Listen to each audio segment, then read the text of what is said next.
any questions, queries, just hit me up on Discord and I'll answer them when I'm free. Yep, and thanks for all the help. That's all right. Always good to help out new Tailspire players. Close that tab. Where is Discord? There's Discord.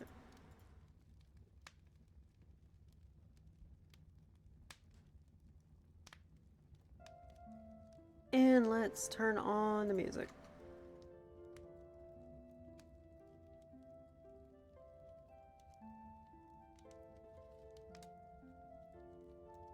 Okay, do we all remember where we left off last night? Not really. Well, kind of, yes. Now, Hannah, how much of those things do you plan on using? Of what? Like, through this campaign, how many of the apps and stuff that he was talking about do you plan on using? Because I have no clue what to do about any of them. So the character sheets might eventually be useful, but I think our PDFs are working pretty okay right now. As for the dice roller, that one's going to become a staple because that's just really Yeah, nice. that is nice. We can all see each other's rolls. Yeah. The rest of them I'll have to go through and see how they'll fit one by one. Cool beans. I do like my character though now. Yeah, that is pretty cool looking. Yeah, yours looks badass as fuck. Mine just looks like a freaking rat. It looks like a hunched over goblin. I'm a rat. That's all I am. I've got my cards here, which I'm really happy they had the cards. Though, Hannah, your character does not fit your character sheet. What do you mean? You're not thin enough. Oh, I can't change the body type there. And Yes, on top of that, you're not a dunce. You can absolutely change the body type. You can't make it... Wait, did I fucking miss something? Yes, you did.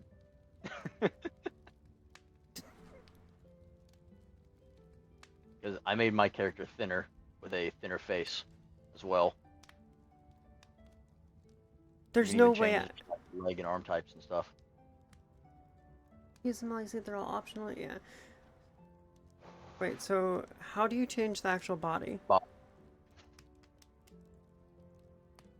I don't see a place to just... Wait. Go measure. Motherfucker. It's okay. I didn't see that either. Otherwise, I would have made myself to scale. This is true, though. This is true. But then again, I am although technically you are- in scale. Yeah, in a way. I mean, you're standing on a higher platform, which kind of helps. Lils, I might take you up on that eventually, but I'll play around with it and see. This one, or this character is fine, to be honest. You got a chick's face with a dude's body, so. Honestly, yeah. Well, now I'm self-conscious about it. Don't worry. For someone of your standing, especially with what you've been going through, I don't think that should really bother you.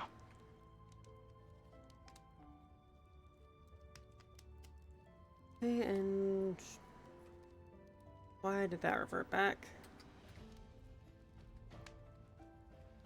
Alright, before we get started, I am thirsty. Are you all set up, Alex? To the point. Do you have the DD dice set up? Yeah, it's under the normal internet tab. I just click on it and do what That's I need fine. to do with it. If you go up to manage player, oh, you already got yours. Okay, Yeah, we're gonna change my name over. sweet. All right, I'll be right back. Yeah. I'm gonna grab some water right quick right before I start as well. All right. Bunch of fish.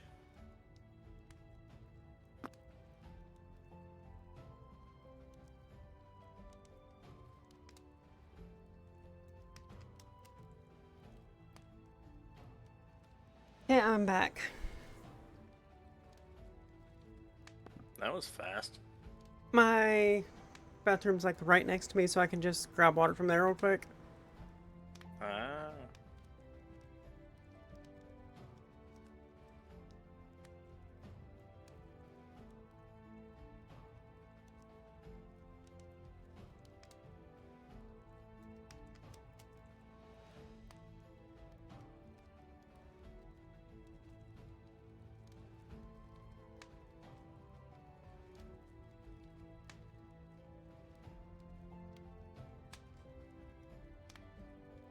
I'm surprised Demetrius hasn't said anything about the treasure rooms yet.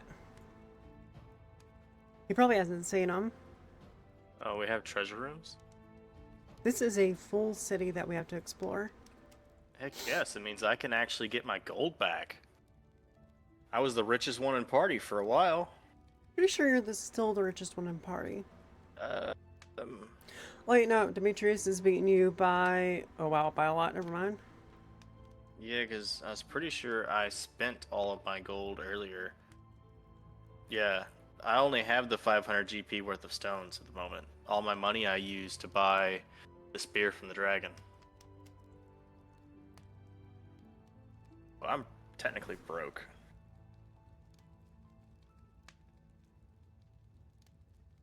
Oh, you really need to find a city eventually because, like, we have not been in a town, like, in game for, like, you know...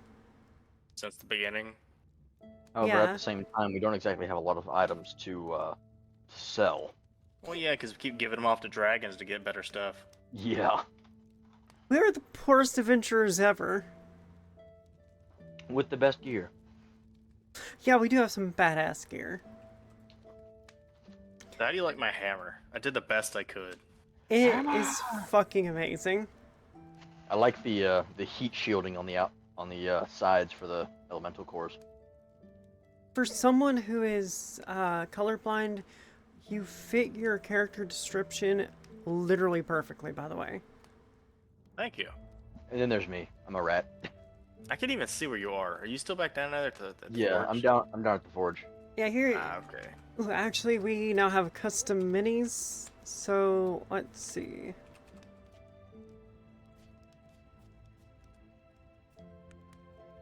Yeah, change the look of the dwarf. I mean, we can get something less generic. Ah, These are too small for my blind ass. Well, if it wasn't so damn dark on the screen. I know it's supposed to be, you know, immersive here, but you know, I can't see shit.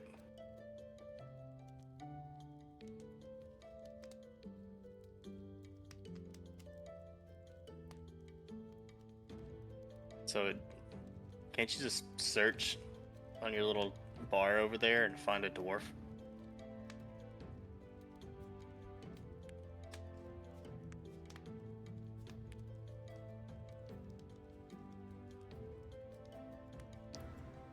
Okay, that's a little bit better. See, there's...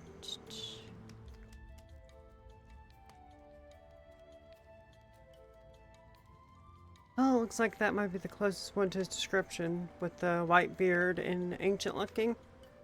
Good enough though, then.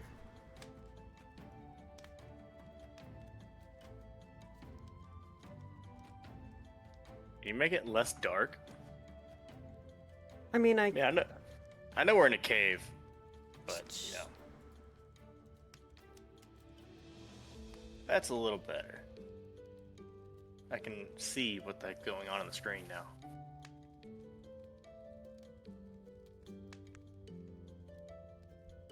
Yeah, too many minis to choose from. Okay, and let's begin. Okay, we have just found this crystal, and we found out that it is tied to the city itself, and possibly this dwarves live over here. So, with this information, what will you do, Azraeus? Well, I haven't touched the stone like you did, so I'll go ahead and I'll touch the stone too, because it clearly stated that I might have something to do with it, so let's touch it.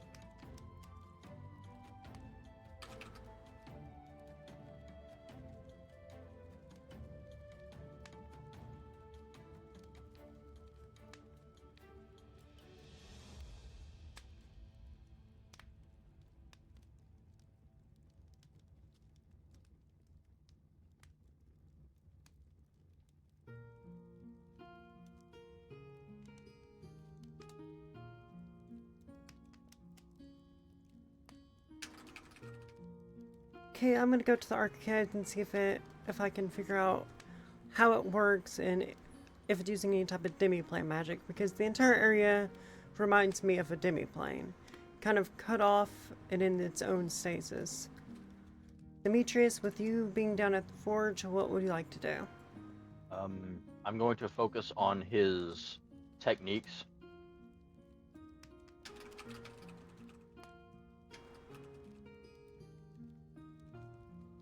And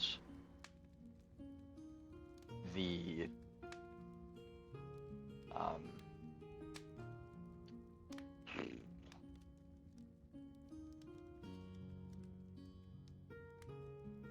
and learn as much, and learn as much as I can.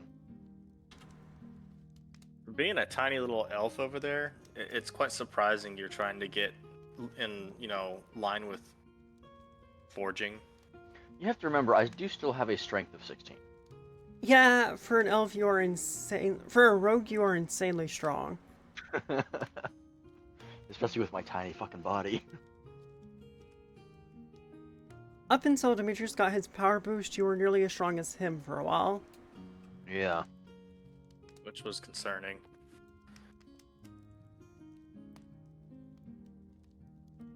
Especially that last high five thing we did together. I And mean, it didn't break my arm.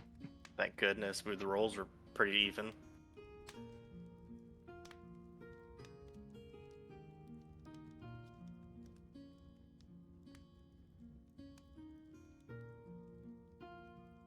okay, so as really as you place your hand on the crystal, you feel a surge of elemental energy flow through you. The connection between your draconic image, your hammer, and the crystal becomes evident as the crystal reacts to your touch. The runes on the crystal pulse brighter for a moment, and Azralia sees flashes of the city's history, much like I did, but with a deeper connection to elemental forces that once fueled it. You see the heart of the city was first imbued, or when the crystal was first imbued with its power, a grand forge fueled by the elemental fire, water, earth, and air. The forge was once the pride of the dwarves, capable of creating weapons and artifacts of immense power. The vision shifts to show a time when the dragons worked alongside the dwarves, lending their might to the forge. The crystal was a result of this collaboration and a powerful artifact meant to channel both draconic and elemental energies. Crystal now connects to Julius and offers him a choice. He can use his connection to the elemental forces within him and the hammer to unlock the crystal's full potential. This could mean restoring the city, imbuing it with a hammer, with unprecedented power, even creating a link between the crystal and his draconic heritage, possibly awakening the dormant abilities within him. Sweet. However, if you remember from whenever I touched it, if you awaken it, it could also in turn destroy the city, because that was the vision that I got whenever I touched it. If we use the remaining power in the crystal, it'll either destroy it or it could restore it, so there's no way to know fully yet. Okay. Okay. Crystal's energy flows into Azraelius, making him feel more powerful, but also burdening him with the weight of the city's fate. The elemental with his hammer resonates with the crystal, eager to absorb more power, but also wary of the consequences. So yeah, re-alluded to that. I leave Azraelius to his connection with the crystal, and I make my way through the deserted streets of the Dwarven city, searching for the archives. Silence eerie and broken only by the occasional creak of ancient structures. There is thick with dust and the skeletons of long-dead dwarves. There's a constant reminder of the city's tragic past. After a short time, I find the entrance to what appears to be the city's grand library, a large ornate building adorned with runes and carvings depicting the history and achievements of the Dwarven people. The doors, though ancient, still stand strong, and inside the library is surprisingly well preserved. The shelves upon shelves of books, scrolls line the wall, many of them untouched for centuries. As for what I found, I did in fact find several tomes detailing the creation and manipulation of demiplanes, pocket dimensions, and used by powerful mages and rulers to store treasures or keep secrets. or even protect themselves from harm. The text suggests that the crystal might be tied to such magic, possibly serving as a key to accessing or controlling a demiplane. Oh, hey. If that's the case, it is very possible that instead of a typical stasis, that the entire dwarven city is actually in a separate demiplane, and this is all that's left from the Wear of Time. So you do remember how we got here, right? Through a Through, portal. Through a portal. Yeah. So portal. good on you for piecing that part together, because this is in fact a demiplane. Hell yeah. This entire city was constructed on the demiplane between the Might of the Dragons and the ancient dwarven people. It is maintained by this stone. And I assume that you can piece together what happens if we absorb this stone right now. Demiplane goes away and all the dwarves disappear with it. We die instantly. Oh, If you absorb Oh. what is holding together a demiplane, you get launched into the ethereal and possibly even a worse dimension. Meaning, so the AI is really trying to get us to go like, hey, look at all this power you could gain. There's definitely not any consequences of instant death. yeah, so... Screw the DM. I mean, I guess out of everyone here, I would technically have the better chance of surviving if I got thrown into an ethereal plane.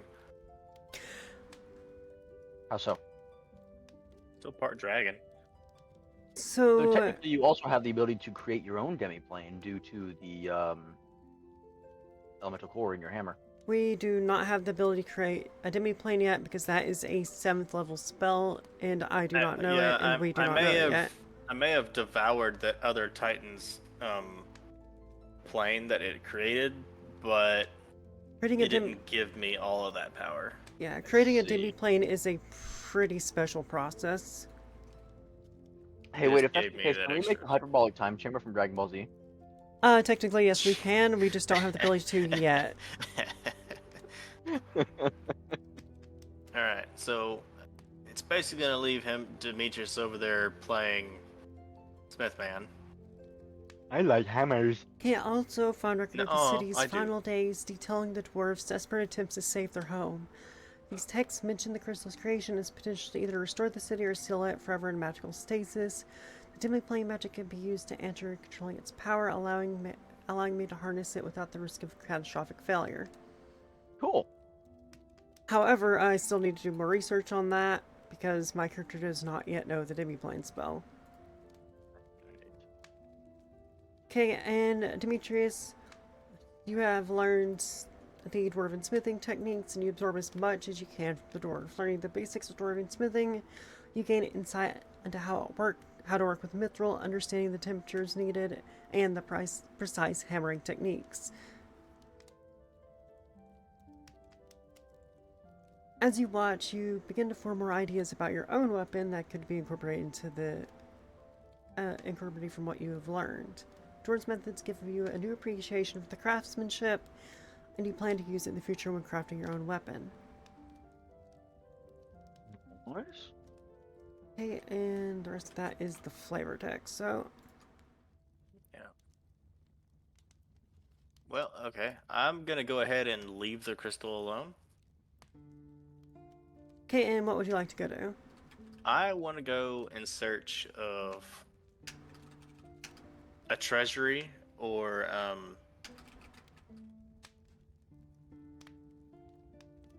a weapons vault of sorts. Maybe to find, extra weapons, armor, or special items that have been kind of vaulted away. So you're gonna go search the treasury for any vaults or caches of goods. Yeah. Never know what I might find in there. Maybe I'll find me some extra cores. Can't be that lucky, but...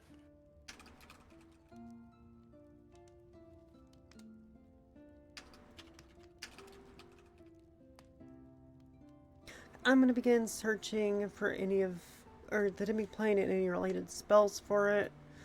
And Demetrius, now that you have learned the dwarven techniques, what will you do?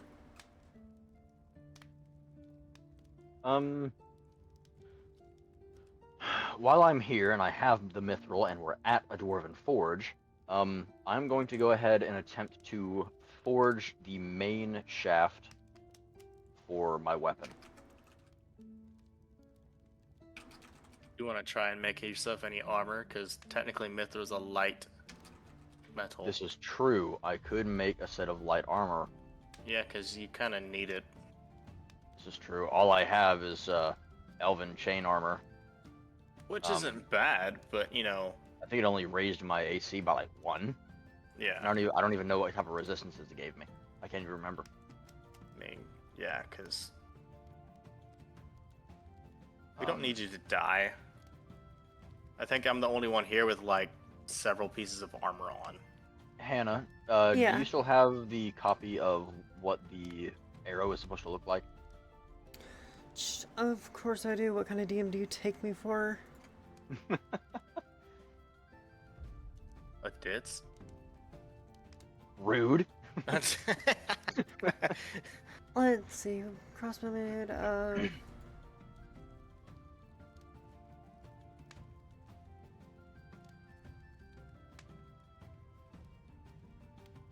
So I'll take this part and add it because the rest of it we do not. Right, we don't have the rest of it. Actually, you can't forge this yet. Why not? You left all of your psionic honey and shit with the alchemist who is not with Son of you. a- Wait, no, I didn't. Oh wait, no, that is in your have- inventory. That's not in. Yeah. Well, I could can have infuse that. I could have sworn that you left that with Garrick. I left something else with Garrick. You left You the left, algae. Yeah, the algae. Yeah, the Yeah. algae, because it was for making underwater breathing potions. Right. Now, would you like to do this before you get the help of Thaldrin as well?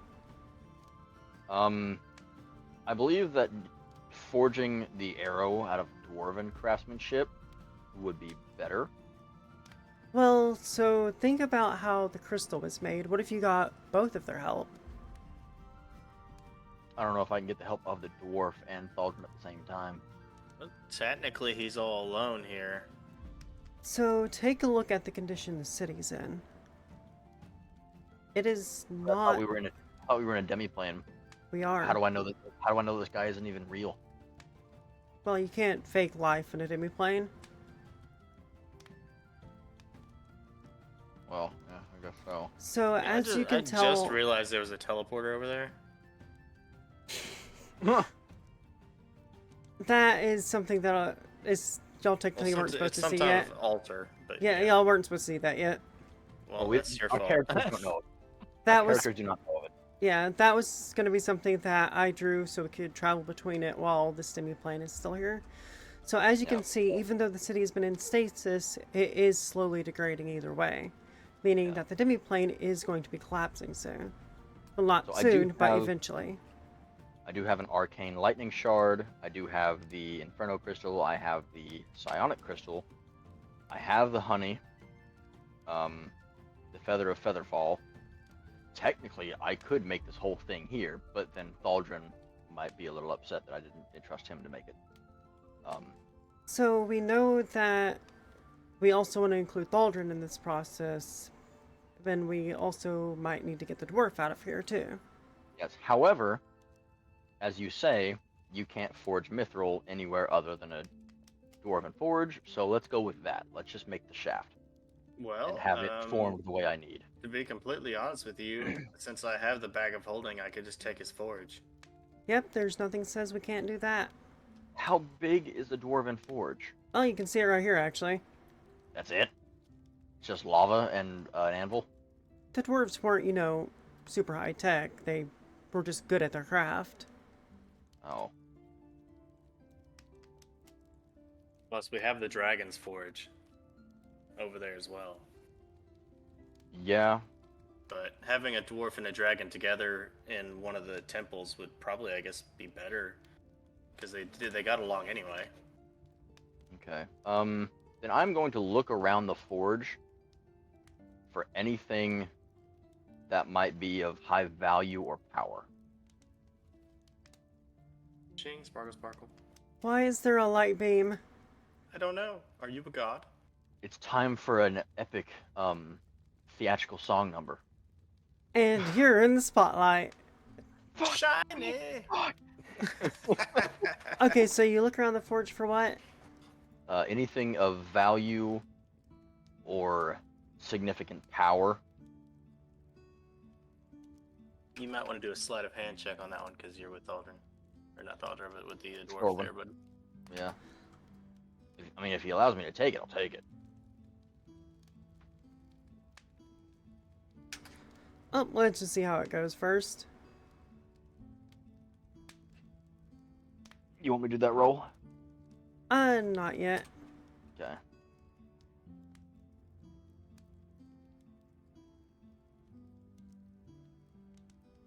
you should be somewhere in the library, I would think. Yep, and I need to figure out where that library is. If there even is one. Place where there's Should be. books. Where did the library go? I know there is one because I made sure there was one, and I could not remember what it was because this map is fucking massive. I'll adjust on your own.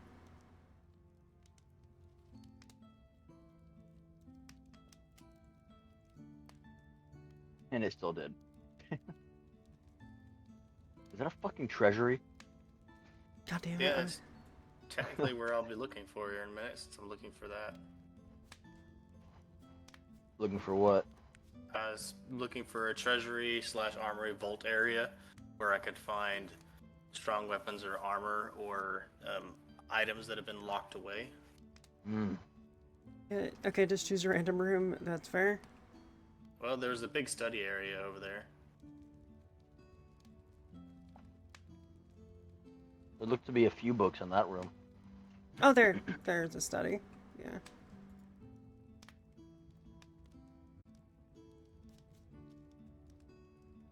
Okay, and Israelis, you were off looking for a treasure or storage. Okay, Israelis, you detach from the crystal, choosing to leave its potent energies undisturbed for now, determined to find this city's hidden treasures. You move away from the chamber, leaving the pulsating crystal behind. The ancient city of Karak Varn sprawls out before you, towering stone buildings now overrun with time and dust. You move. Oop, why did that jump?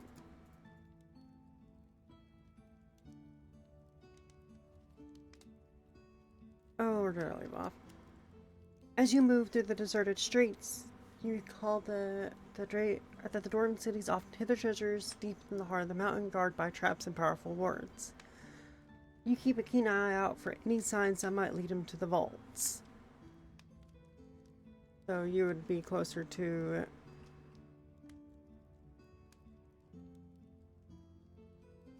Nope, gone. Drop me into the void. You'd be closer to over here. Okay, back in the archives, I focus on the references to Demi Plains. After several minutes of pouring through the text, I discover a collection of scrolls seeming promising.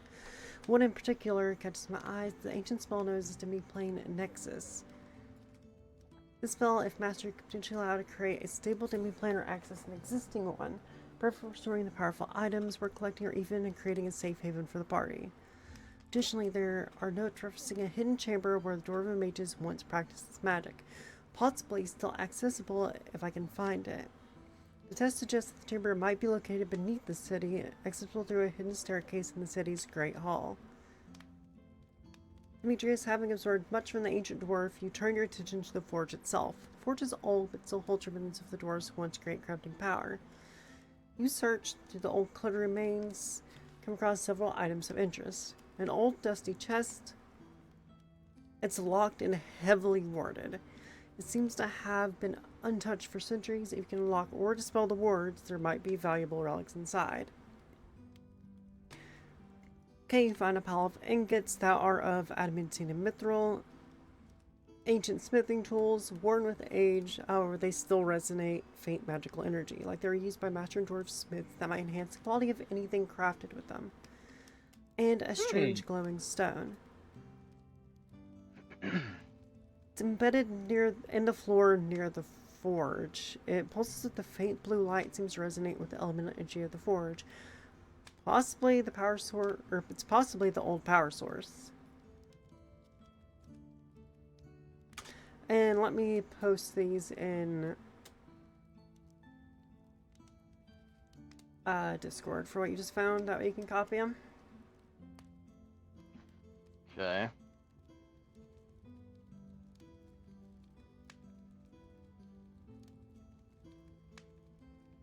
Had to pull up a separate window.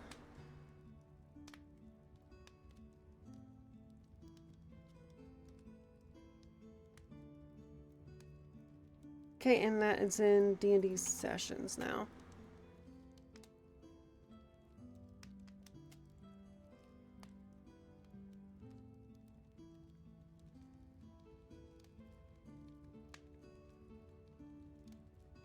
Okay, and I need to look up.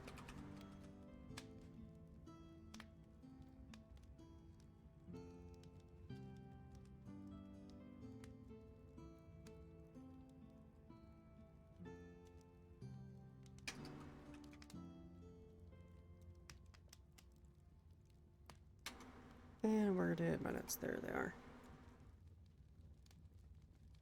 Hey, Azraelius, what will you do? I'm gonna continue looking. We gotta find the pathway in, don't I? Hannah, can I roll like a d10 on how many ingots I get of each? Or do I just make a random number, a low number? That, or you can just get tell it to give you information on how much you found. Yeah, you can do either. So, Azraelius, go ahead and roll a perception check.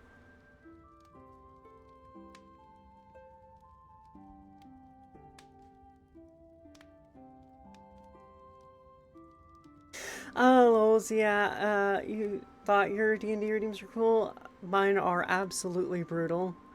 And it's very much intended to be that way. I'm pretty sure one of the building city maps has been reshot the party wanted to visit, and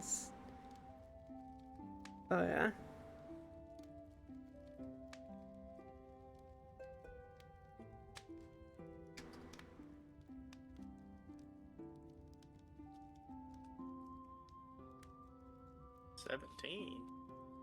I didn't roll on my screen. Did you roll on DDD dice?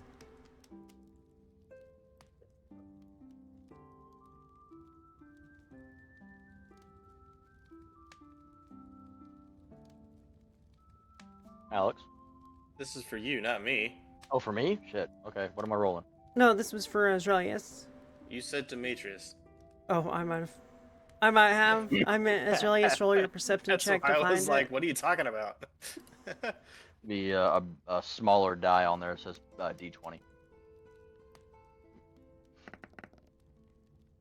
Okay, so yours is 11 plus 2.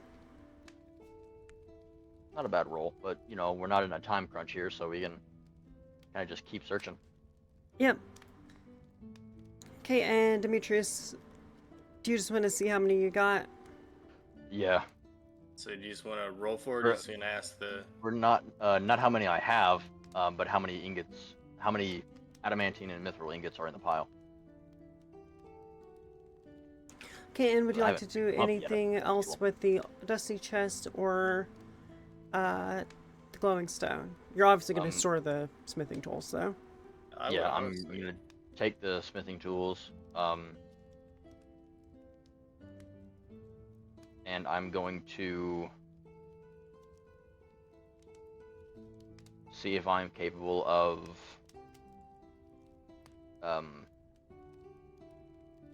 getting past the wards on the chest.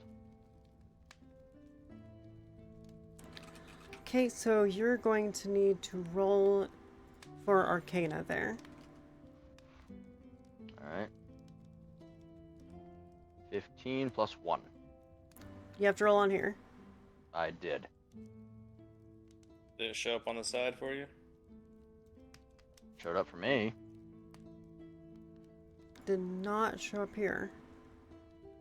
Weird. I'm in your thing. Try rolling on there again. Okay.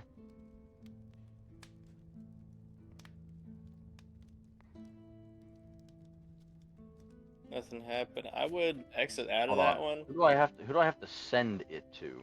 Make sure that they're all enabled.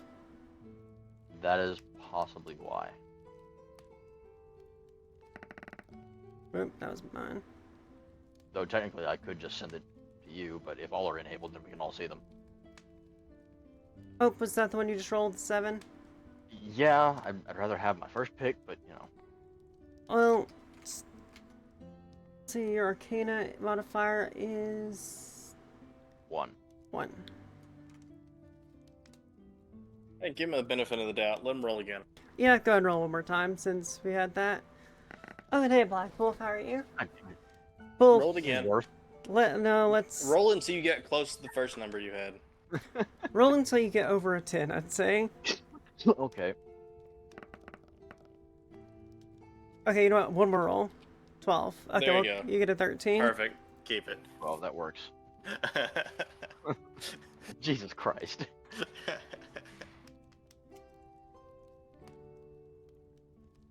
That is a little nifty, though. So I'm going to describe the demiplane spell.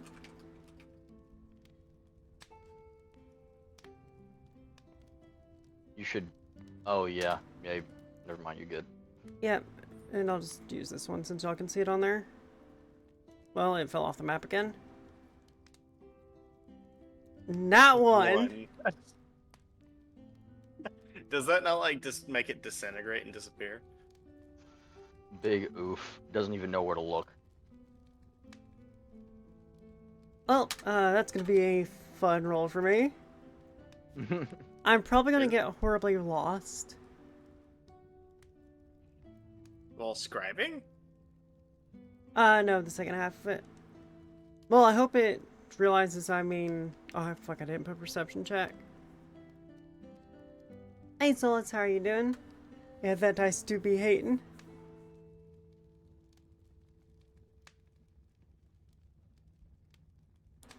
Okay, as you continue your search in the vast empty halls, your sharp senses guide you through ancient streets, the once proud city has hidden treasure well. Despite your efforts, the search feels little more than dust and remnants of civilization of long past. However, just as you're about to give up, you spot something unusual. A set of dwarven statues, each holding a different weapon, standing guard in a semicircle around a large stone door. The door is engraved with runes in dwarven script. I mean, technically that would be the room, would it not be? Or are you gonna put them out there? Yeah.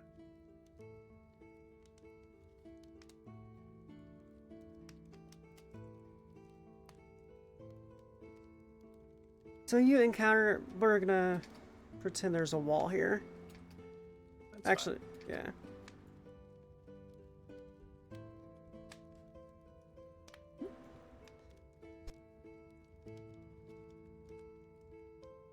Okay, Demetrius, you examine the pile of ingots carefully and you find 4 of adamantine and 3 of mithril. Alright. So go ahead and add that to your treasure list. I'm just adding it to my equipment.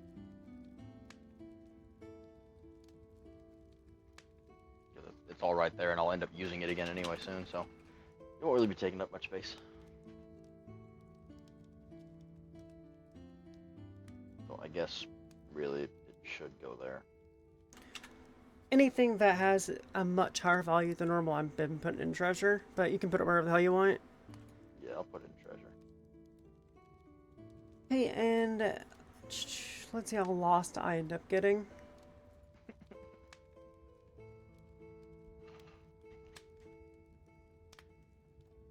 Okay. And Black Wolf Solus, how have y'all been?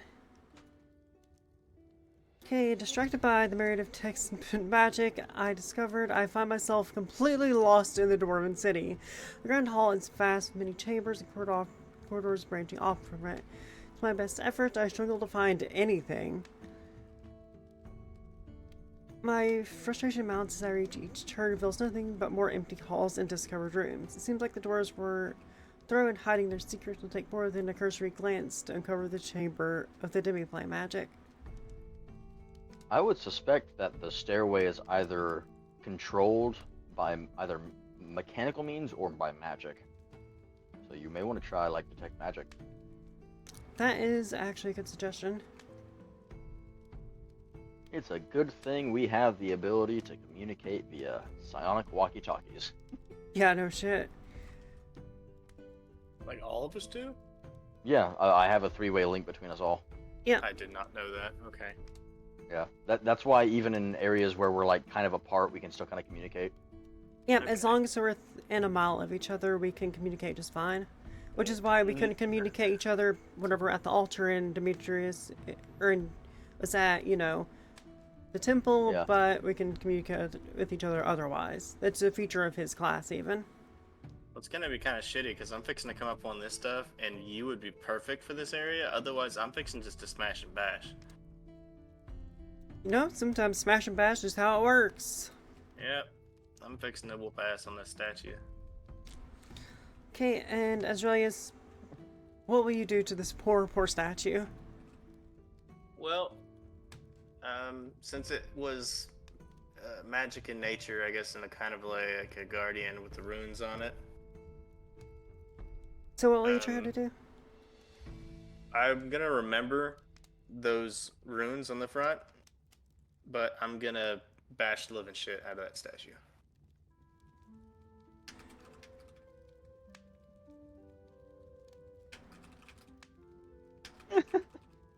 Hey, so we're going to have you do a strength check. And a luck Okay. roll. No, this one's just gonna be strength because there's no look to hitting a still statue with the hammer. Well, no, I mean, whatever it is that he's trying to look for, this might be the way to get past it. You have an 8 plus 9. Still high. I'll take it. Still high. Your strength modifier is too damn high. I mean, it's like my intelligence modifier also way too fucking high. Well, yeah, it's like your what's your magic modifier, whatever it is. It's like a 10. Well, my magic modifier, or my intelligence modifier, is currently at a plus 7, and my magic modifier is at a plus 15. Yeah. See. But then again, you're over 1,000 years old. I'll give it to you. Old hag. Yeah, my character's old as shit. But it's a good thing for elves. They just never grow old.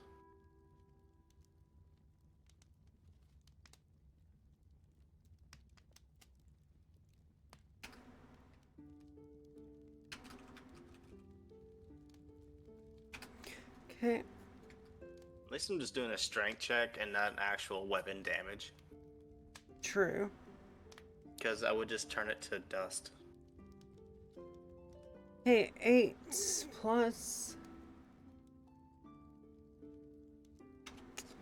Where is my perception modifier? 4.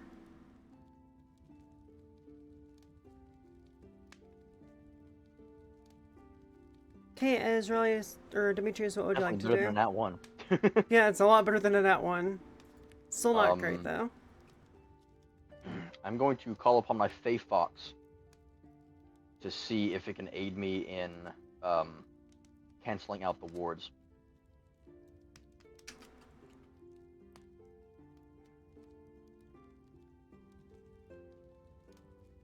I forget you can do that. Okay, and we'll let the DM decide that one. Since the fox is an NPC.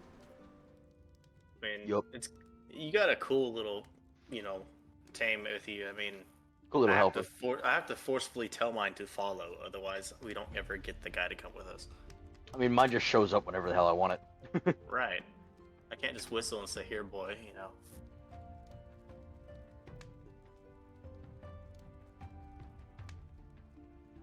Okay, Azraelius, you raise your warhammer and speak with all your might, and the strike lands with a resounding crack, but this statue built to withstand far greater forces only chips slightly. God damn, that is a tough statue. Son of a bitch. What's it made out of, adamantine? Damn, I thought that thing was about to turn to dust. Well, I didn't do a full. Okay, It was only an 8+9, so. okay, it says brute force alone might not be able to overcome it. However, I don't think that's going to stop you from trying. No.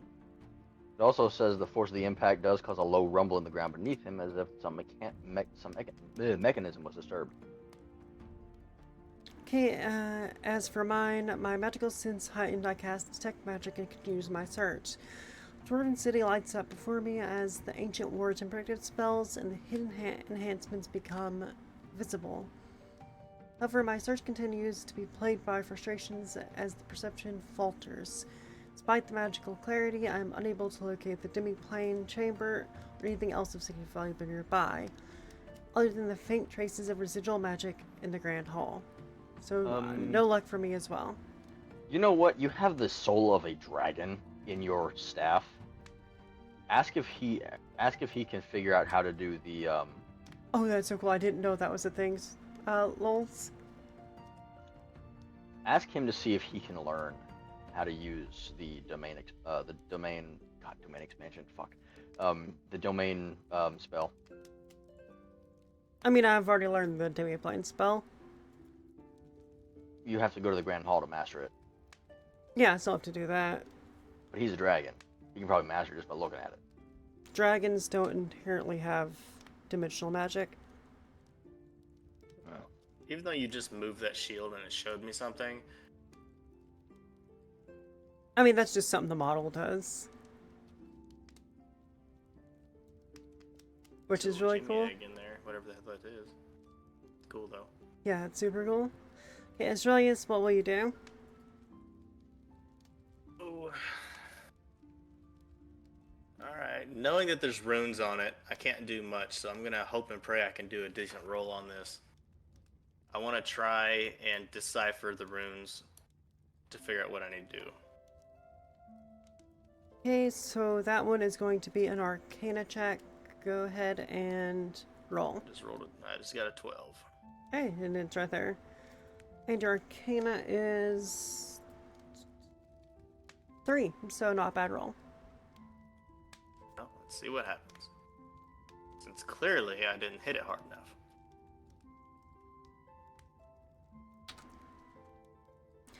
Okay, Demetrius, what would you like to do? Oh, actually, we never read your section. Yeah. Yeah, this kind of makes me remember all the times I tried to destroy stuff when we first began, and nothing worked. Get stronger, Fivehead. What do you think I do? Okay, so you call forth your faith fox, hoping its natural attunement to magic might aid you in dispelling the wards. The fox steps around the chest and begins to circle it, its form shimmering as it taps into the magical essence in there, and the chest begins to crackle with energy as the fox attempts to neutralize the wards. After a few tense moments, the wards start to flicker and fade in the ancient magic, struggling to maintain its hold against the Fae's influence. The wards are weakened, but not entirely dispelled. Chest could be saved open, but there's a small risk of triggering a residual trap.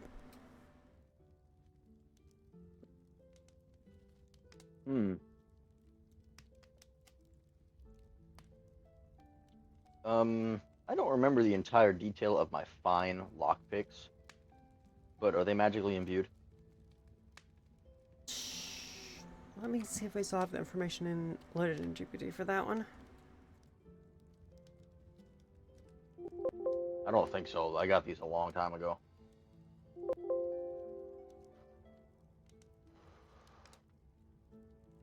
Let me see if I can pull up the old chat. The old chat is very uncivil, though.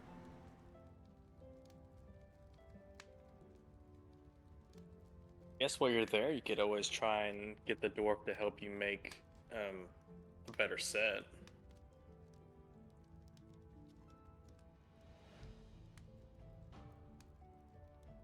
Then likely I'll just craft some with him and Thaldrin. They only provide a +1 check to lockpicking is all. Oh, I see. Okay.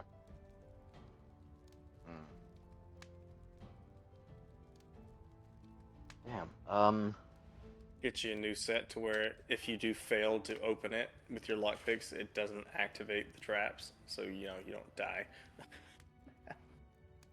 So basically your options are, since the Fate Fox can't fully disarm them and you weren't able to, you can either risk the trap or try a different method of opening it. Okay, let's see here.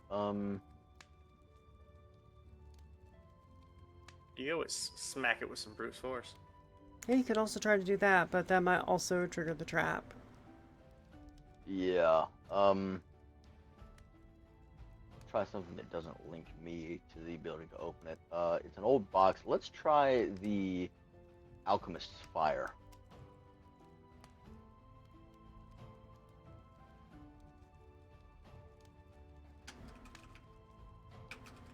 Yeah, from a distance.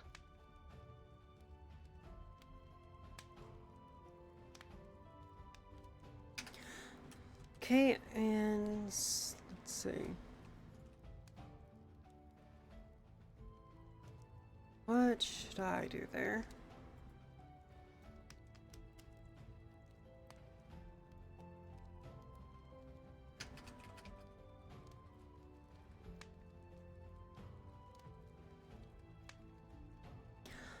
Well, I don't know if recasting Detect Magic is gonna Oh, narrow it's- it down or just show everything again. Well, that's why I'm sitting down to recast it to search this time. I see.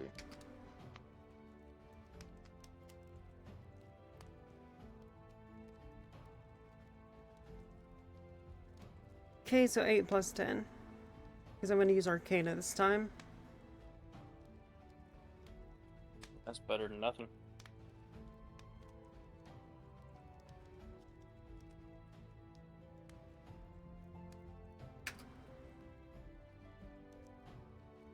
Yeah, I'm really trying to get through all this without y'all's help so I can get all the shit myself. I mean, you haven't told us about it yet, so we don't actually know about it. I know. Except until I have to tell you because I can't get through the damn thing. I mean, you can always choose which one of us to talk to as well. Yeah, I could talk to you because I know little sticky fingers over here that'll try to take everything from me. As you realize, you take a step back from the statue and examine the runes carved into its surface. You study them closely, tracing the lines and symbols with your eyes. The runes are old and possibly predating the fall of the city. Part of a protective enhancement. Although you don't fully understand their purpose, you can tell they are tied to the statue's role as a guardian. They might respond to a specific command or require a certain action to deactivate, but the exact nature still eludes you. That wasn't even a high enough roll. What the hell? I mean, we are in an ancient dwarven city that predates the fall of the fall of the world, so. To put it in perspective, this statue is over 10 times as old as you. And probably older than me. Demetrius, with your fox help making the word, you decide to risk the trap. You take out a vial of alchemist's fire, light it, and hurls it at the chest from a safe distance. The vial shatters on impact, and liquid inside ignites, burning brightly and fiercely The heat from the fire weakens the chest structure, and after a few moments, the lid gives way, collapsing inward. A slight hiss of escaping gas can be heard as the foul remnants of the ward are dispelled. The chest is now open, revealing its contents. A few more metal ingots and several ancient gold coins, and a finely wrought dagger with a gemstone embedded in its hilt.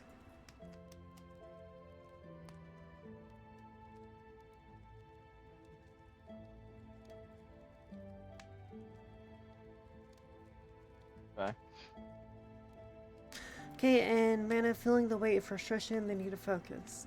I sit down and recast Detect Magic, channeling the energy to more carefully this time. The arcane light flares around me as the spell takes hold, revealing more details about the city. The entire Grand Hall is crisscrossed with magical ley lines that feed into a central point, likely where the demi-plane chamber is hidden. Following these ley lines carefully, we begin to trace them to their source. As I do, I sense a faint but distinct presence, a hidden door or portal masked by powerful illusion magic. It's likely with the correct incantation or key, the door would open and the demi-plane can be found.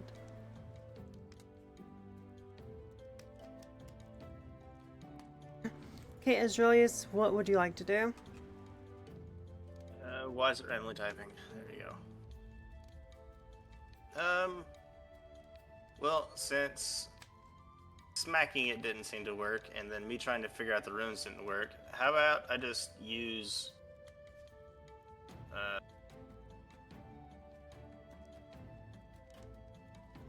I'll go barehanded and see if I can push, pull, or anything to find mechanisms on the statue.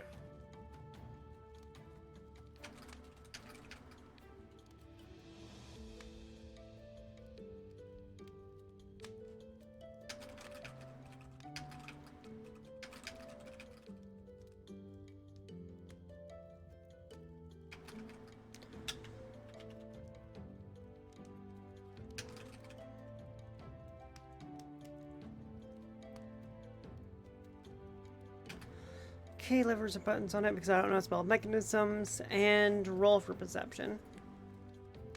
Alright, let's see what she does. Nat one.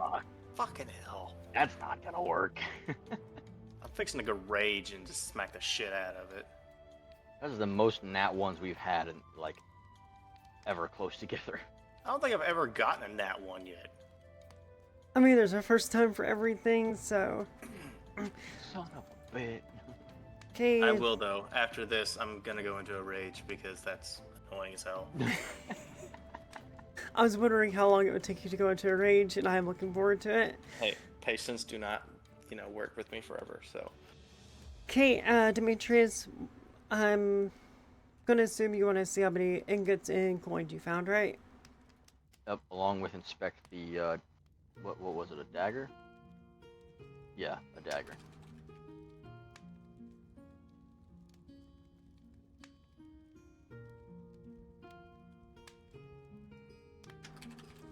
So go ahead and roll an Arcana check. Arcana check, huh? 12. 12 plus 1.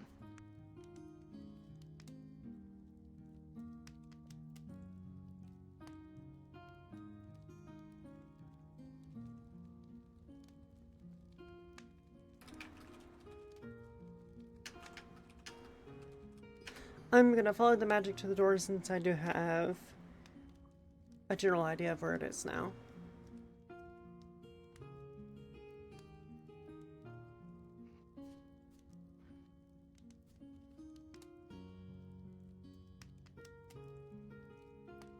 Where was... That area with a giant spire in the middle of it should work. I mean, there's actually a hidden chamber somewhere under here. Oh, okay, well.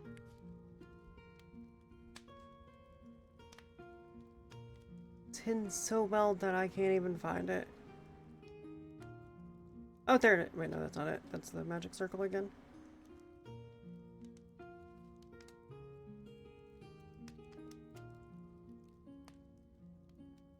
Is that not it back there in the back? No, it is not. That is something else entirely. That I am not revealing yet. Looks like another altar. Maybe I didn't go far enough down. Yeah, we'll use this bottom area. Perfect. Actually, I need to be on the other side of that door.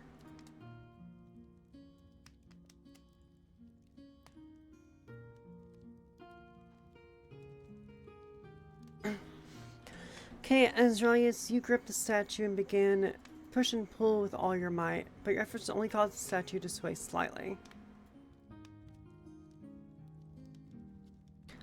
And the motion causes your grip to slip. Unfortunately, with the nat 1, your attempt backfires as you lose balance, causing the statue to tip back and slam against its base. A loud crash echoes through the chamber, but thankfully the statue doesn't break. However, it seems more solidly in place than before. Okay, Demetrius, inside your chest you find 250 gold coins.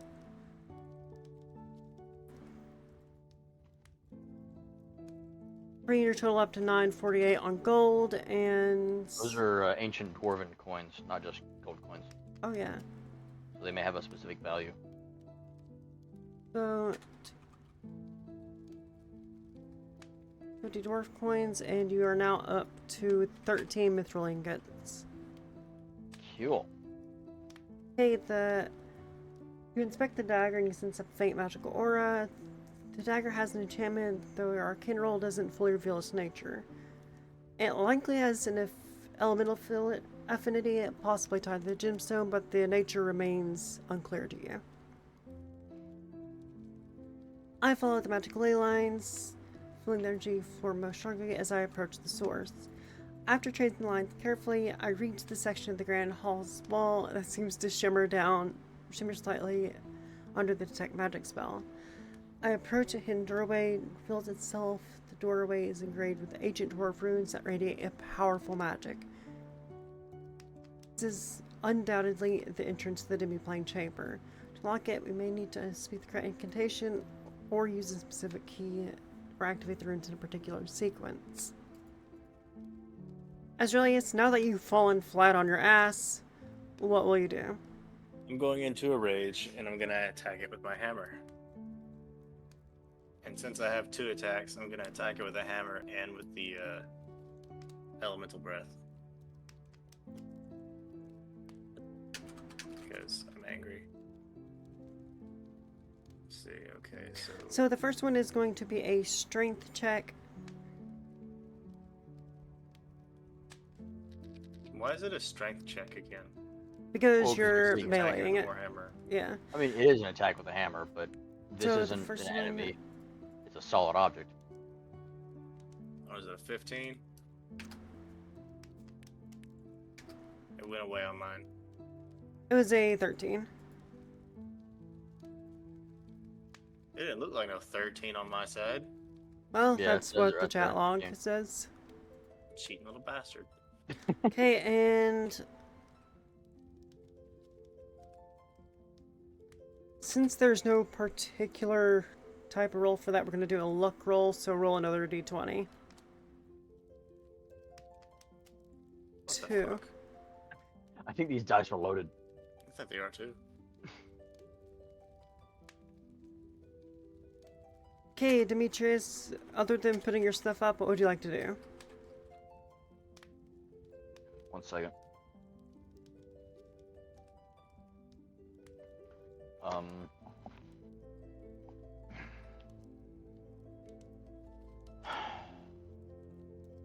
I guess I'm gonna go check on Thorwin.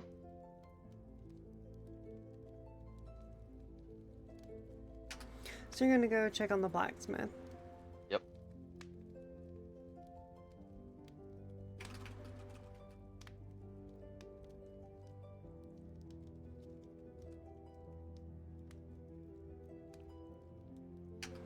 So I'm going to go ahead and start working on those runes in the barrier. Nat 1.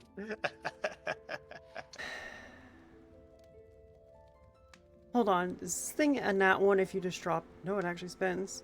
I'm just really unlucky. Wait a minute, I have a fucking portent hit dice. Hey, question. Yeah.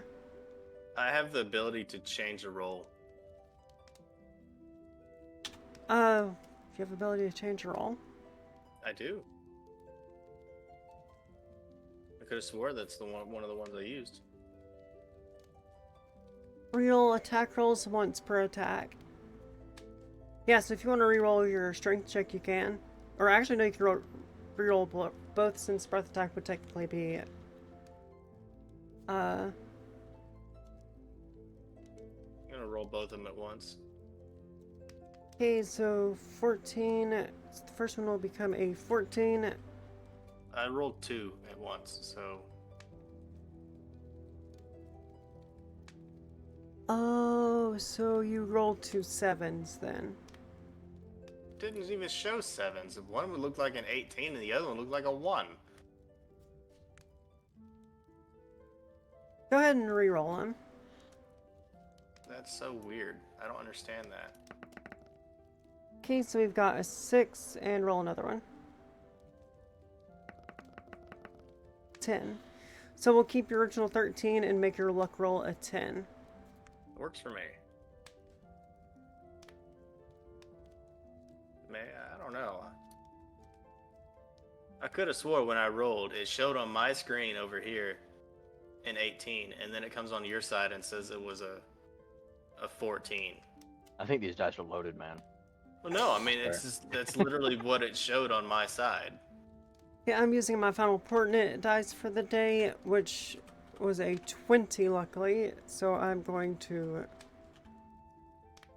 swap that, and I have no more pertinent dice for until the next long rest. Okay. I'm a little more happy with that one.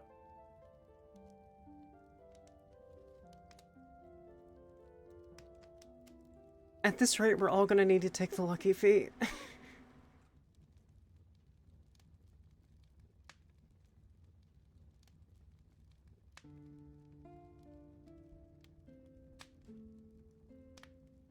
Okay, as early as you enter a fit of rage, your draconic blood pumping furiously as you channel your fury into the statue.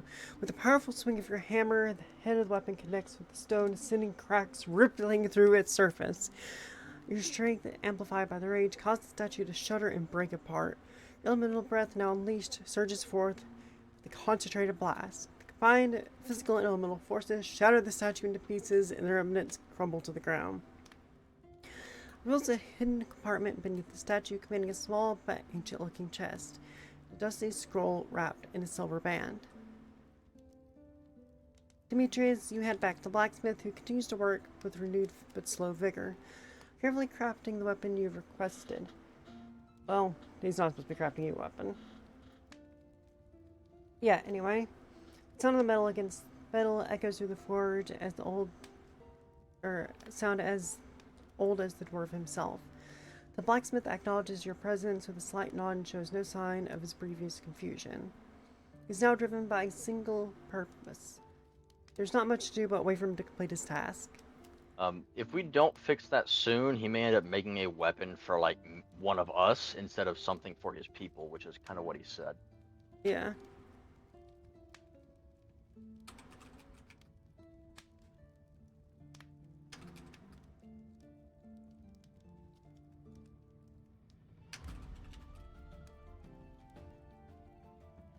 I don't think it was the Corvus Forge. He said it was like, this will be a grand something for my for the heart of my people or something. Yeah, I can't remember what it was exactly. I think he's doing like a last hurrah kind of thing.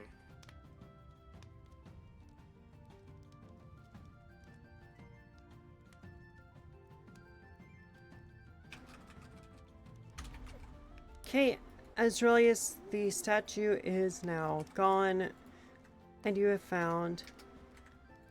We'll also make sure to...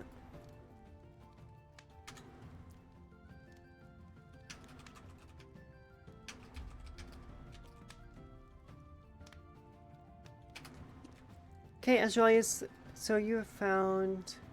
I found a chest and a scroll. I'm gonna go ahead and what would you like to open do up that with this? chest and also look at the scroll.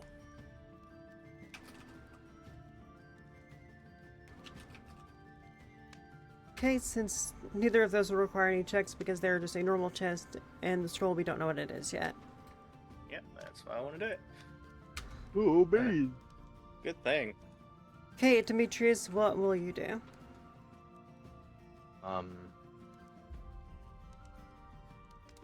Seeing the dwarf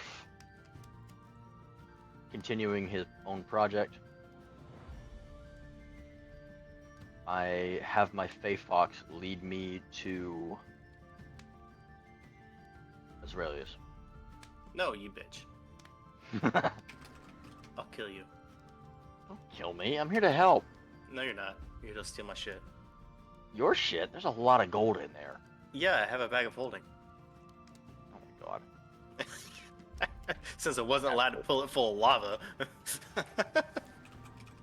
Okay, you're gonna have to roll for perception for this one, as he is currently in a hidden chamber and he has not shared where it is. So you'll have to go through the same process to find it. Doesn't my Fey Fox have the ability to sniff you guys out? I'm pretty sure that's what it's done before. This is a magical plane, so it's gonna have a more difficult time sniffing people out than normal. Like, even my magical senses required 4 different checks to find a single illusionary door. I got an 18 plus perception of 4. So no worry there.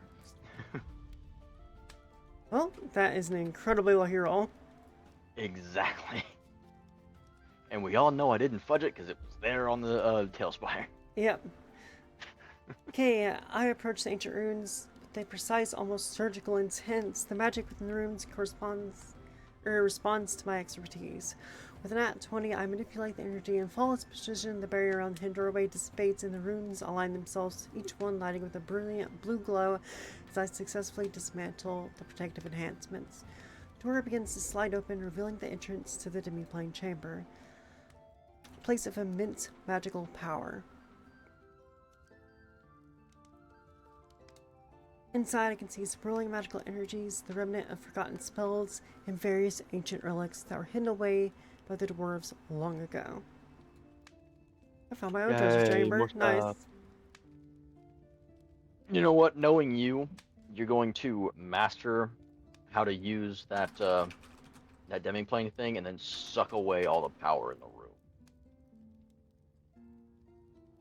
So I'm going to begin to investigate every room one by one. room. Because I want to know everything in there. If I'm attacked, I am absolutely fucked because there's no way I'm going to notice anything right now. Okay, so I have 2 treasure vault doors on either side. Okay, and Demetrius, you will be going on up. Probably to the entrance that he found earlier. Look, a door.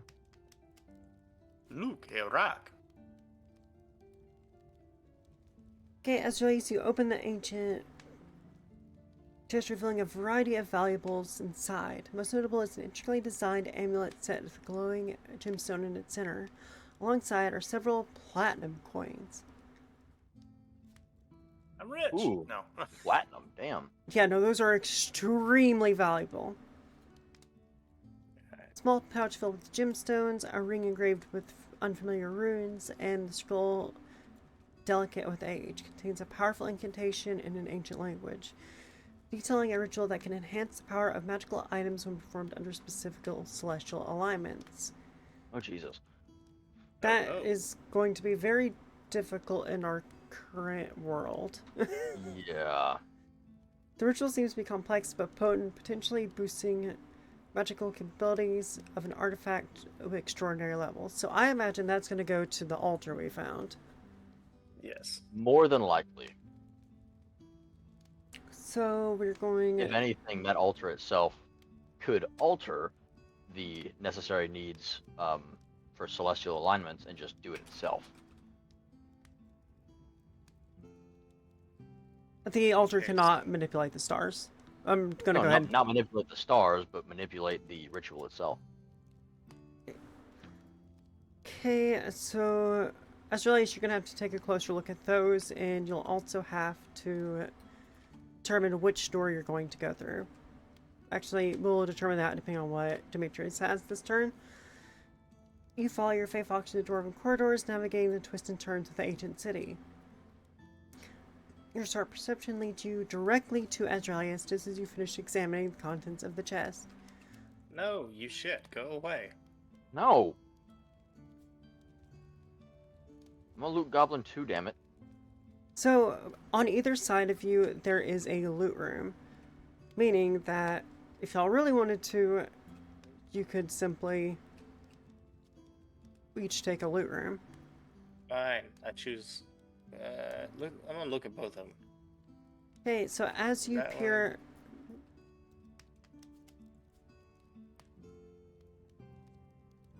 As you peer through the grate, you can see the following. You can see piles of gold, a few weapons, and a single chest. With a crystal. The crystal's just a light source that I added. Dang it. On the right side, you see a very similar trove. There's no discernible difference between the two.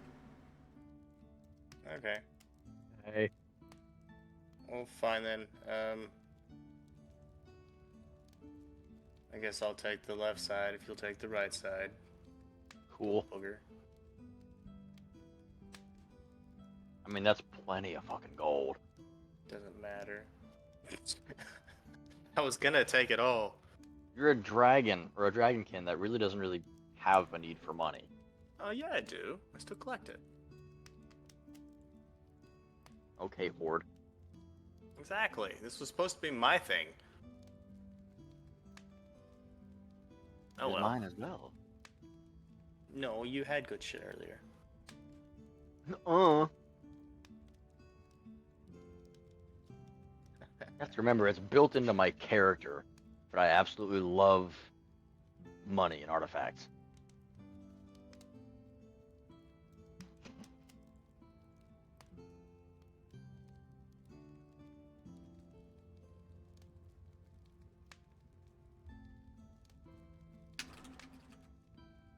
So you're going to go ahead and enter that chamber.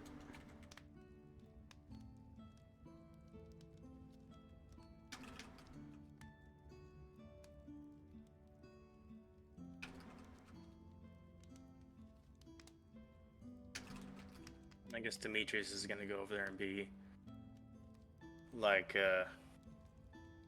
Scrooge McDuck and go dive into his pile of gold over there and swim around in it.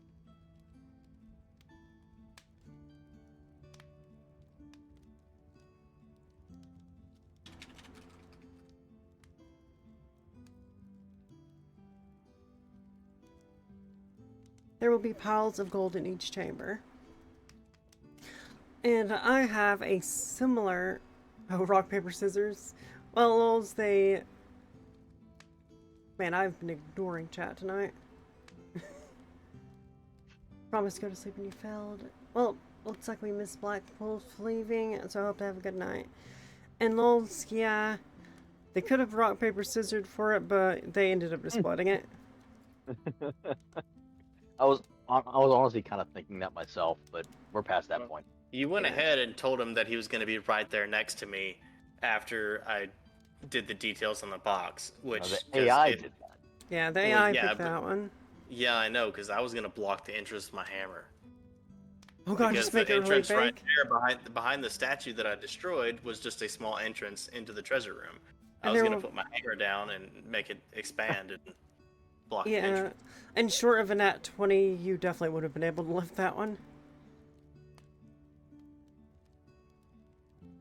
So I found a floating ore of eternal starlight. Orb contains a soft radiant light. It mimics light of the stars. A conduit for cosmic energy, potentially influence. Well, damn. That Wouldn't that is- work with my scroll for the ritual? Yeah, that could possibly be used in that as well. So I'm gonna need to go over to ChatGPT to copy this because holy fuck, that's a lot of Good stuff. shit. Tome of Forgotten Spells. Okay, so I'm gonna go ahead and... These are gonna need an entirely new tab called Relics under mine.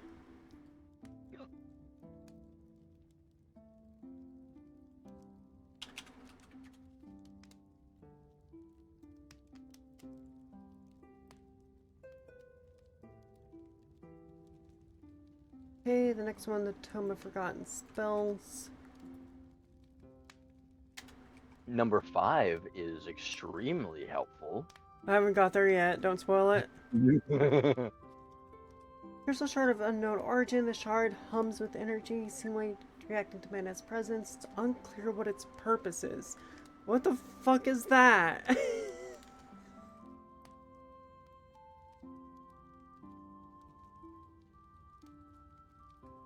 Set of dwarven runestones, carved symbols of protection and strength that can be used to reinforce magical barriers or enhance the ability of enchanted objects. I already know what I'm going to use that for. And Amulet of Dimensional Anchoring. Amulet allows the wearer to anchor themselves in a plane, preventing them from being forcefully moved by magical means. Could be especially useful in combating teleportation or banishment spells. That is going to be stupidly useful later on.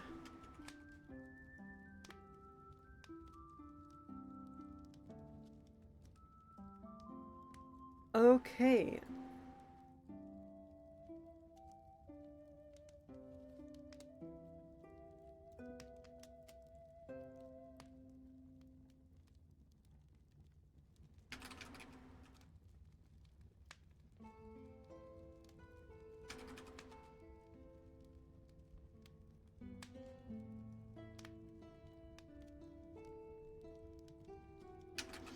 Gonna let the DM decide that one, since that one is its own chamber.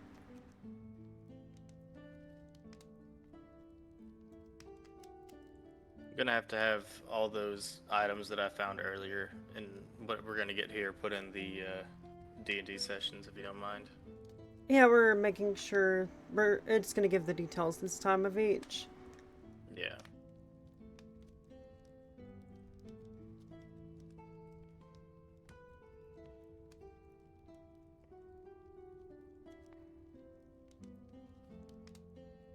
Seems that we are no longer poor.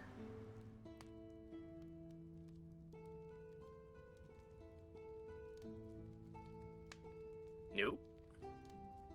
Okay, so Azraelius, you're becoming rich as fuck.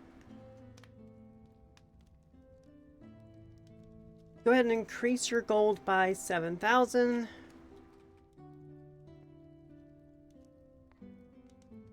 And your gems by 2,500, putting you at 3,000 gems. 3,000 gold worth of gems.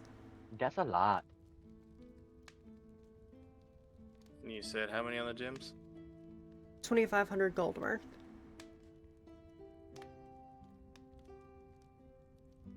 So wouldn't that make it 3,000? Because I already had 500 on me. Yeah, it'll make a total of 3,000. Okay, on your treasures, on right below GP, or it says PP, put a 3 there for your platinum coins. Wait, what?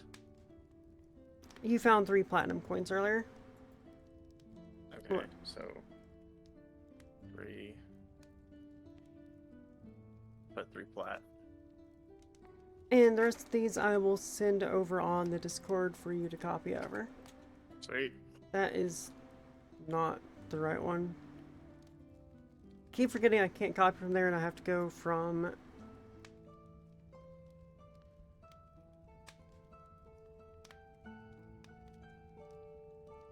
Now, did it give me the gems and everything from that last chest I just opened too? Yeah, that's all including. Okay. Is it also including this big chest that's in the chamber? Yes, Is it? these chambers are fully looted now. Okay.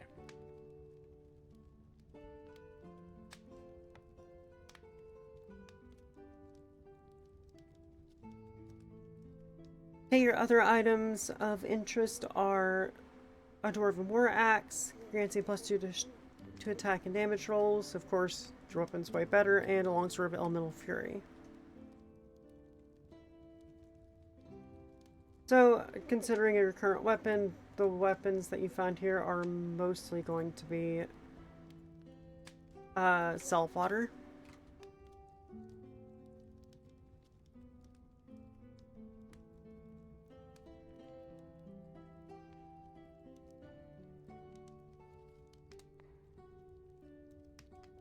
Okay, another item of interest, you found an Amulet of Stone Guardian.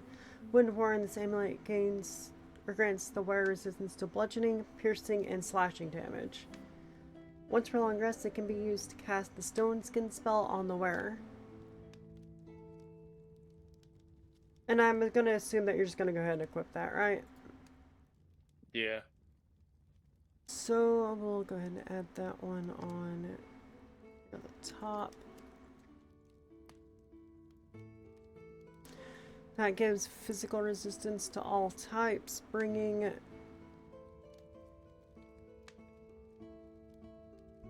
you to full bludgeoning immunity at all times.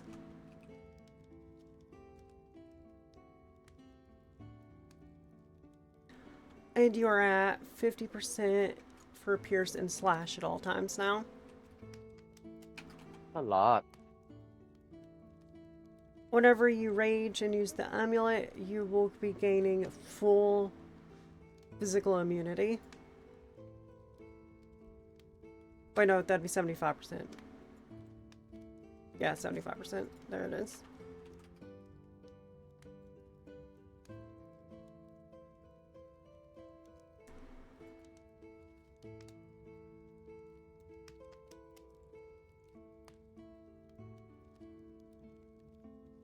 Okay, you also found a potion of supreme healing.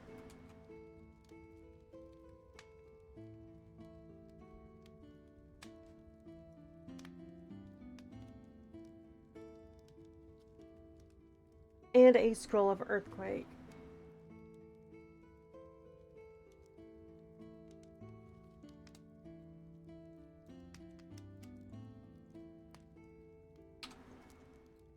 Demetrius, you move to the left chamber. Wait, let me scroll down here. Your chamber has slightly less gold, but slightly more gemstones. So let's see, what does yours go up to? We're gonna consider the dwarf coins regular gold since we found so many of them.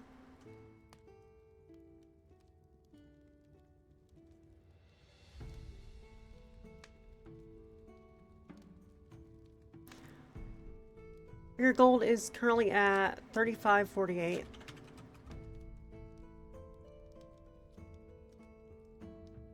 Okay, and your gemstone total will go up to 36.50.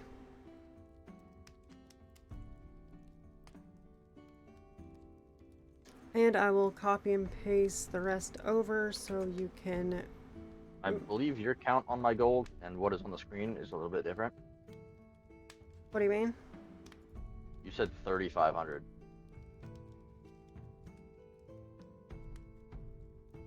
I added the gemstone total, didn't I? Yeah, I did. I was like, wait a second, so this doesn't make sense. So you had 1,048 plus 65.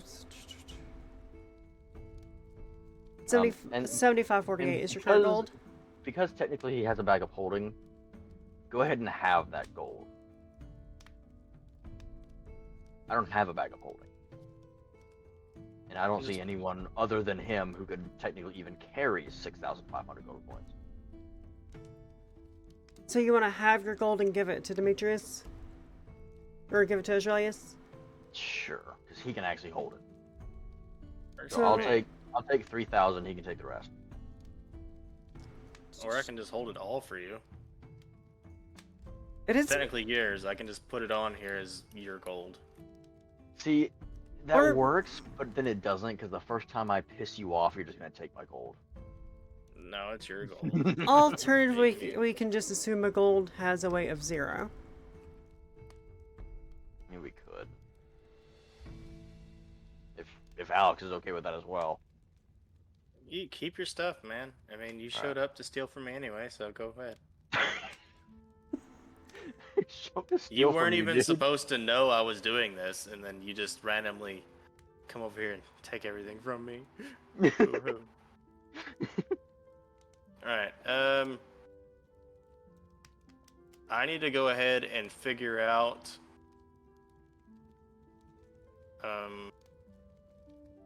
what the ring did earlier.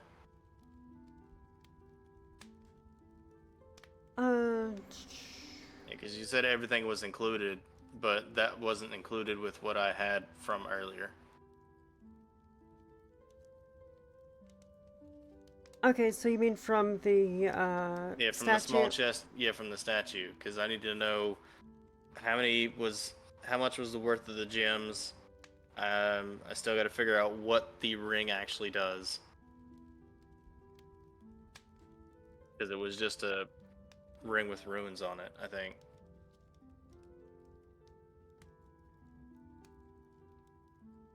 That, and I Okay. have to write down the scroll on me as well.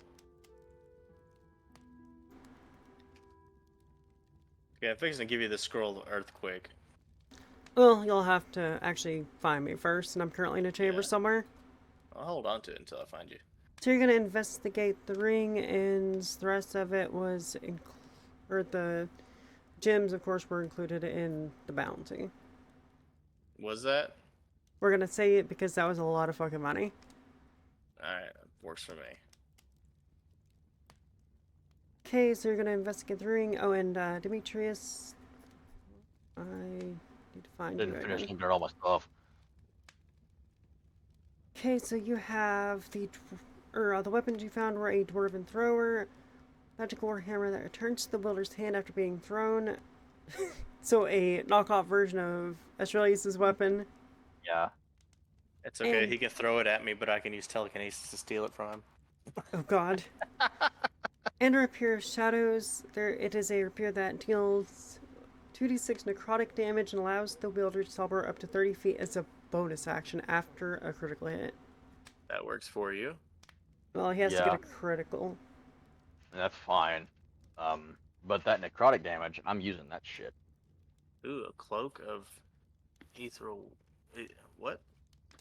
Allows you to cast etherealness once per day. Now you able to step into the ethereal plane for up to 10 minutes. So what that does, you can pass through solid objects and you can basically become untouchable for 10 minutes. However, you also cannot interact with anything while in this state. It's like the ethereal state dragon yell from Skyrim. Yep. Yep.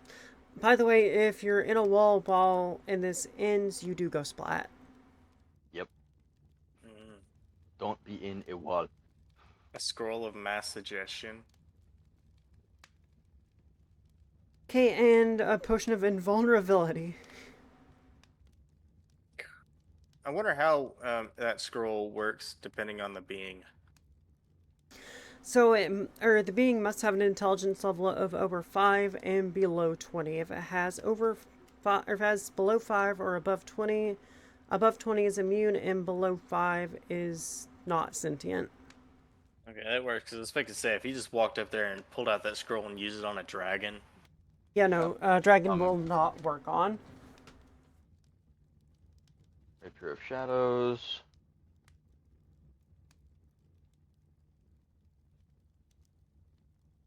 Honestly, the Dwarven Thrower does make sense of how Thaldrun is able to help us with your weapon.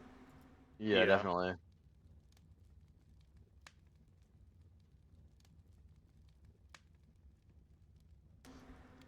Okay, Cloak of Ethereal Walker.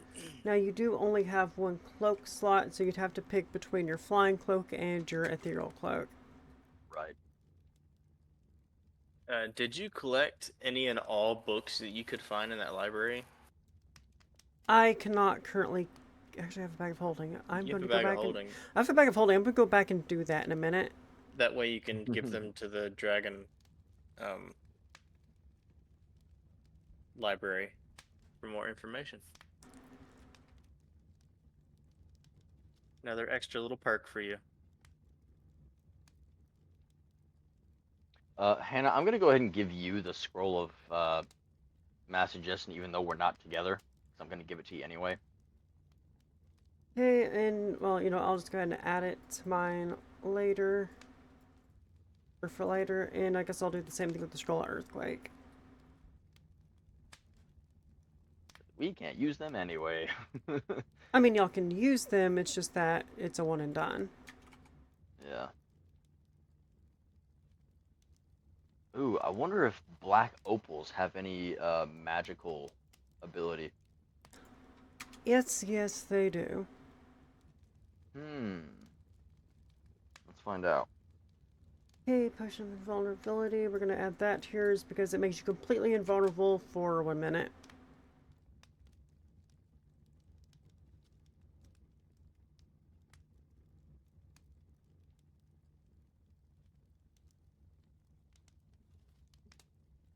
So you want to investigate the black opals. Yeah, I'm back. Yes. Absolutely yes. Hey, I'm gonna need both of you to make Arcana checks. Arcana Alright. check. Okay, who was that one? That was a 12 plus 1 to Demetrius. 12 plus 1 to Demetrius.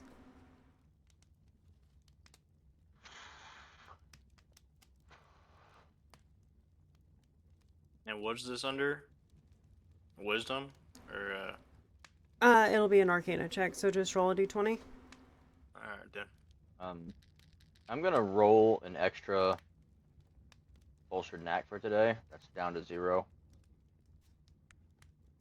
Okay, so you're gonna roll your... That was not me. No, it was me. Since I have the double roll thing per turn.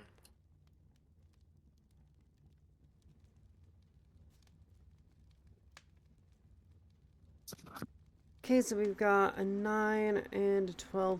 12 plus 1 and a 9 plus 3. I'm also going to re-roll, or I'm gonna roll a bolstered knack on that as well. I got a plus 2. 2, and we're gonna go back over to GPT. It's gonna be a 9 plus 3 for you, and...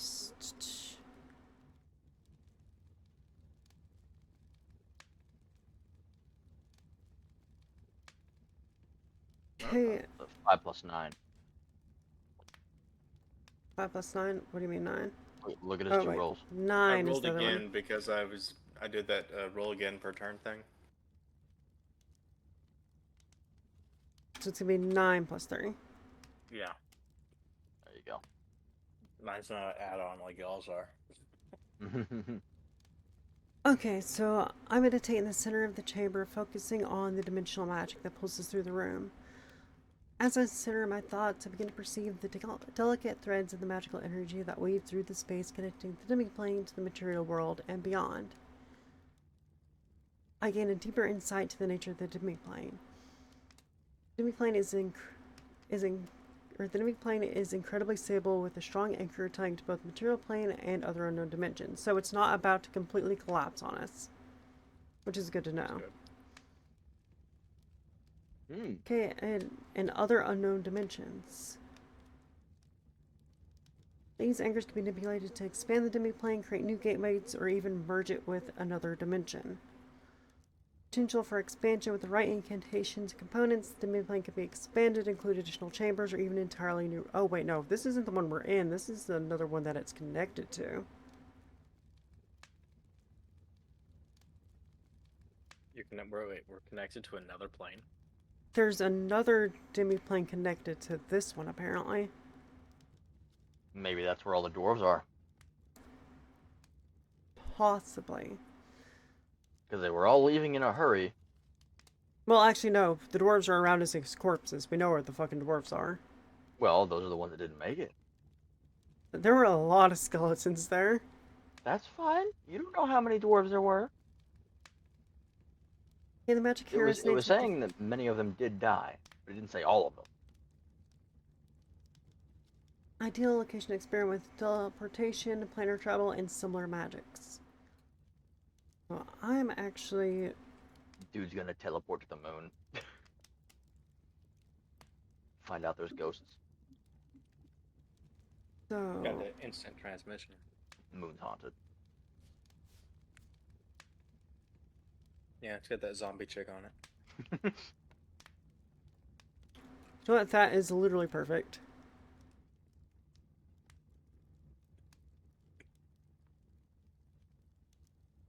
I'm gonna move the crystal down here.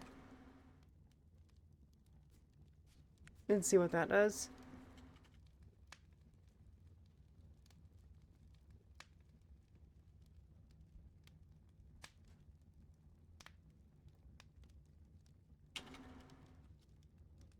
I have no clue what that's gonna do. Why would we even want to move it? Well, I'm curious to see what it does. Oh. It's gonna blow up. It might. Then we're all just dead.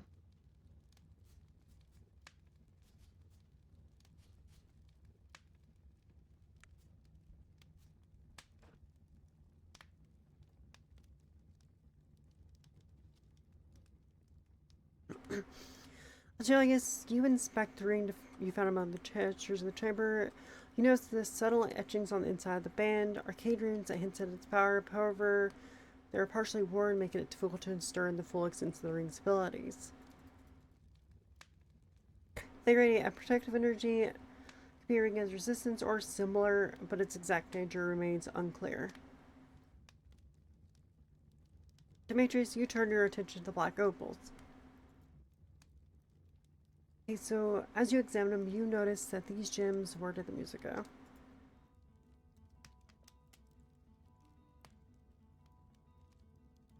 A deep, almost liquid quality as if they were more than just stones. Arcane energy, they admit, subtle but undeniably present. They seem to be conduits for necrotic energy. They might be used in crafting of necromantic items or in rituals that require manipulation of life forces. Alternatively, they could be ingrained into a weapon to enhance it with necrotic damage. Or perhaps used in creation of protective wards against necromancy. I refocus my efforts on relocating the central crystal to this chamber, aligning it with the magical resonance we have already sensed. Test is delicate, requiring both physical and magical precision. To avoid disruption in the flow, I successfully move it into there. The atmosphere of the room immediately changes and there's a shift in the ambient magic, as if the immediate place is adjusting itself to its new configuration. The crystal now seems to amplify the dimensional stability of the chamber, potentially enhancing any magical effects or rituals conducted here.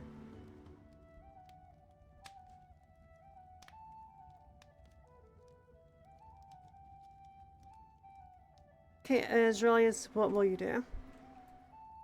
Well, since I still can't figure anything out about that ring, and we've already searched the treasure trove,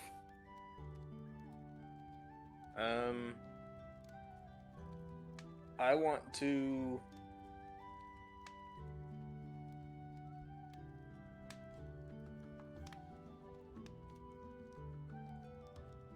What are you doing? Moving shit. Trying to move that barrel.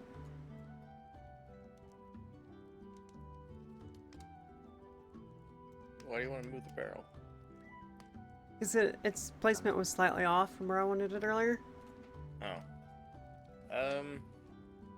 Even though we've already gathered all the items from the room, I also stated I wanted to try and find any hidden or locked away materials.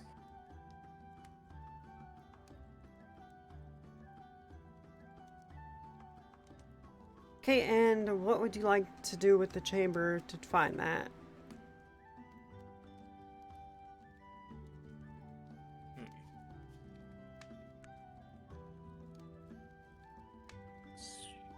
That's a good question. Search for any hidden levers.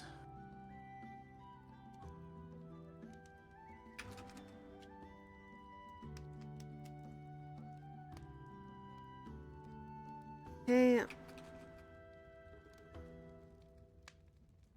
So you're gonna roll for perception for this one. God fucking damn it. 7. Rolling again. What's this one? Fucking 18. I'm taking that one. Wait, how are you rolling twice for that one? It's not an attack roll. Did it specifically state it's an attack roll? For your feat, it is Savage Attacker. Reroll attack rolls once per attack. Fine then. Take the 7. No, you could turn this into an attack roll and start beating on the walls. I guess I could do that. Which we will use the 18 for.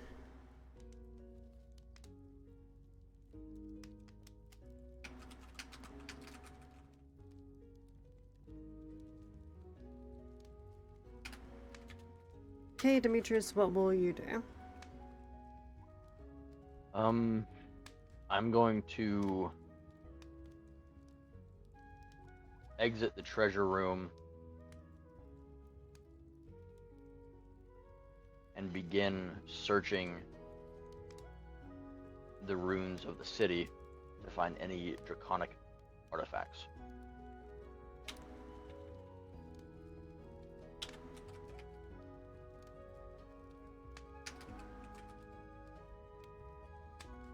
Okay, and you're gonna need to roll for perception there. Ready? Roll. A 10 plus 4.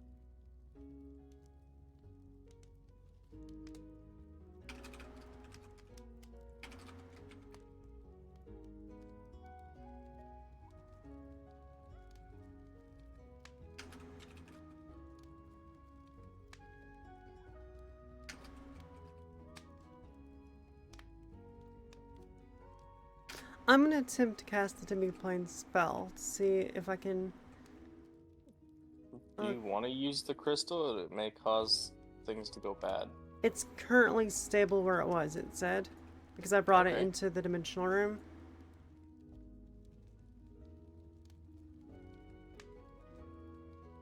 So with it being stable, we could siphon power from it and still keep the demi-plane intact. Yeah. Since I have a connection with it, I'll come back and play with it later.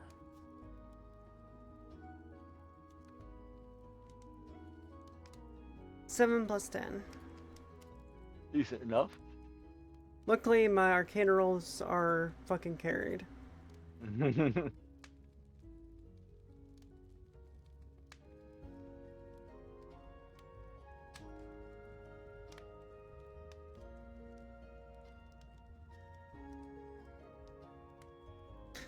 Okay, as you swing your mighty hammer into a random wall within the treasure chamber, the force of the strike reverberates through the stone, causing cracks spread across the surface. However, the wall seems reinforced, likely due to ancient dwarven craftsmanship. Despite the force of your blow, the wall holds firm, although a few loose stones tumble from the impact, revealing faint engravings underneath, a potential clue to the chamber, a history, or a hidden passage. Demetrius, you are going to exit the chamber room, or the treasure chamber, and start continuing down the path of the city.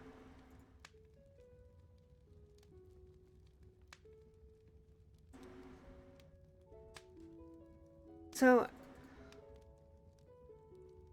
as you keep your eyes out for any draconic artifacts or influences, you notice a few draconic scales, which can be used valuable crafting or key to unlocking further secrets within the city. So you find a few dragon scales. Go ahead and Okay. roll a d10 to see how many.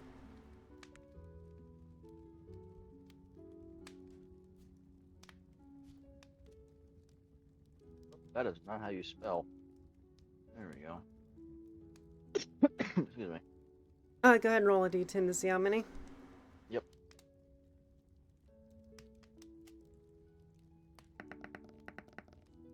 That would be a 3. 3. Well, technically a few is 3. Yep, so that works. I could use those for the fletching. Oh, and lols, yeah. Black Wolf actually showed me hide volumes last night. I'm just not really good with them yet.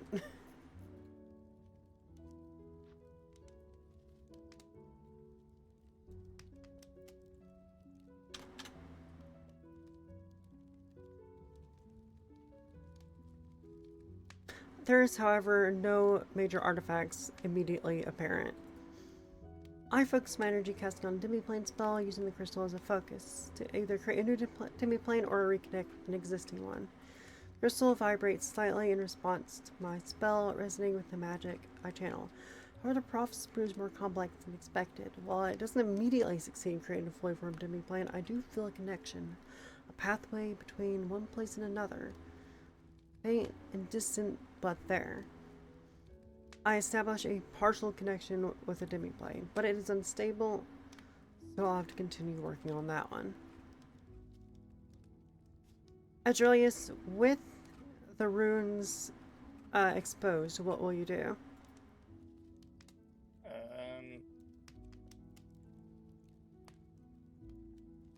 I think I'll go ahead and I'll hit the wall again.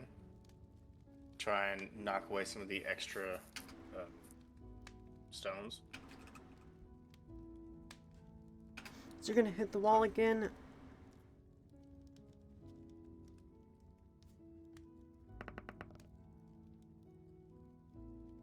That is a 17. Why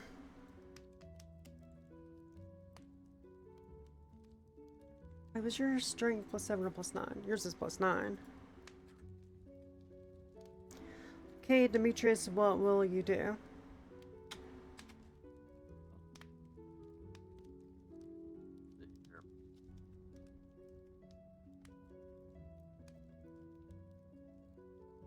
Following the breadcrumbs, I tried to find more draconic artifacts.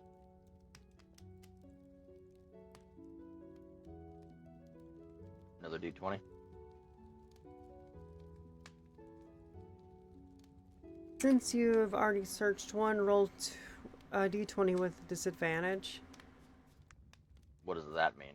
Roll 2 d20 and pick the lowest number. Oh, okay, well there's a 6.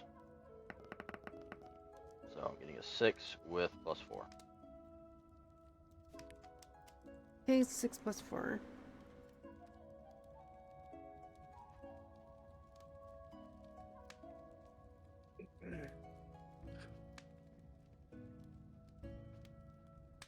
Okay, you will also enter a large chamber.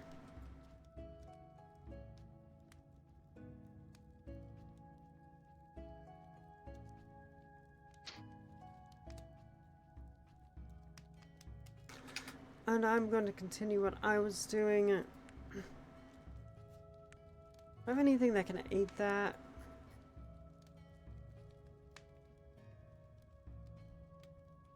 Not that I want to use just yet.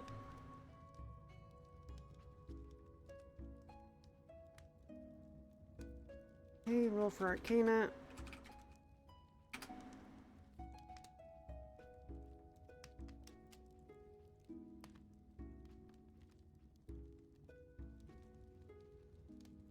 $15.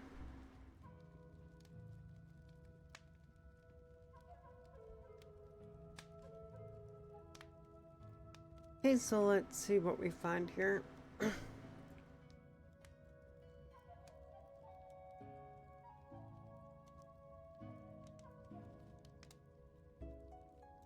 As you realize, you bring your hammer down on the wall with even more force than before, causing a loud crash that echoes through the chamber. The impact shatters the section of the wall, sending debris scattering across the floor. Behind the damaged wall, you encounter a small hidden alcove containing a weathered chest bound with old iron and etched with dwarven runes. The wall has been broken through, revealing a hidden alcove.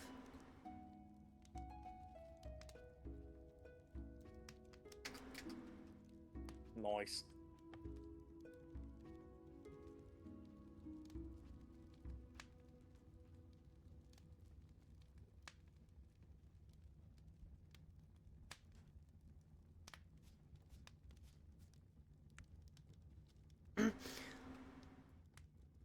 Your character is actually too big to fit through there. There we go. Behind the alcove, you also see a ladder. So you have a small weathered chest bound with old iron. And that. So, what would you like to do with the chest? Ooh. Glowing with ruins, huh?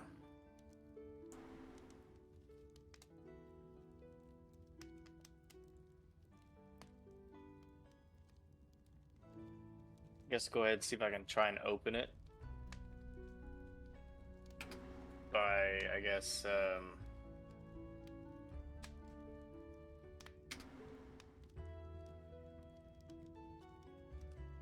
deciphering the ruins, maybe?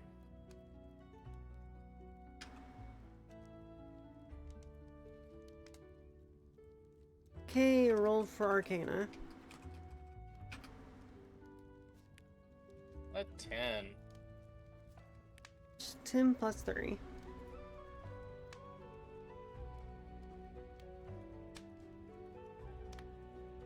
Hey, Demetrius, what will you do?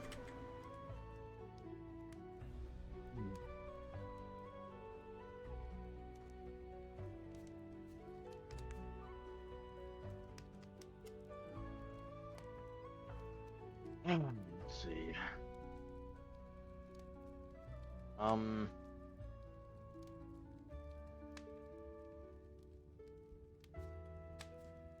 Hmm. hmm.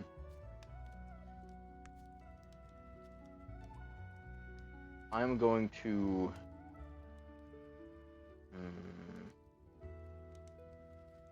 Let's try it. I'm going to use the Cloak of Ethereal Walk.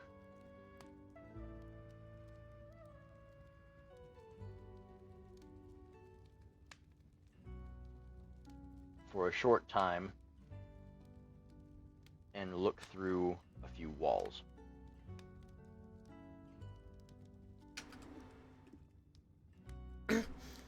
Okay, since you are currently in this chamber, here's what you can see in your immediate vicinity. To your right, you see a chamber that is a bedroom with a small wardrobe chest, potentially with clothes.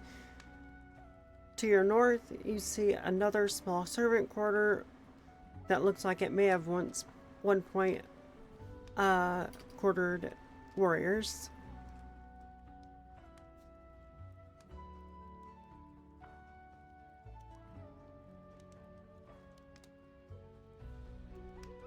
That didn't work at all the way I expected it. That was useless. Would have been different if there wasn't a door available. I mean, if it was, I mean, it was saying there might be suggestions that there might be hidden sections or secrets still waiting to be uncovered. So You might just kind of not. going there. Yeah, you might just not be in the correct area of the place yet. Okay.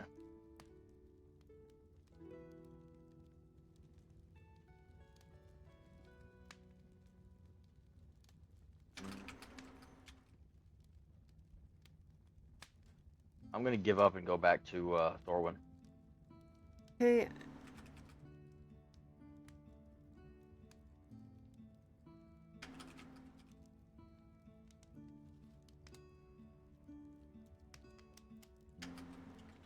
Re-equipping my Wings of Wind cloak.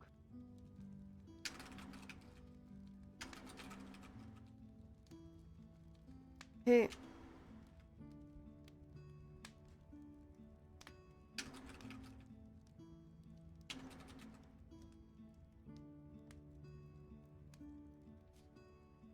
Okay, so we're gonna go ahead and send you back to Thorman.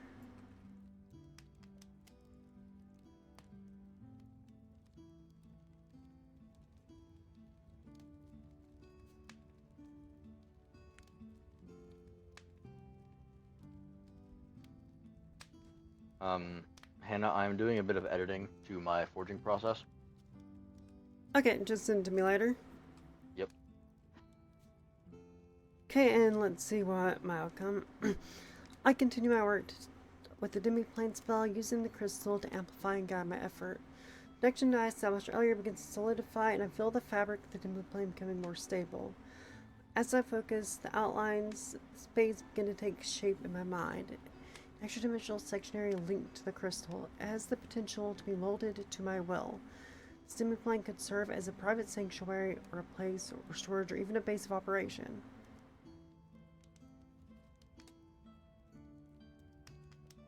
Nice, he did it, yeah? Yep, we now have a demi-plane.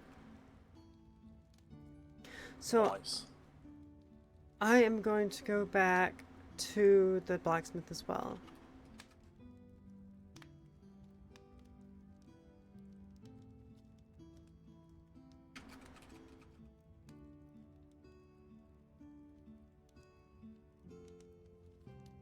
I'm going to bring the crystal with me. Why are you bringing the crystal with you? It was in a better spot. Because I've established a connection to a better demi-plane. Oh, okay.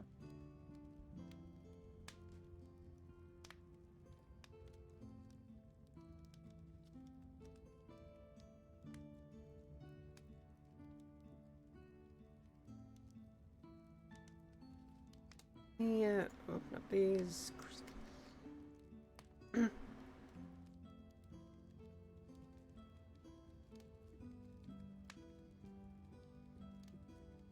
Okay, Demetrius. Okay, so we know what Shears was. All you see is some decaying furniture and old servants' quarters, and nothing really of. No. I returned to the blacksmith, bringing the crystal with me. The ancient dwarf, still mostly silent, driven by echoes of old memories, takes notice of the crystal that radiates a faint power. Blacksmith gaze lingers on its moment, perhaps recognizing its significance or sensing energy within. However, he remains focused on his work, the hammer striking the anvil steadily with a rhythm. The blacksmith really doesn't do anything with that. Aurelius, you examine the runes on the chest, but despite your efforts, the script remains largely indecipherable. The runes continue to faintly pulse as if projecting whatever inside. Well, that's annoying. I'm just gonna break it. Okay, you smash it open.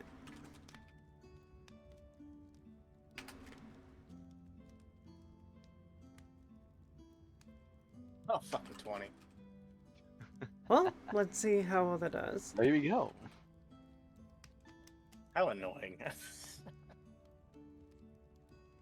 I get a 20 on a box. It's a box. I see the curse of boxes affects you even when you don't have it. Apparently. With a powerful swing of your hammer, you bring it down on the ancient dwarven chest, forcefully amplifying its immense strength and the element of power within the hammer. The runes on the chest flare brightly for a moment as if resisting the assault, but they shatter under the impact, leaving the chest exposed and unprotected. The chest then splinters open with a resounding crack, revealing its contents. However, as expected, the traps embedded in the chest's constructions are in fact triggered. Bursts of magic erupt from the broken chest, designed to punish any who dare breach its defenses. Fortunately, as Julius' sheer force already weakened the trap's potency, but they still deliver their blow. Damn! 50 necrotic damage half due to your nat 20. And you don't have resistance to that, so you'll be taking the full amount, dropping you to... So that'd be 67 HP. As the dust settles and dissipates, Julius looks inside the broken chest. Dwarven Lord's Crown, a finely crafted crown of mithril and diamonds. Once worn by the ruler of the city, while it doesn't grant any combat bonus, it holds immense historical value. It might be used as a symbol of leadership or sold for a significant sum. So that one just goes in the treasure, and we don't know the value of it yet. We'd have to get it appraised.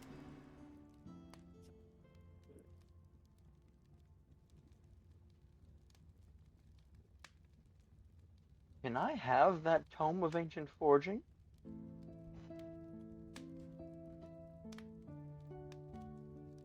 Okay, we're gonna add that to that. Dwarven Lord's Crown. Oh, let me just copy this for you real quick.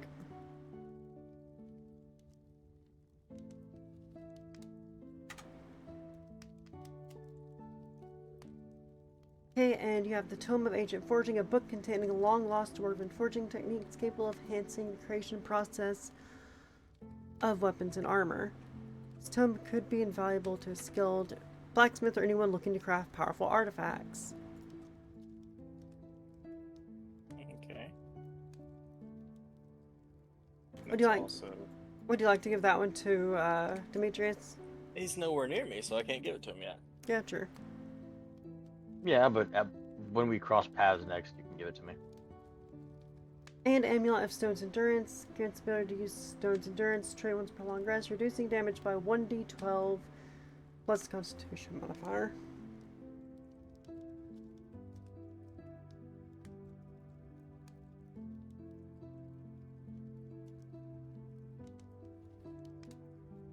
Amulet of Stone Endurance. What do you want, girl? And oh my god, you found 300 platinum pieces. Which brings your total platinum up to 303. You quite have a suitable hoard for a dragon now.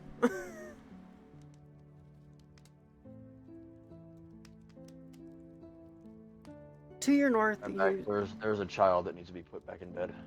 Okay, you can take your time, since this is Azraelius' section.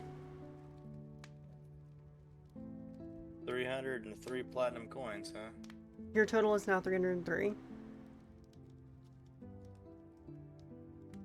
Well, there Damn. goes all the loot.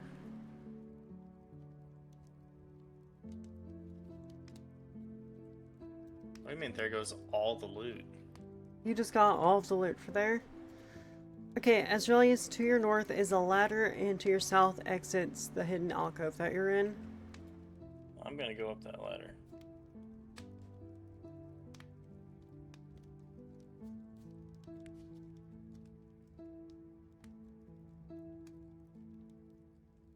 Where's it taking me? That's what I'm trying to figure out. Okay, so this leads you up to... Is that back- a dead man? It leads you back to a slightly hidden alcove next to the main street of the city. What is that there? That is a grappling hook to cross the chasm, but you can fly. How useful. Yeah, for example, if one of us that couldn't fly found it, we would be able to use that. That way we wouldn't be stuck.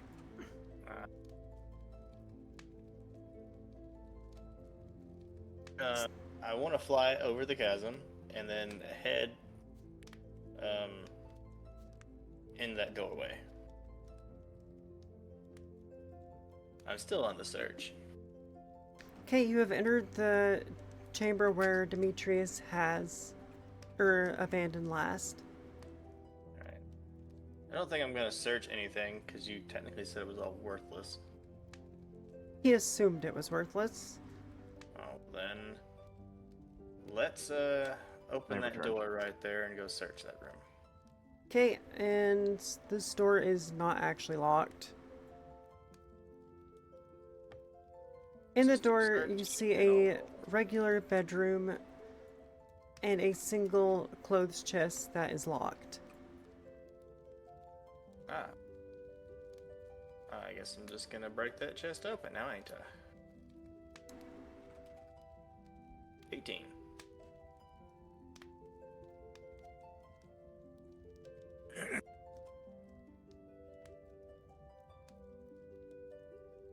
Couple shelves of books over there too. And you also want to investigate the bookshelves. Yeah, you know what? I'm not gonna investigate the bookshelves. I'm just gonna take whatever's on the bookshelves and put them in the bag of holding. I'll give those to you. You're the only one who's gonna want books anyway. Okay.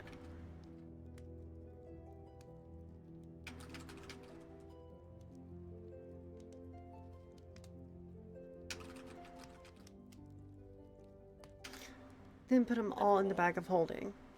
And we'll figure out what those are later.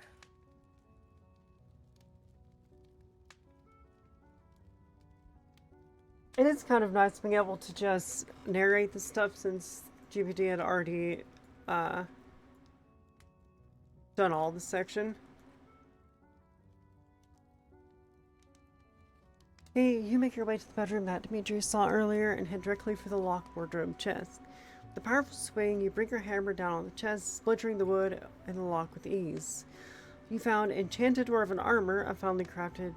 Well, let me copy and paste that real quick, because that's a lot of stuff as well. Again, with more shit.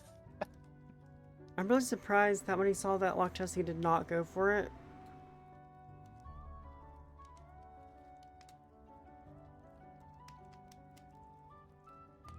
You talking about me? Yeah, you missed... In that one bedroom you thought was worthless, actually had a lot of shit in it. And you know this how? Because I opened it. Yeah, he went there. Okay.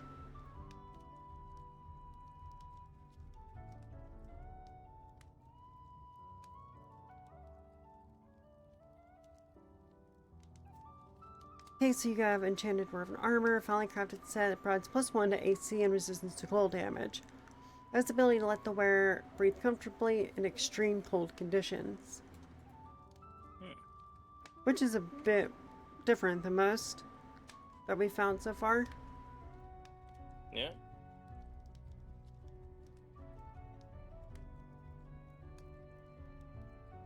What's all the ones on the bottom there? Forging in Fire, the Chronicles of Carvan, and the Elemental Theory. Those were the books you found. Ah. Okay. Copy those. Okay, old personal journal.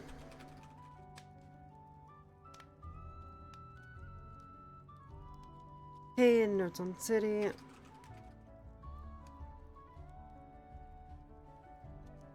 Pair of dwarven boots.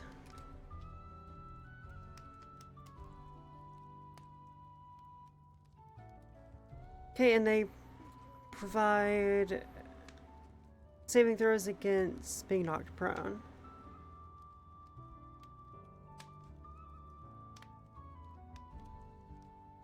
And a small velvet bag. There are 5 precious gem, each worth 100 GP, so increase your total gems up to 3,500. Hold on, I'm having technical issues here.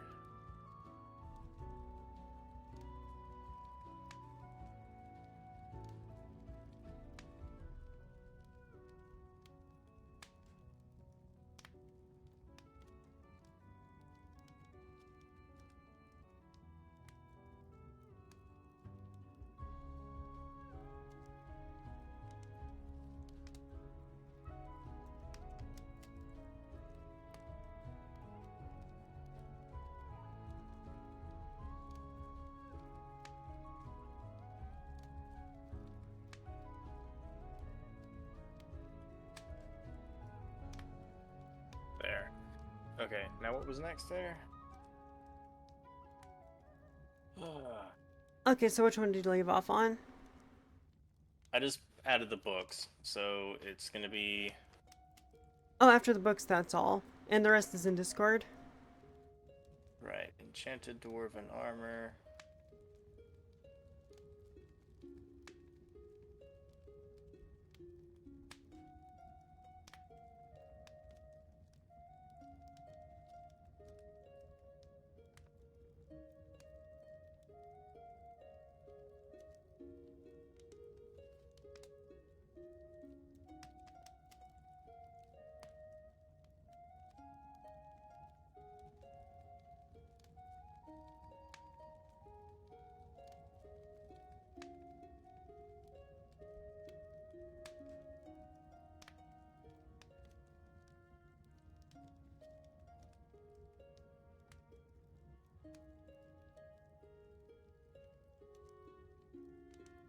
Okay. 100 GP.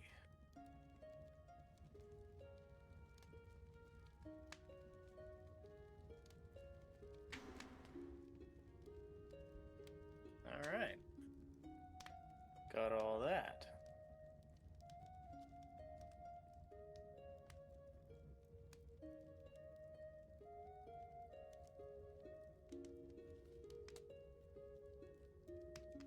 Okay.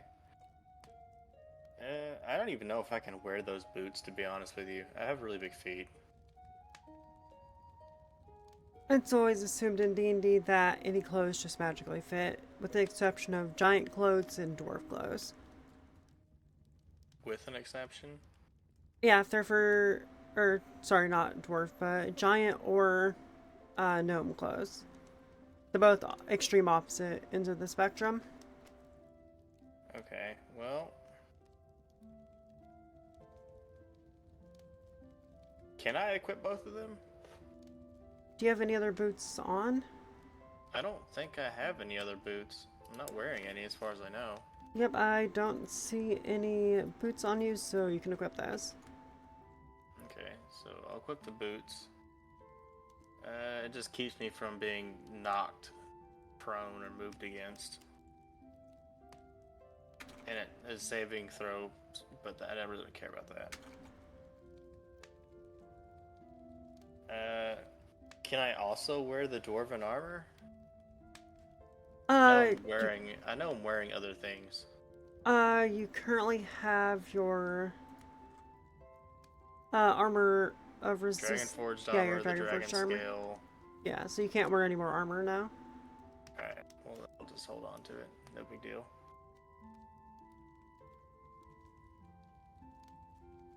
Okay, and would you like to continue exploring the chamber, or would you like to head back? Is there anything downstairs? To the left? Is it just, well, I can't really see what's under the stairway over there, so I kind of want to go down in there. Okay, so you're gonna go head downstairs. Because I can't technically see what's all there. All you see down here is a single doorway leading outside to the main city, and A bunch of crates. an old dining room. Oh, there's a chest. It's a box.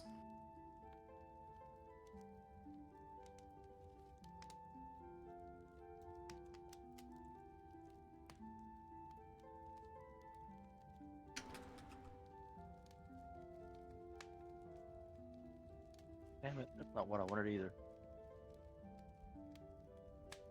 Okay, and I'm guessing you're gonna smash it open. Yes. You want me to roll for that one? It is not an enchanted box. Then I'm just gonna open it then. I mean, it is locked, but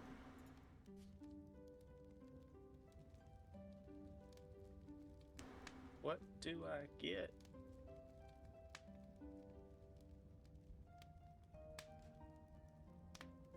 Need more shit to kill with.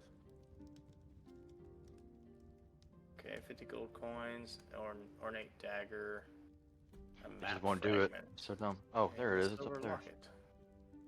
so as for the map fragment, we've already discovered all of the hidden chambers that are not immediately visible if you do regular exploring. The map fragment would have led to the treasure chamber, so we don't need to focus on that one. Okay, so gold. Add 50 more gold here. Yeah, that's what I wanted, I think. Nope, still not what I wanted. Silver locket. I'll add that to the treasure.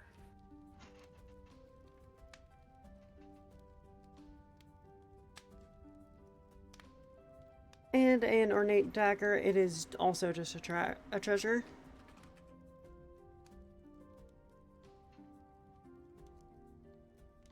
Where did you go?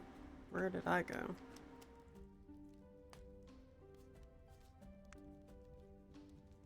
Okay, and it was a what now? Silver locket, ornate dagger.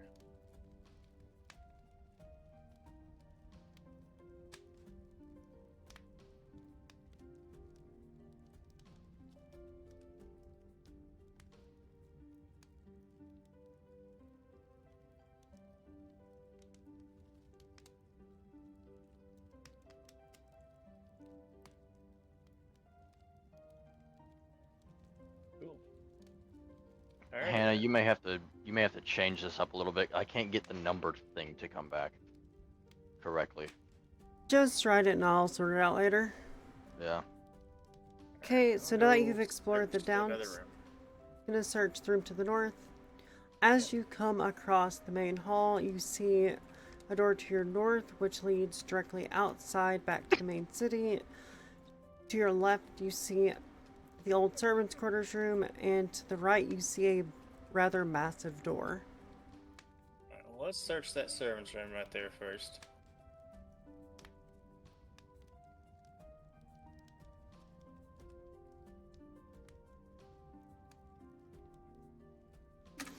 So you're gonna search the old servants' room. It is not locked. Ignore most of the decorations. We're just gonna go off what it generates for this one. Alright.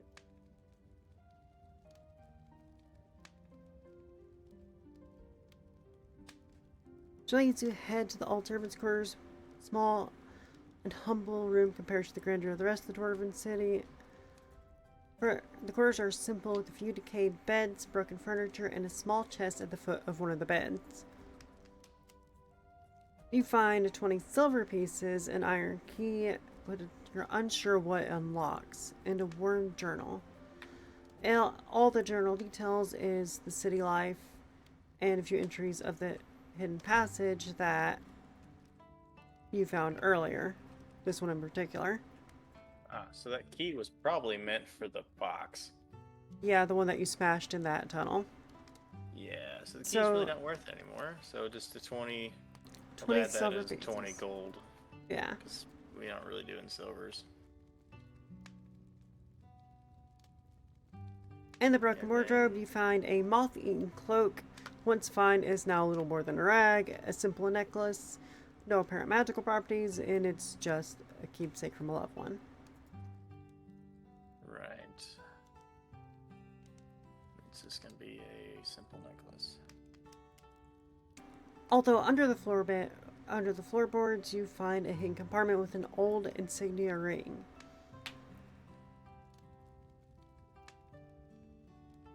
It is just a treasure.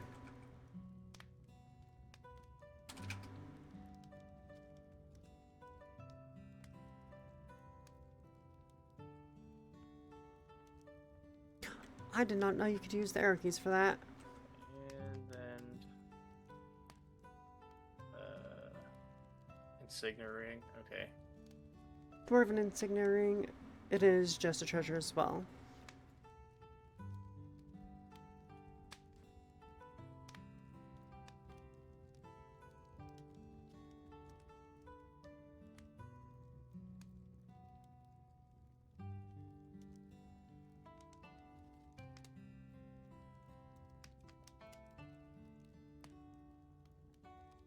Okay.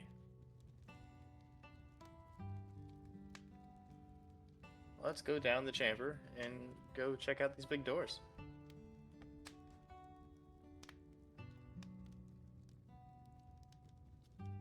Where is your name?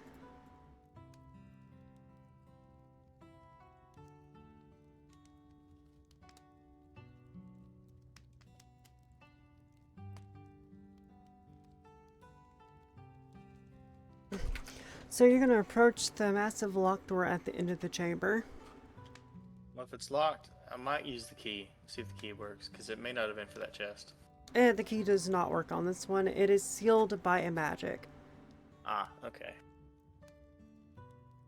Well.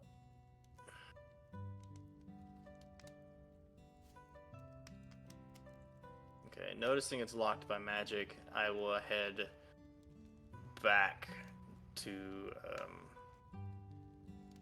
the rest of the group.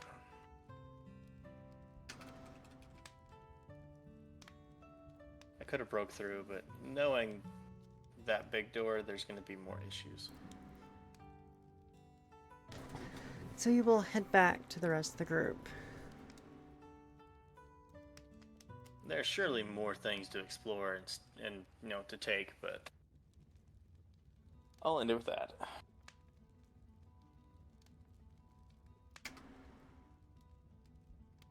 As Joyce returns to the group after discovering a massive, magically locked door at the end of the chamber, the air of ancient city feels heavy, filled with echoes of the forgotten history. The strange magic radiating from the door is a clear indication of what lies beyond could be significant or dangerous. Me and Demetrius are located near the blacksmith, and we are now all reunited. Azraelius, what will you do? Finally. Alright, let's go ahead and distribute some of this whatnot. We're just gonna auto-distribute the loot. I'll just go ahead and let it know. So what did I get? You mean If anything. distribute loot? I'm confused now. Yeah, Hannah. He's a little confused. Can you explain? Yeah, because if you're gonna auto-distribute, it's already all in my inventory. No, I mean, like, I'm just letting it know that we're gonna distribute it manually. Uh, So, What Demetrius would want that you'd have, Aurelius, is the forging techniques. Okay, so Alright. I've already got that put into my notes here. Alright, so you wanted the forging, fire, dwarven metalwork. That's off of my list. Okay, as for the rest of it,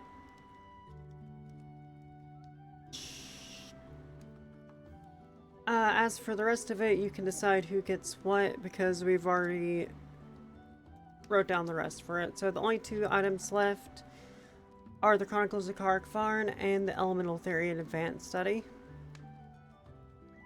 Ooh.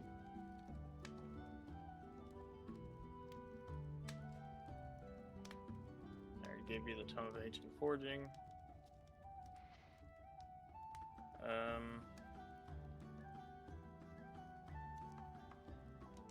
What is the actual name of that book? Because we've called it like 3 different things already. What? Forging and Fire, the Legacy of the Dwarven Metalwork.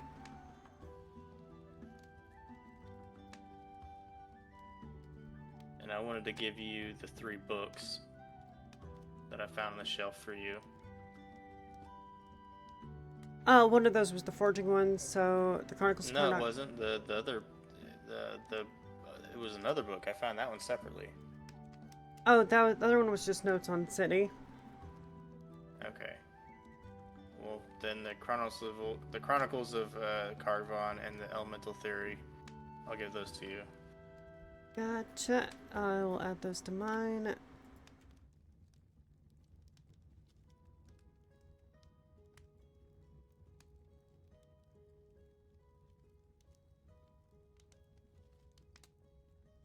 After exchanging loot, I'm going to go into a trance, waiting on the dwarf. Okay, so do we want to start our long rest? We can, I 'cause wanted that'll- to give you the Scroll of Earthquake as well. Yeah, we'll just redistribute that manually between us. Yeah, we can definitely do our long rest here, waiting for the dwarf to finish up. And then hopefully we can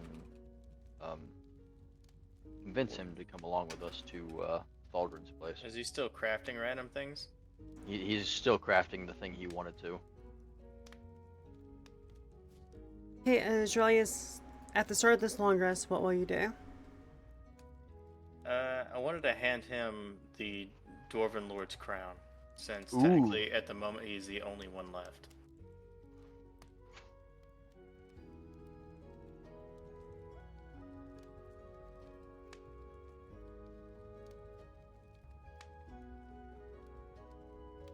What would you like to say to him as you hand this to him? Though I found it, I am not worthy.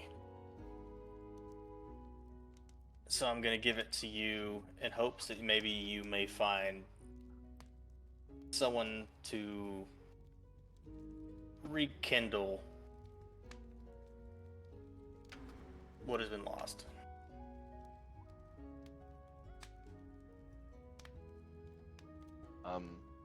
And it's not crow, it's crown.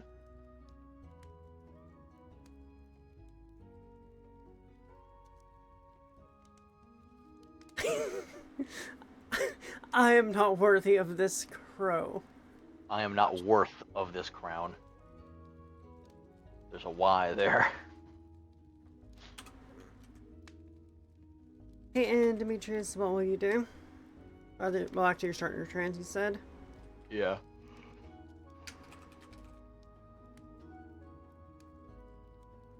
Be different if he like turned it around and made something with it and then give it back. Made a couple quick tweaks here. Now it's draconic. What?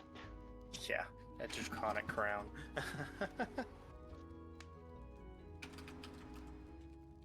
That way I can go ahead and get that off my list. Oh wait, also give him the Dwarven insignia ring, because I have no use for that either.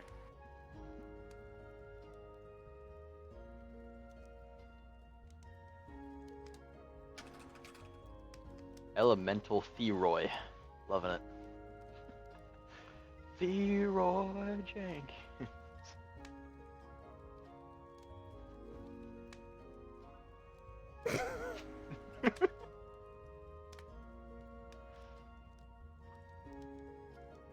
Close enough.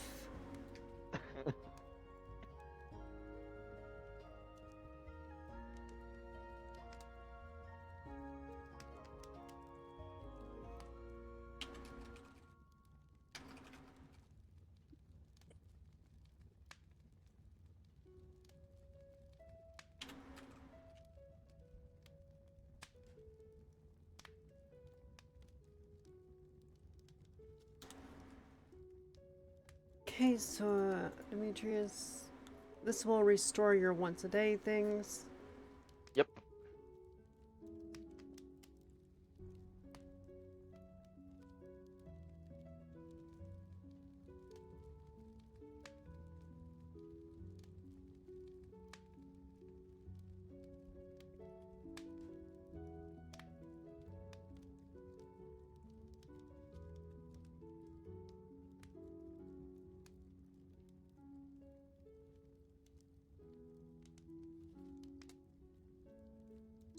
Well, now I need to figure out what those two spells are. Yep. The earthquake one seemed like it was pretty nifty. It did give you a small description about it. Yeah, needing to put that there. We got mass suggestion. Up to 12 creatures and earthquake.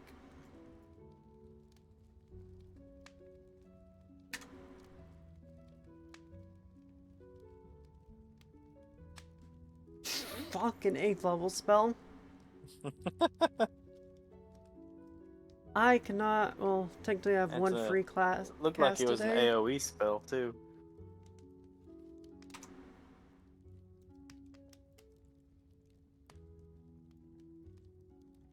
So, Kind of like summoning your giant ice blocks.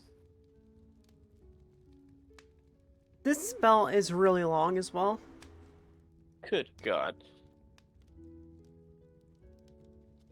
Ground becomes difficult terrain. Cast the spell.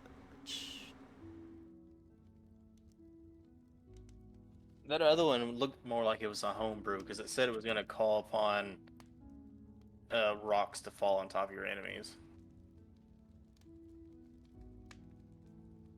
Okay, so 1d10 to foot deep. That is really. I'm just gonna homebrew the shit out of this spell whenever the time comes because that's way too complicated. Basically, just roll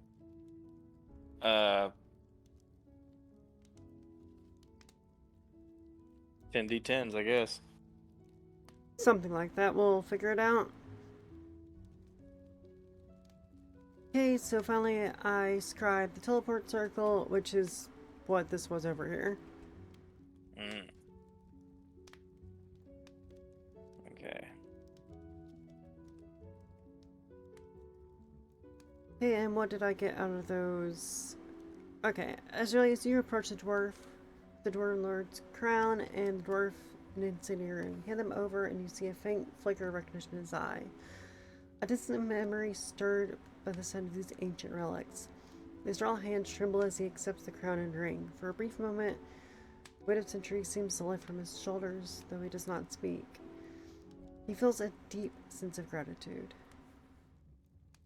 Demetrius, you trance and you meditate on your recent experience, particularly the ancient smithing techniques you observed. So I scribe those two and I read the books. Has it been a full day since we've been down here? After I'll eventually need to rest. I mean, yeah, we're currently starting our rest here. Yeah, we've been down Okay. for a long time. Yeah.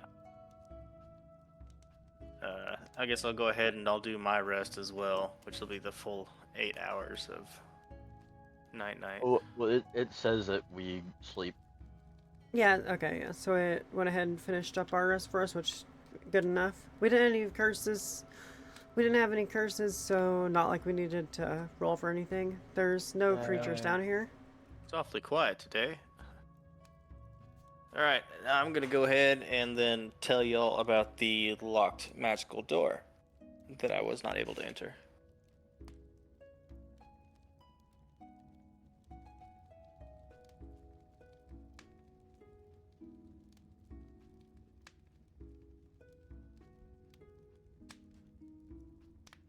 Lois is saving their channel points for a while. That is terrifying because Solitz is doing the same thing. Yeah, he wants the Yeah. 50k. I am both looking forward to the 50k and am goddamn terrified of it because... He's Well, just gonna y'all see. unload. Yeah. Demetrius, what do you say?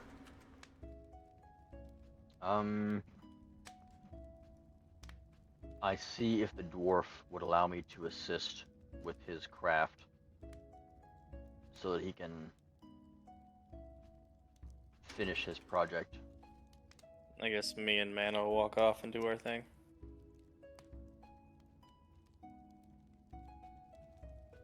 Yep, I'm gonna follow Azraeus. Okay, let's disappear into the depths of the dungeon again.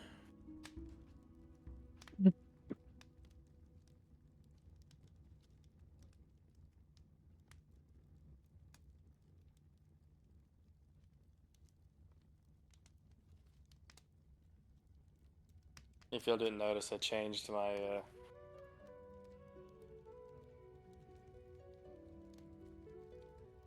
screen for my character name. Oh, in Discord? Yeah, I saw it. Yeah. Hey, so Demetrius, you respectfully asks if you can help with this craft. The old dwarf pauses, his hammering eyes narrowing, and considers your offer. Finally, he gives a slow nod of approval, gesturing for you to stand by his side. His movements are deliberate, and he begins to show you some of the ancient techniques he's using that have been lost to time, even among the most skilled blacksmiths of the current age. You assist him and gain deeper insight into the forging process. Yay. The way your character's all bent over, look like more you're being a butt sniffer than a forge master over there. Damn it. Hey, as meanwhile, me and Azraeus make our way back to the magical door. So, I guess...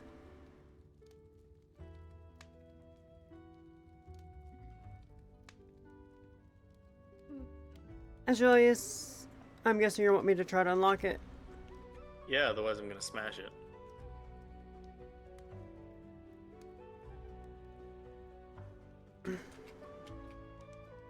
So I'm gonna roll a Arcana check here. Smashing and crashing is kind of my kind of thing. 3 plus 2. 3. I also need to roll my 2 portent dice for the day since this is a new day. 9 and a 4, that is not promising. Then again, if you get a 2, you might as well use the 3. Or the 4. Other words, this is going to be a very painful one if I roll out today. So it's going to be a 3 plus 10 on Arcana roll.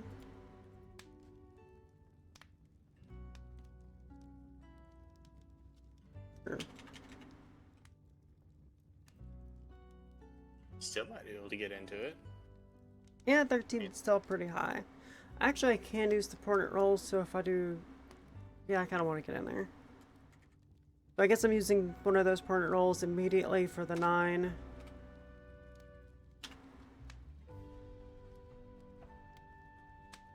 That's really early in the day to use it, though. It happens. Just best hope that your next roll doesn't suck. Hey, and Azraeus, what will you do, if anything?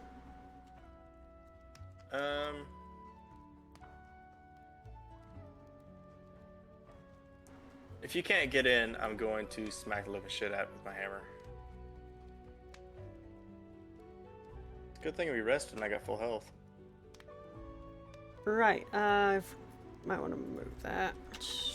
5.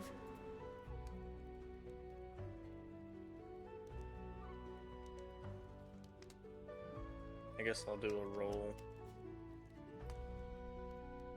Yep, go ahead and roll for strength. Not 20. Fucking 20. Holy shit. There's my 20s. Hey, Yay, and fuck me. Demetrius, I'm assuming you're just going to stay over there helping him? Yep. Okay, so we don't need to specify yours for this turn.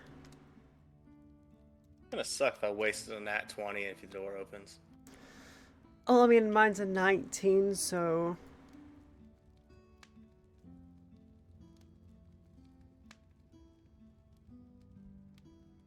If it doesn't work, can I just transfer that to my first attack? Yes, you can. Because that's gonna suck.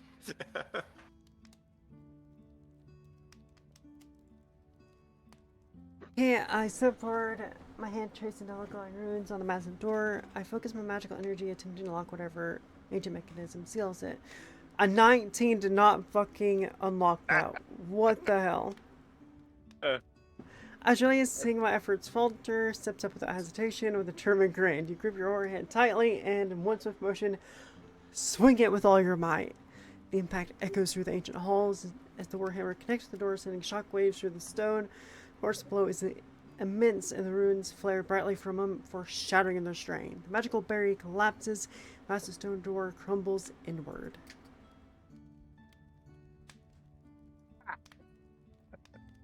Strength does it for me again. What's funny is it's actually in your character sheet what you can't hit, you smash or whatever. Exactly, and it even put me in there. I grinned. Haha. And as we have now destroyed the door, the guardian in the inner chamber awakens. Oh, piss. This is your Do you fault. require assistance? Well, we'll have to see how strong this thing is first. This is your fault. You just couldn't, open a damn door with your magic.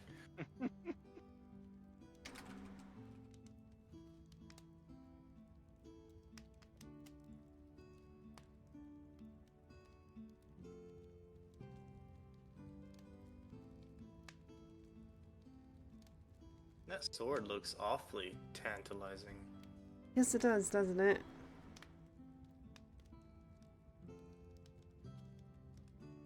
I'm not even the one playing, with the game. I mean, even I want the damn sword.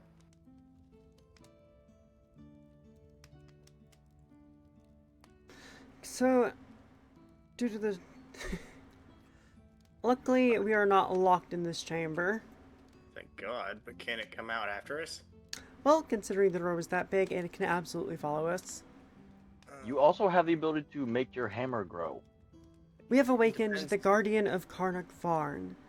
This towering figure, forged from the strongest dwarven steel and imbued with ancient magic, once was the protector of Karnak Varn, standing over 20 feet tall, resembles a colossal dwarven warrior. Well, its HP's only 900, so... Complete with a mighty... Well, it's supposed to be a giant sword, but it Wait, doesn't know what? that. Is that... It's a 900 HP with a 60 D12 plus 360? Well, What that's fuck's the that makeup. mean? That's the That- makeup of the health. Yeah, it's making Oh, the health. okay. Understood. It But has its a- AC is 22. Yeah, its AC is fucking massive. Good luck me actually hitting the damn thing then.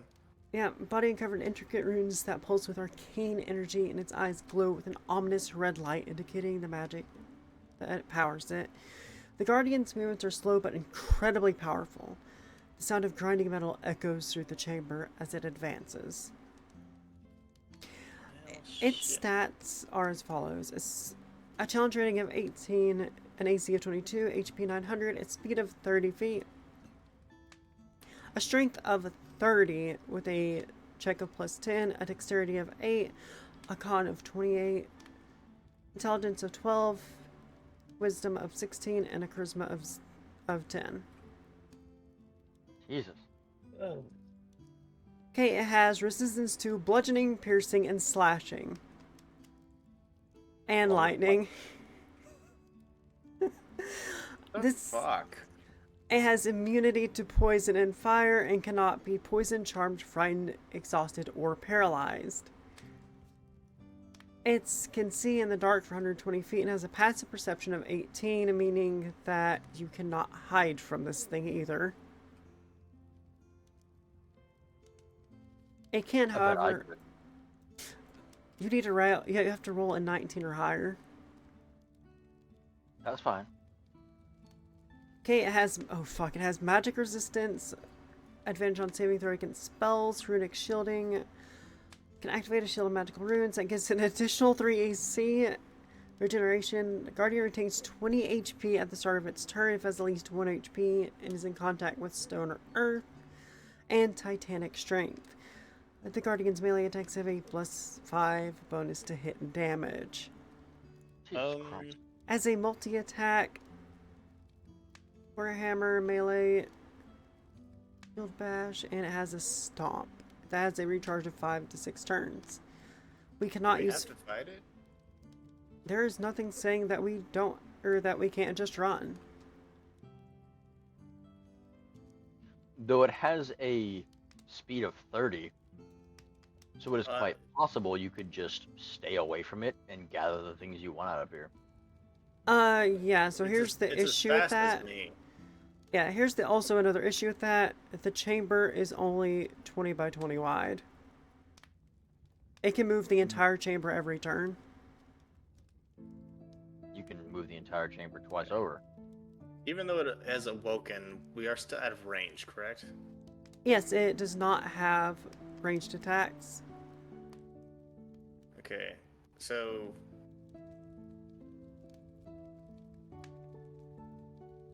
I haven't had the chance to touch the crystal yet.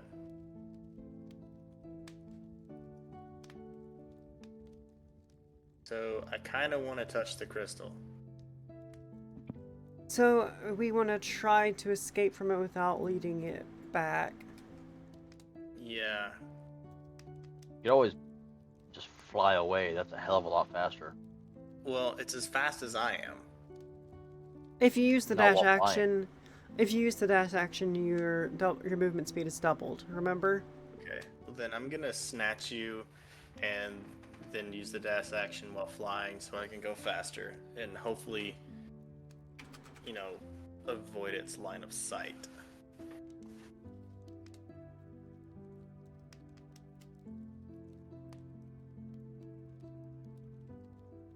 I want to see if I can gain additional power or whatnot from the crystal.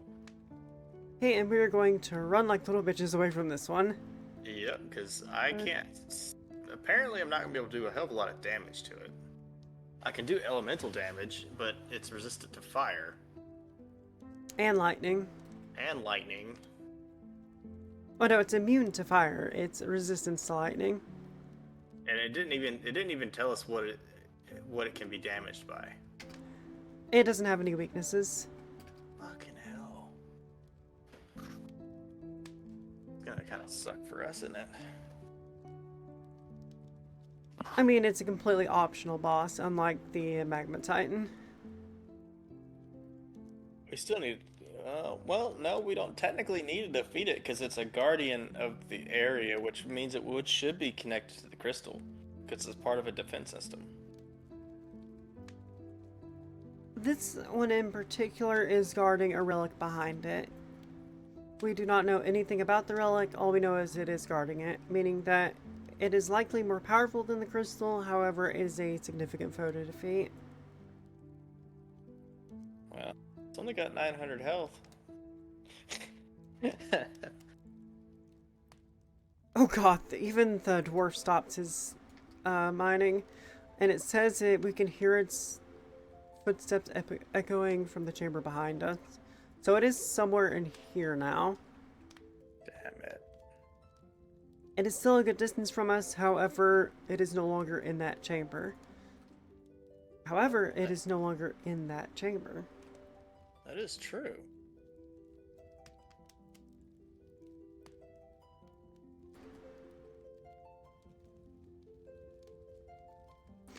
So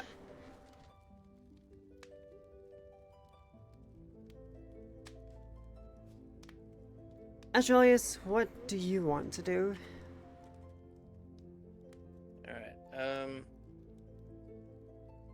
I want to tell Demetrius to, if he can, run as fast as he can back to the treasury, and then take the secret entrance. That way, that one will not work because the secret entrance leads to right here, which will come out to right here. well, The yeah, Guardian he's is gonna- right here. We'd have to wait because the Guardian's gonna go past it. I mean, he could use that chamber right on. Where is it gonna go? So there's a path to the left that leads around it, and the Guardian is currently heading this way. Right. No one's explored that though. Yeah, that's in the treasury still. Yeah. So you want to tell him to take the left path? Yeah.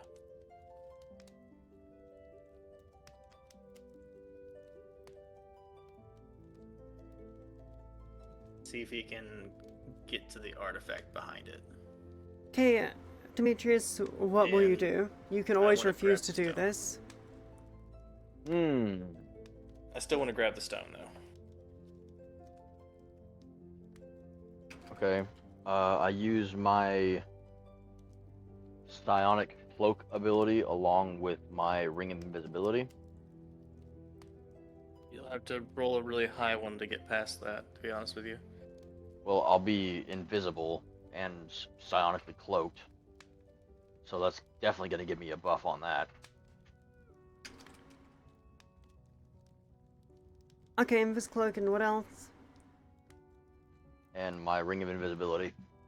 You can't go invisible twice. It's not invisible twice. Oh wait, what was the name of the cloak? It's not a cloak. It's an ability. Mind cloak. Oh, Mind Cloak. I thought you said Yeah. My Cloak.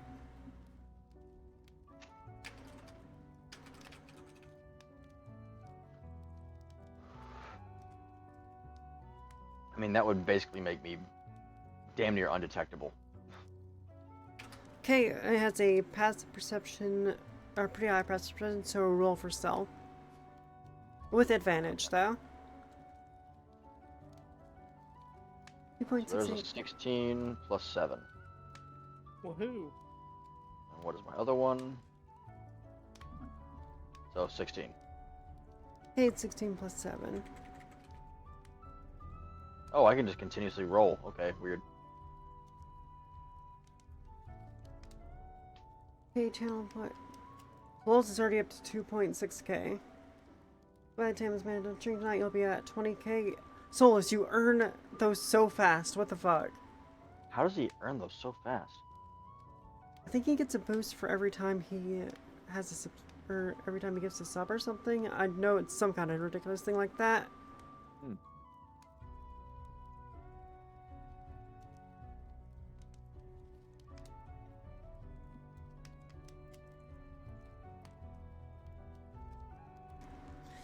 Okay, and This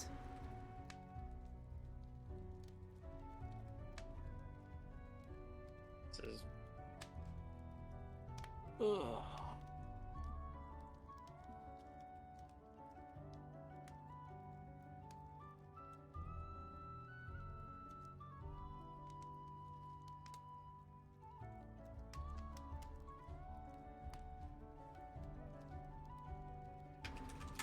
I'm gonna make a contingency plan there. I'm gonna move them to the teleport circle, but not activate it yet, just in case we need to. Do you want my bag of is- holding to put Yeah, the floors in? Aurelius. Well, he's got his own bag of holding. Yeah, Right. I've got my own. Okay.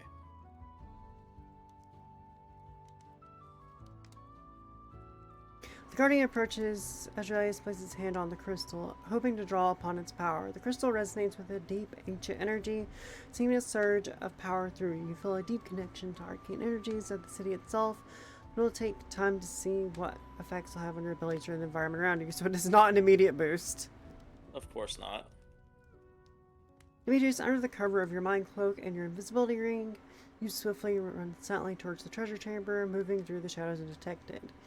The stealth was flawless, and the Guardian, focused on the main chamber, do not sense you at all. Okay, once I move the crystal to the teleport chamber, or teleport circle, along with the dwarf. But I wasn't done with the crystal yet. Well, It kind of skipped the whole process. No, it didn't. Well, yeah, because I'm still touching the crystal. I'm not done with it. Oh. okay, and Demetrius, you're going over here. I guess, in a way, you've moved me with it. Yeah. Yep, you're So- currently still holding it. Okay. That makes sense then. Because I still have to activate the hammer, too. Okay, so we hear the heavy footsteps of the Guardian growing louder. It is currently 3/4 of the way to us. Yeah. It will be in the main chamber soon, but your plan is in motion. The atmosphere is tense and the Guardian approach draws near. Azraelius, what do you do?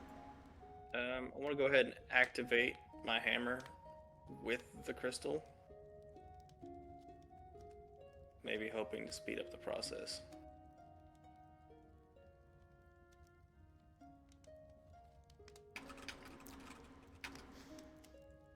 Okay, and Demetrius, you are currently in the main chamber of this, and you can see the artifact. Don't What be do you greedy. do? There's no other loot in the chamber, by the way. Well, I know. I'm just, I know him.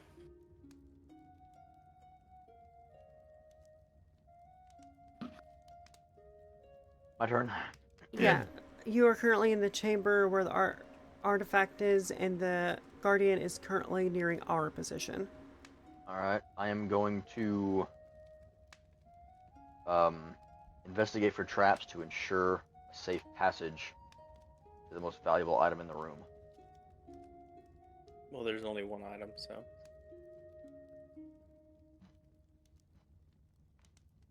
Okay, and roll a perception check. Come on, baby. Son of a bitch. 2. Would you like to use your bolstered knack? Abso-fucking-lutely. Let's see how many it takes. Let's see here. 2. Oh, and yeah, I'll check it out in a moment, right after we finish this. 2 plus 4. +2. So you're at 8 Two. currently. Plus 5. You're at 13 currently. Plus 4, so you're at 17. I think that'll be enough. So you use 3 bolster knack. So it's going to be a 13 plus 5 check on this one.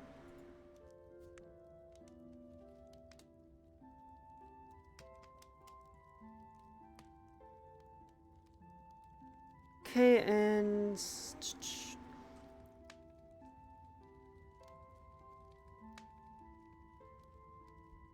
I have my spell slot, so I'm going to cast an Earth Elemental. Try and go play with it.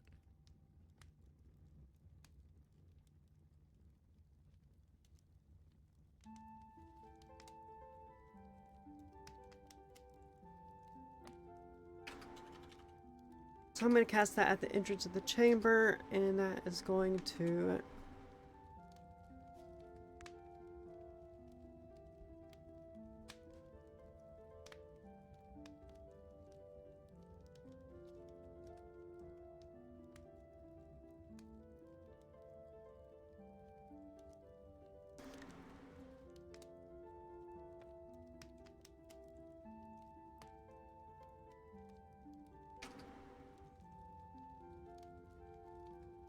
to fight the Guardian.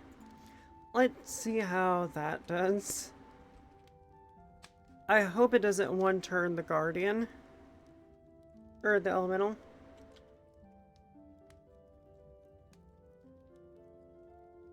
So we have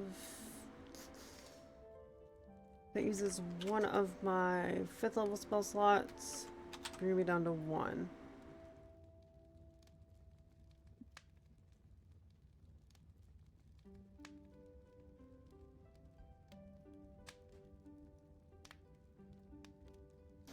Okay, Azraelius, as you touch the crystal with your hammer, you focus all your energy attempting to channel the power of both your weapon and the ancient crystal. Resonance between the hammer and the elemental core and the crystal intensifies, sending vibrations through your entire body. You feel the energy building, but it's difficult to control, as if the crystal is awakening, responding to the presence of your weapon and the urgency of the situation. The power surges through you, but it will take a moment longer to see the full effects. Demetrius, you advance cautiously through the treasure chamber, you sense heightened by the dangers lurking in the city. Keep a careful eye out for traps. As you approach the artifact, you notice the faint runes etched on the floor, barely visible under the dust and debris. These runes likely activate a trap, possibly connected to the artifact you're seeking. With your sharp mind, you begin to analyze a way to disarm or bypass these runes. I summon the Earth Elemental to stand guard, preparing to engage the Guardian. The massive creature of stone and earth materializes from towering solid. Oh, hey, Kathra, thank you for the raid, Kath. You brought 6 people with ya. Oh, that emote is super cute. Okay, the Guardian's footsteps grow closer, echoing through the chamber. You feel the tension build as the inevitable confrontation approaches. Azraelius is still attempting to harness crystal's power, and Demetrius carefully disarming the trap. The Earth Elemental is standing guard.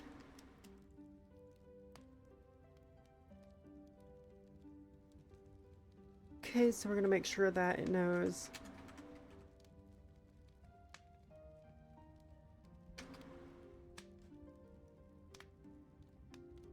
Okay, Azraelius, what will you do? Well, I guess I'm going to continue trying to gather energy from the crystal. Can't really do nothing else.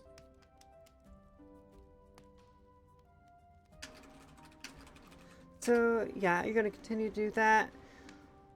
And yeah, this is an AI-based D&D homebrew with Telspire. It is working shockingly well. And Demetrius, how will you go about disarming the runes?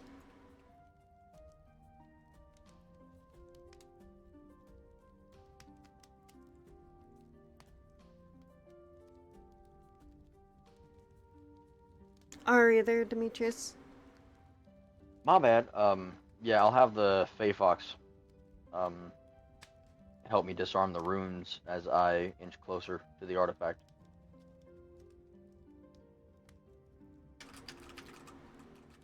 Kate will let the AI decide how that goes. Cool. I wonder what this artifact is, because it looks like a skull. Okay, and what will I do this turn?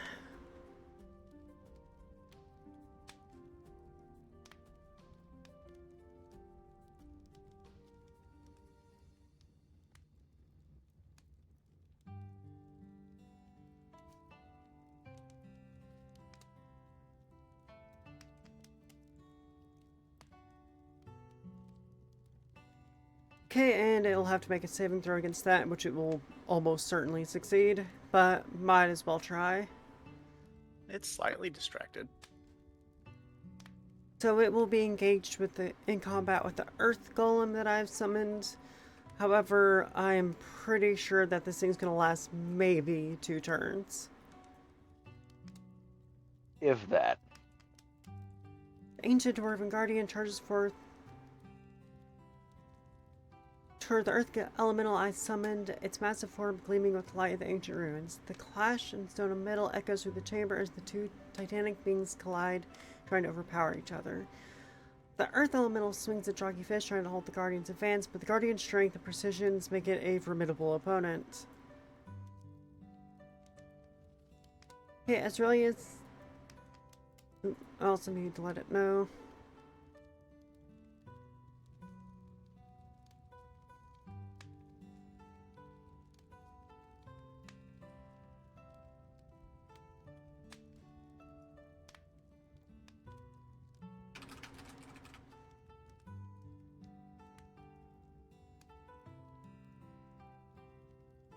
We're gonna go ahead and have it do that because it was supposed to do that, but it, however, did not.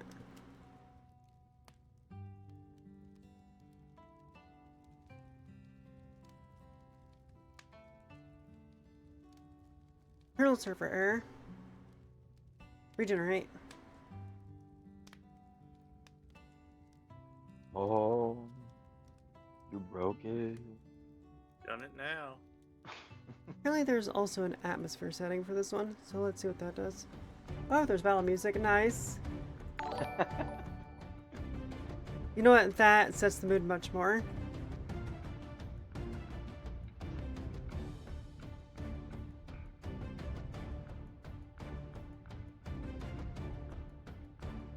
Hey, Neil, thanks for the follow.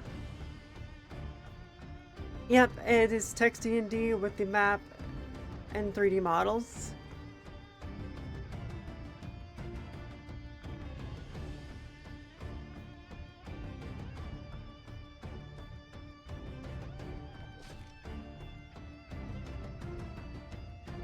Okay, so let's scroll back up and we will go up here. Ability to continue drawing the crystal's power. Begin to synchronize with your hammer, causing both to pulse with the fiery lights.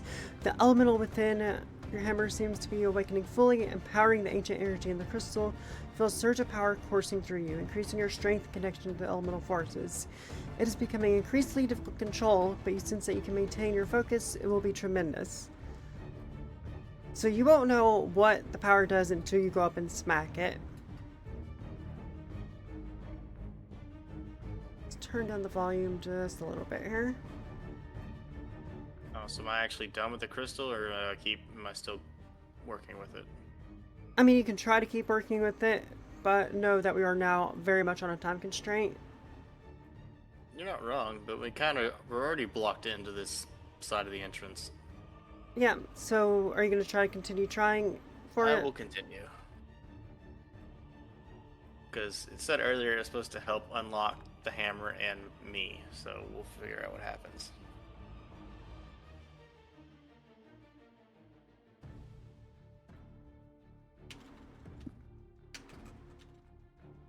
So you're going to try to continue Finished Awakening, and Demetrius, you approach the artifact. Your Fae Fox definitely working to disarm its runes. The small paws working with precision as it interacts with the arcane traps. The runes glow faintly as the Fae Fox completes its task, and soon the traps are neutralized. You reach out and take hold of the artifact, a gleaming gem in a strange dwarven-made casting. It radiates a powerful energy, and you feel the slight hum of air as you hold it. The artifact is now in your hands, safe from any traps that might have been triggered. So what will you do? I am going to run like hell back to you guys, slipping past the fight. You're not be able to. They're blocking the entrance. They You have can... legs that I can slide through. No, you can't be invisible to it. Why can't I? I'm still invisible. Is there a way for me to get past? He is currently invisible and they are engaged in combat, so it's very unlikely that they'll see him. You will have to roll a slight or a regular stealth check, though. I thought you said God. earlier that you wouldn't be able to be invisible to it. No, If we were it has a check of 18, but I'm currently invisible with Mind Cloak, so it shouldn't be an issue. Okay, so roll for stealth. 15 plus 7. 15 plus 7, that will definitely be high enough. Hell yeah. You got lucky. Okay, from a distance it casts Earthbind on the Guardian, targeting its massive form. As it battles the Earth Elemental, spell weaves its way through the air and binds the Guardian's legs, causing it to slow down slightly. I am amazed that landed. While the Guardian is strong, the magic hampers its ability to maneuver, giving your Earth Elemental an advantage. The Guardian's moves become more labored as it struggles against the magical bonds. The Earth Elemental presses its attack with its newfound vigor, slamming into the Guardian with a chalky fist. The Guardian, although slowed, retaliates with a mighty swing.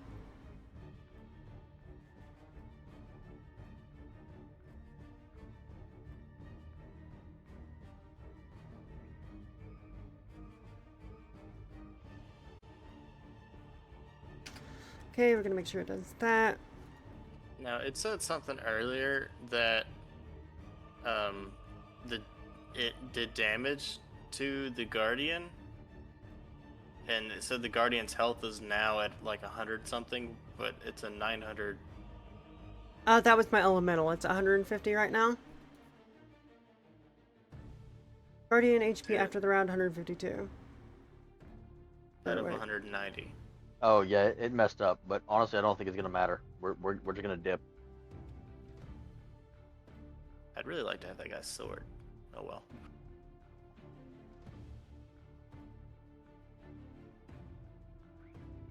$9,000? No, 900.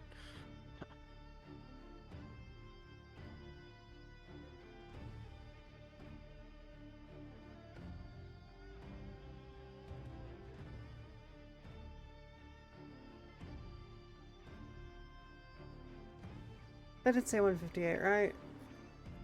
150, I think. You 152? typed in that it was 150. Earlier. Yeah. So, yeah, because the elemental's supposed to spawn with 150 HP. Yes. 970 hours on it. That is quite a few hours on it. Jesus. Newer players in my game can experience a game in Telspire.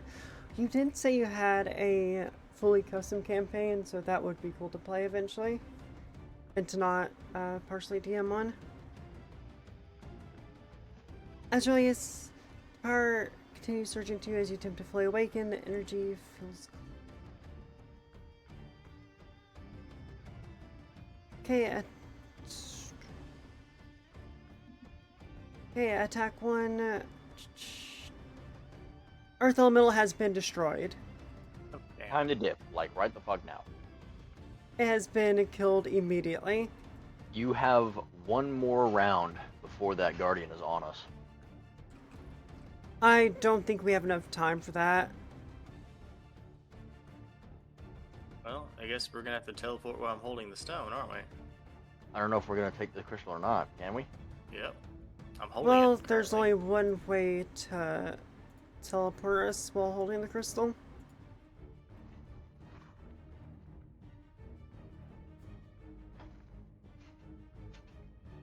Okay, so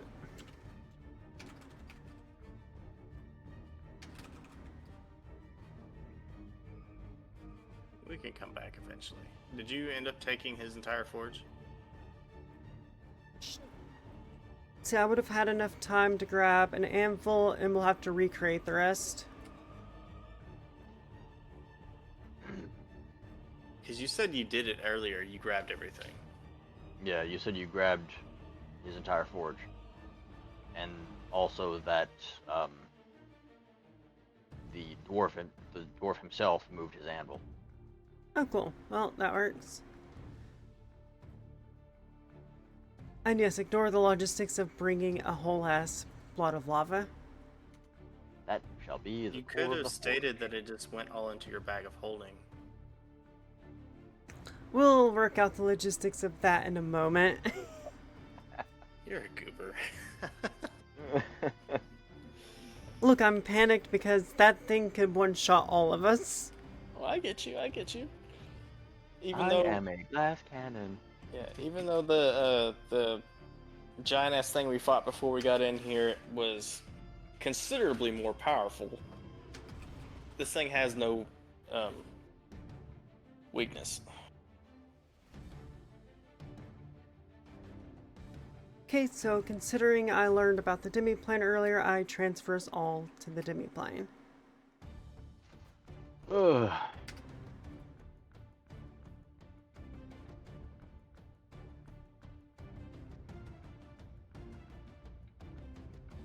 What? This has been quite the night.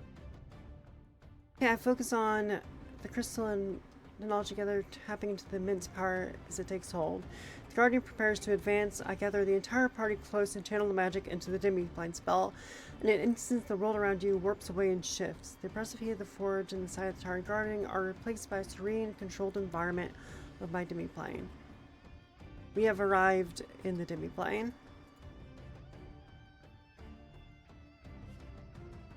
Where did that go? Right there. Simple. This is an unformed demiplane, meaning Yay, we have the hyperbolic time chamber. I'm not gonna go with the action that it stated for me.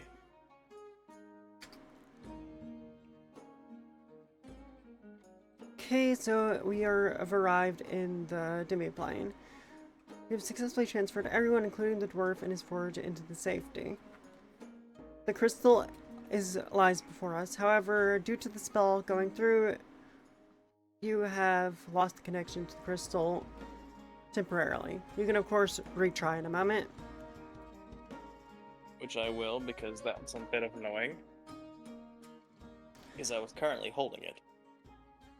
We got literally teleported, so let's turn the music back to the stream. Hey, are you gonna vomit again, Yes, I am. Demetrius? Because you're like, son of a bitch!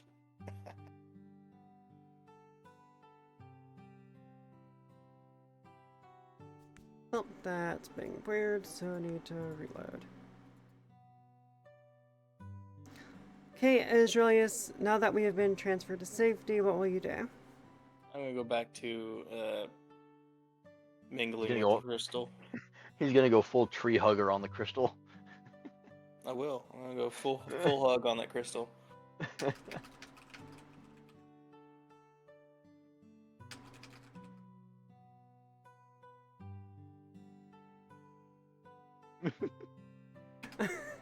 So you're gonna go up to the Give crystal me and give it a power. hug, trying to awaken still.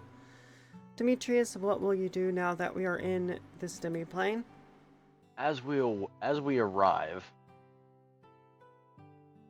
begrudgingly, I say, "Son of a bitch," and start to vomit.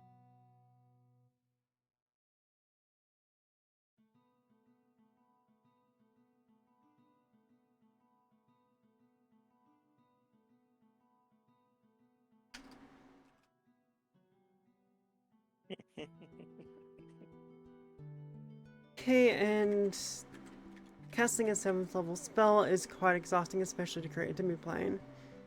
You pass the hell out. Not quite, it's exhausting, but I wouldn't lose consciousness from it. Just gonna drop to your knees.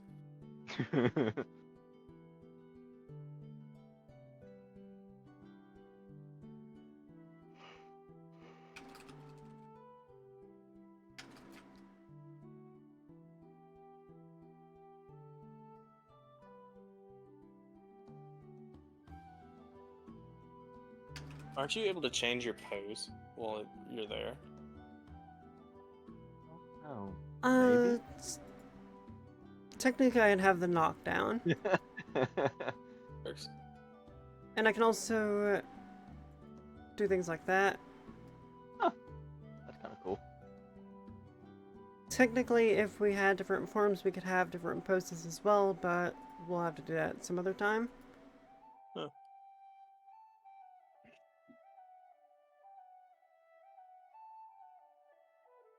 Didn't think it would take that long for me to try to finish what I need to do with the crystal. I mean, It it's did not basically want like- you to awaken. It's basically like Apparently trying to not. microwave yourself in an inside-out oven.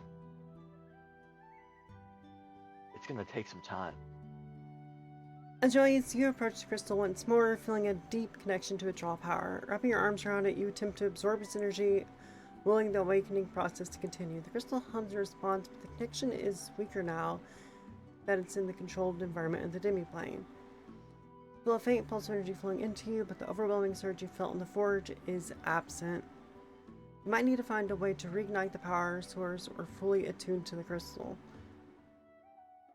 So we've escaped danger, however, the crystal no longer has the violent energy of its previous demi-plane. Do you technically need the crystal anymore? If we get rid of the crystal, this entire area collapses and we die.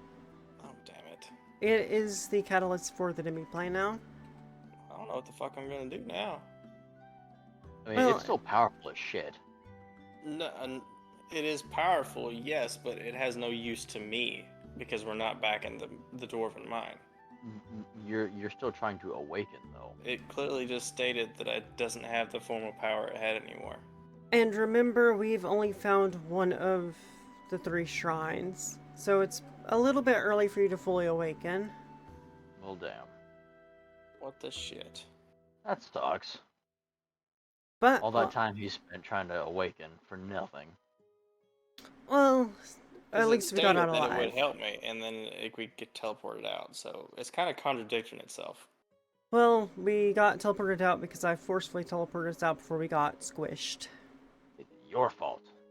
I will take full responsibility for your awakening there because I didn't want us to get party killed.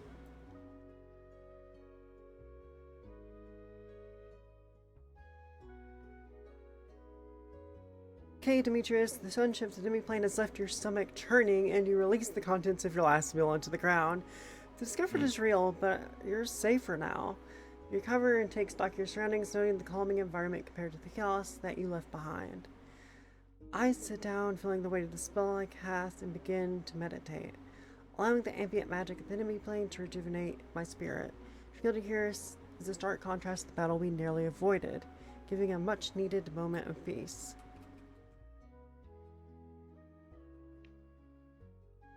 Hey, Achilles, what would you like to do? Sit in Out the of- corner and cry. Out of frustration, I have my hammer go into max size mode and do strength training.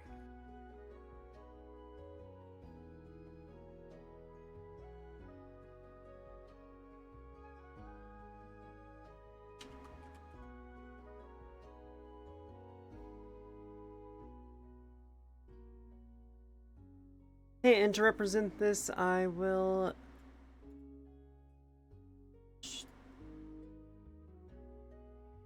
Okay, that's a bit too large. It's supposed to be the weapon. I Or can't just do the as a way weapon. to, yeah. Do 2x2. You're gonna go over here in the corner and do strength training. Hey, Self-inflicted timeout. Demetrius, what would you like to do? After all the running I did, I am going to pass out on the floor and rest In your own vomit. in my own vomit. I have nothing left. You're nasty. You're the one that suggested it. I'm just going along with it. Hey,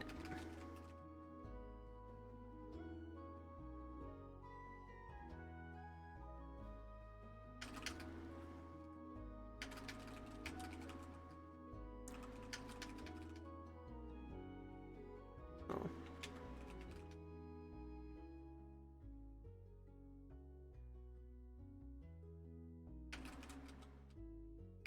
So how demi-planes work, every time you use the spell, you can either create a new one, expand an existing one, or connect to a different one. Since this is technically a long rest, I'll be expanding this one to give us a bit more space because this is not a large area. Can't you also make like teleport doors at specific locations?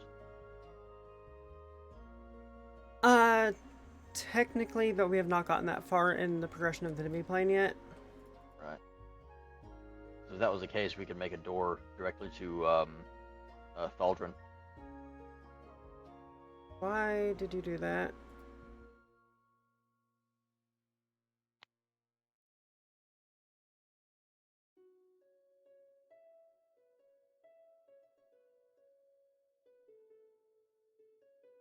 You broke it, Vegeta. There we go.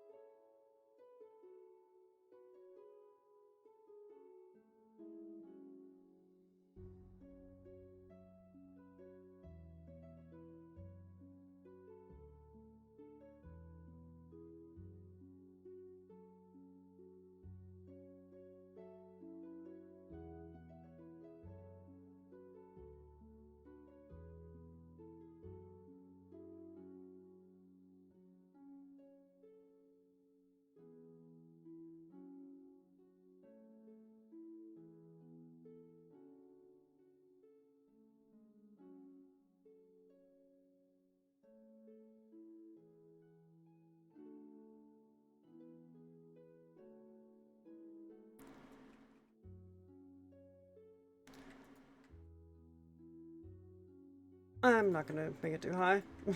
That's just annoying.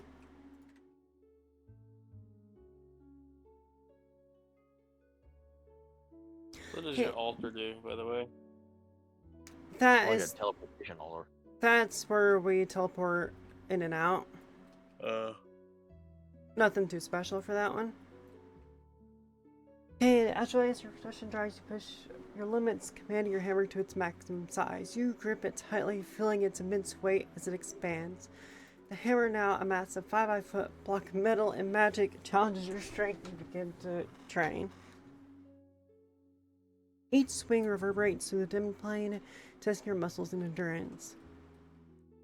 The intense workout channels both your frustration and builds your strength, making each swing more controlled and powerful. Demetrius, exhausted from your intense exertion, you collapse on the ground, remnants of your early sickness beneath you. The dim plate to make the atmosphere wraps around you, dulling the unpleasantness of your situation.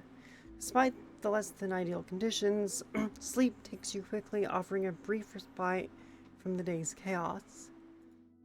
With Azraelius finished with the crystal, I approach it and with renewed focus. Standing before the crystal, you begin the intricate process of expanding the demi-plane. Channeling the magical energies with the connection of the crystal and Arcanus, you focus on the shape of the space. The walls of the demi-plane seem to shimmer and stretch as you impose itself into the pocket of reality. Slowly, the space around you begins to expand, accommodating more room and possibilities for the future.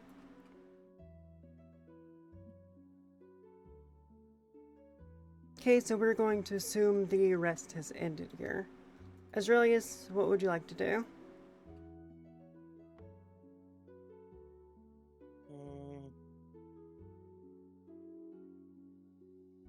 Say, still in frustration, I'm going to practice my telekinesis with my hammer.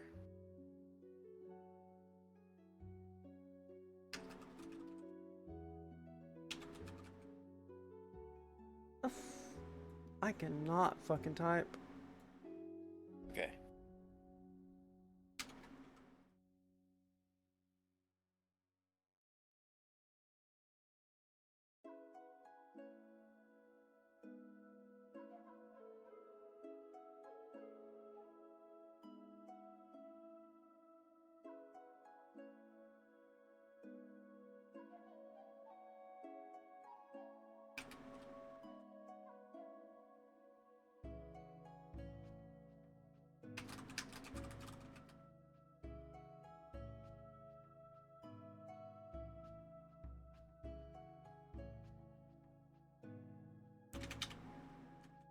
Okay, Demetrius, now that you're awake, what will you do?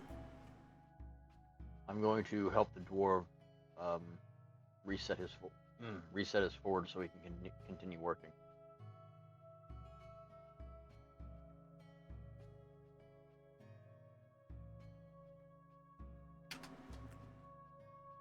Hey, I'm gonna help guide you through that process.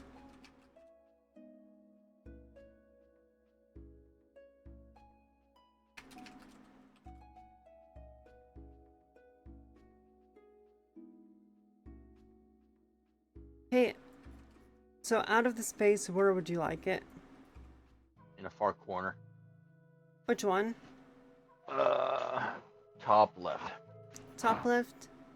Yep.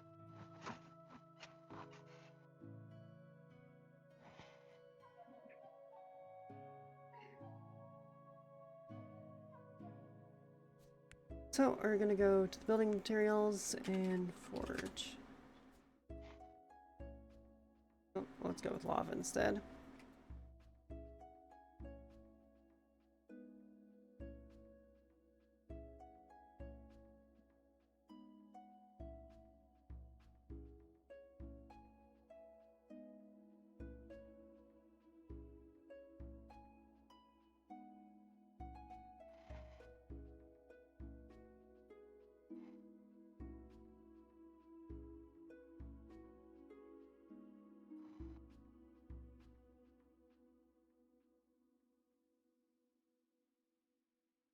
Ooh, I like that surround.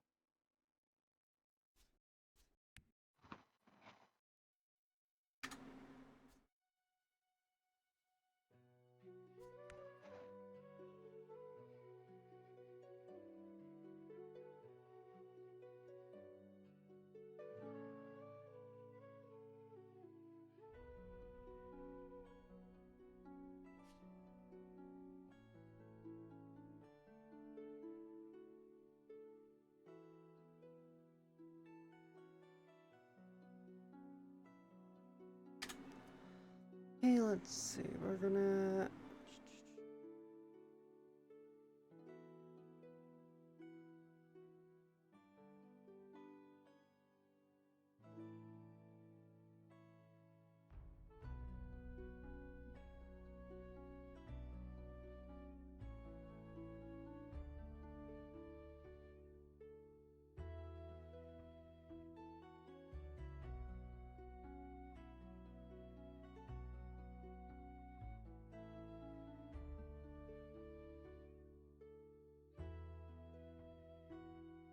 Oh, that is not what I wanted.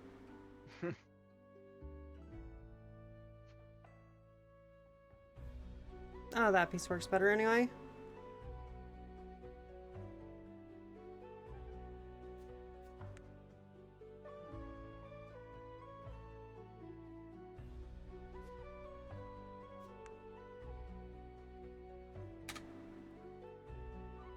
Oh, perfect.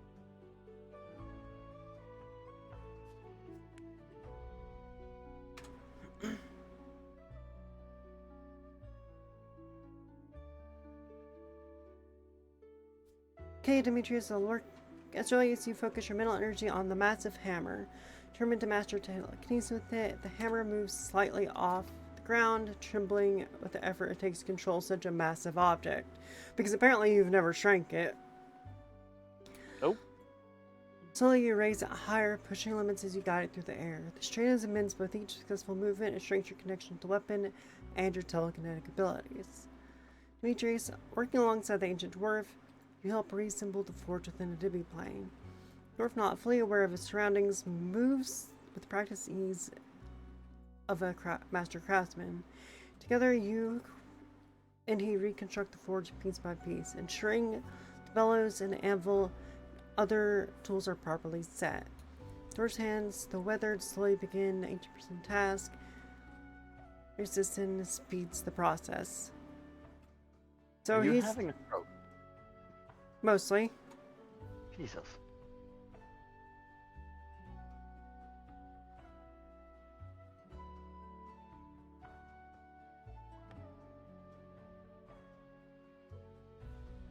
Okay, I assist with the demi-plane alterations. I focus on integrating the forge seamlessly into the environment. Magical knowledge sites stabilize the forge's presence in the demi-plane, ensuring the heat and power it generates won't disrupt the space.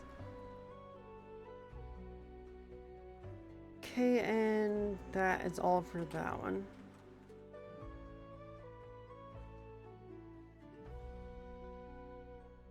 Okay, so let's go back to this.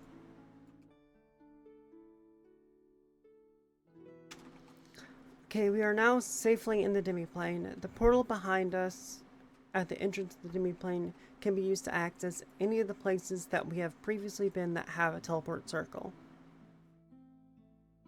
So what would y'all like to do next? Where are the other places you have set up circles? Places I have set up circles are at Shrine of Tempetus, the place we're just at Moltenheim, and we have set one up at the altar over there. Ah, right.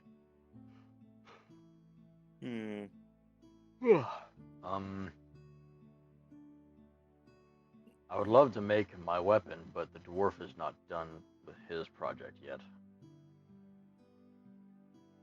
Well, we can assume that he'll be more than happy to work with the Dragonkin. You want to go teleport back to the temple? Yeah.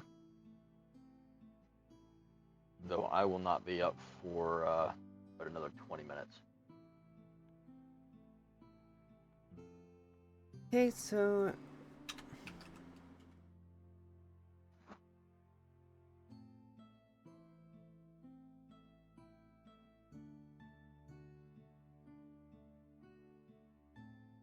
Along with the dwarf.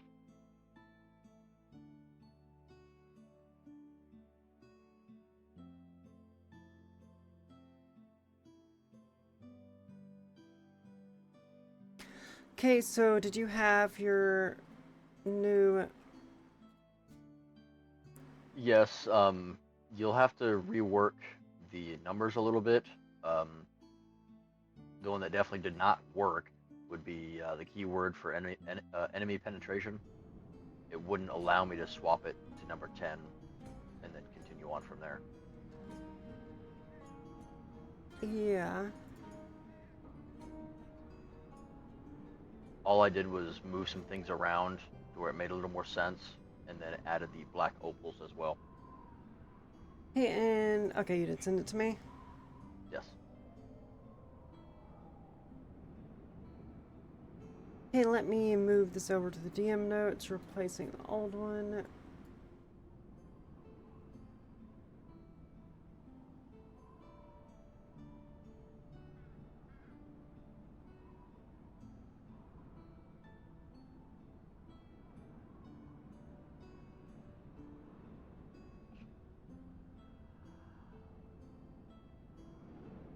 Forging process.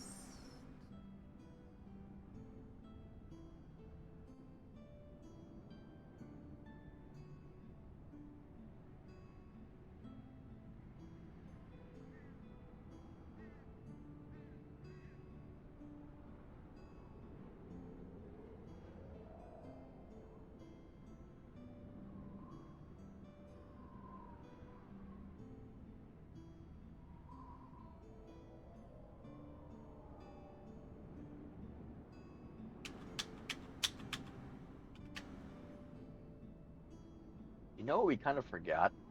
What? Garrick and Zarthax. Yeah, they're still currently on the side of that mountain, by the way. Yeah. Luckily, we are, with your dragon heritage, you should be able to call Zorthax back along with bringing Garrick. Julius? What now? We left Garrick and Zarthax at the side of that molten mountain. So, with your ability to communicate in dragon ways, it might be possible for you to instruct Zarthax to bring himself and Garrick back to our location. Yeah. I can do that.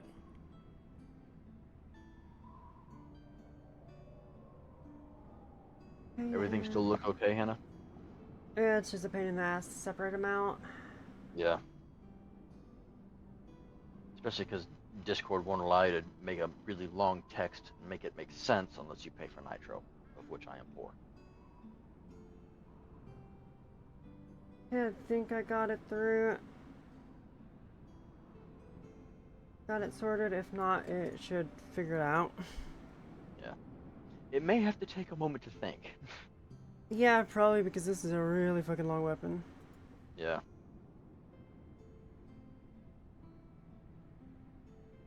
And it's definitely nothing as strong as, you know, an elemental core. It's just a bunch of smaller stuff. And then the Inferno crystal. That's pretty much it.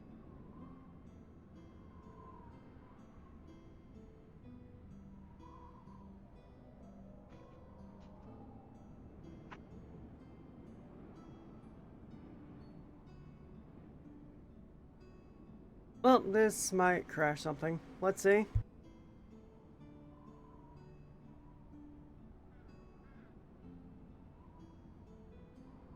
Let's see how it does. And I am not reading all of that aloud because I don't hate myself. In terms of people for the chat, basically I am making, in a way, Yondu's arrow from Guardians of the Galaxy, but with a couple of extra things. Anything we kill as a party, it can absorb its soul into a psionic crystal to store the souls as boons that I can later give to my Fey Fox, or while it is currently inhabiting the arrow using said psionic crystal. It will have a mix between psionic, fire, and necrotic damage, and I will be able to mentally manipulate its velocity and targeting acquisition with just my head or my mind. Okay.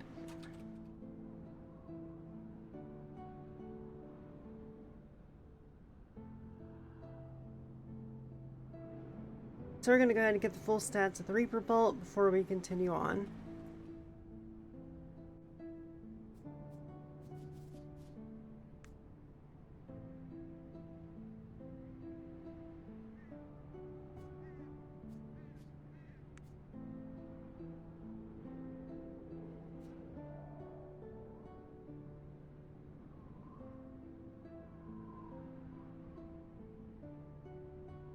And Daldrin was over here, I believe.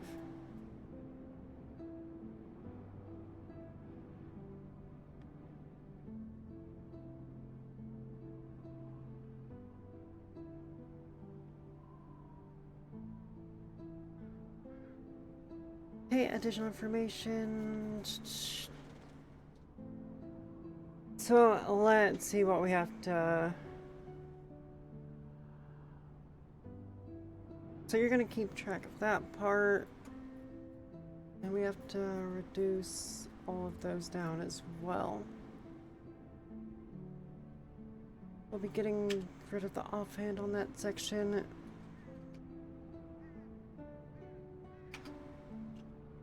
And your higher pierces.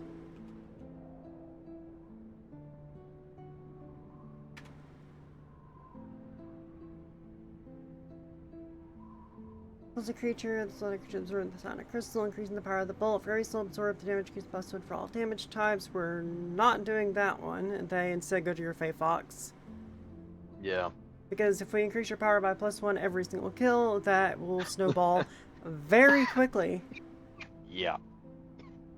So, as for the elemental damage, we will be combining these into one for simplicity's sake.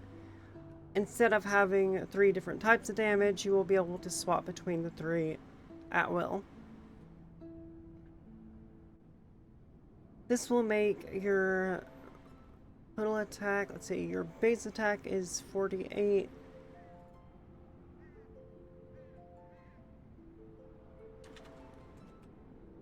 So 5, 6, 7, 8.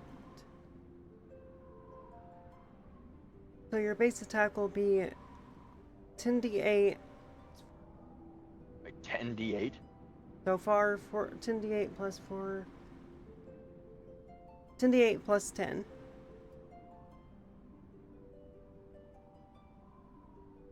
Okay. Now is that just for the elemental damages that it shows there? So the 10d8 is elemental damage, and the 10 is piercing damage. Damn, the reroll.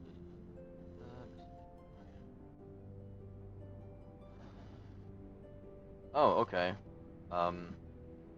Against creatures with vulnerabilities to these elements, the Reaper Bolt deals an additional 2d10 damage. Doesn't Yeah. vulnerabilities just double damage? Normally, well, this one will deal double plus 2d10. Jesus.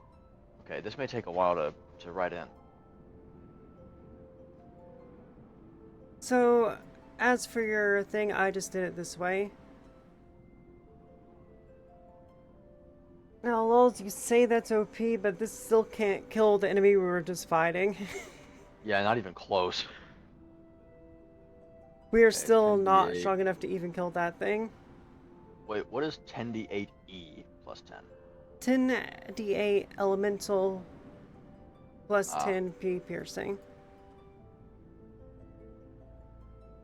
And underneath your number of attacks, you can put your elements. Yep.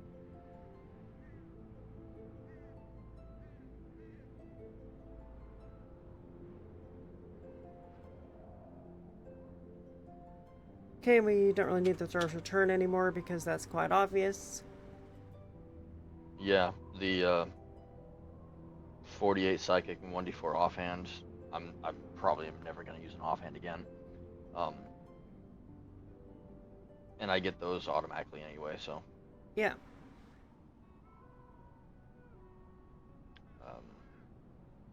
Okay, and Fire. overcharge by expending a stored soul. Oh, no, we're not going to do this overcharge for it because you need the souls for your fox. Wait, the overcharge was in the original. Oh, it was? So you Yeah. want to be able to expend souls. Um, what was overcharge supposed to do?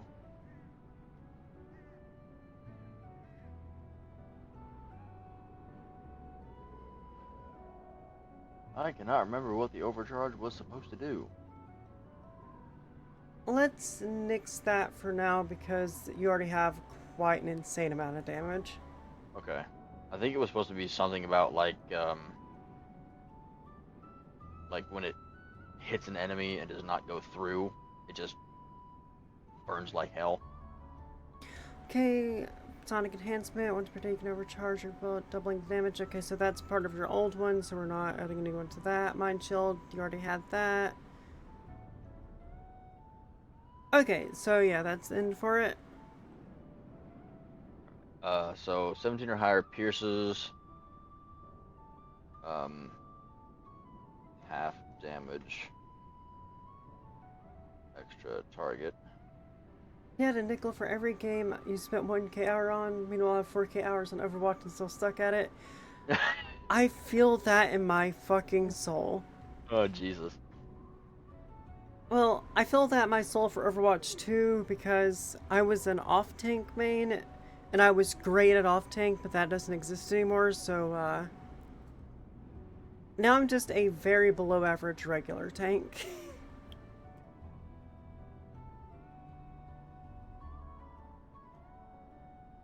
Okay. 240 feet with no penalty. I mean, you are an assassin, so... Yeah. Damn. And good luck getting a line of sight for 240 feet. I mean, if I'm on the top of a mountain and the other guy's at the bottom, yeah, but otherwise, no. I mean, the top of the mountain to the bottom of the mountain is going to be a lot fucking further than 240 feet. Well, hey, okay, hill. Yeah, a hill, reasonable. I'm. Did you put all that in the DNC sessions? Yep, let No, me okay. copy it over. Yeah, because I'll have to take a look at all of that and make sure I get everything down. Let me refresh my web page version because can't fucking copy from this. There's one thing I hope that has changed is the ability to copy and paste from this.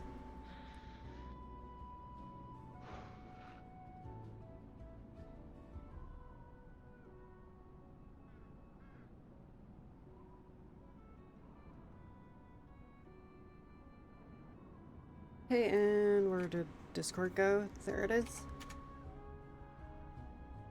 God, that's a bulky paragraph. Hey, are we keeping the whole if there's not a second enemy that it can swing back around and hit again? That's part of, well, Because you said that for like a attack roll of 20 or higher on an extra roll. oh right, yeah, so we'll just keep that in our notes. 17 or higher to pierce, and if it is 20, oh no, because you get 20 or higher quite often. 10d8 plus 10 means you can do a total of 90 damage per turn. I'll compromise on that. If you only have one target, the second attack cannot critical and it cannot sneak attack. So the first one, if you throw it from cover, can sneak attack, but the second one, as it comes back around, will not sneak attack. That's a lot to mess with, but okay. Do I have to roll for the second D20? To hit again, it will be considered a single attack, so no. Okay.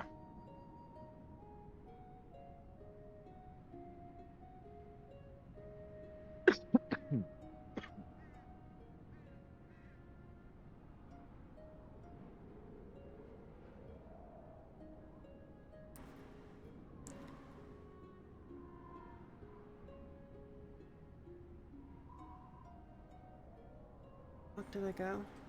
Right there.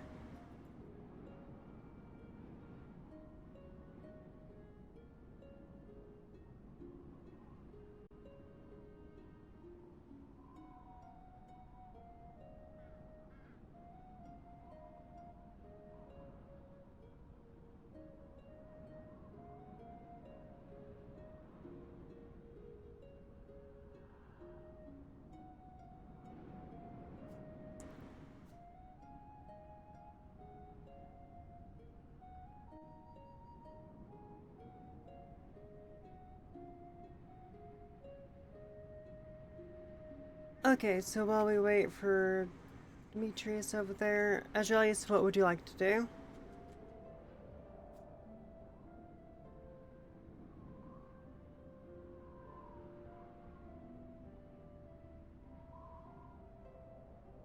Agellius, are you there? Yep. Okay, so while we're waiting on him, what would you like to do? Go to sleep. I'm tired. Okay, Understandable. we will end the session with this then. Since we have created all 3 ego weapons,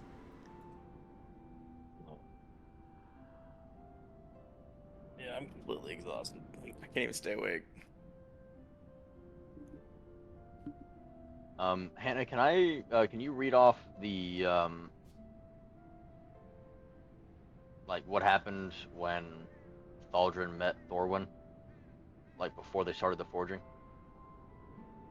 I just kind of want to see like how they reacted.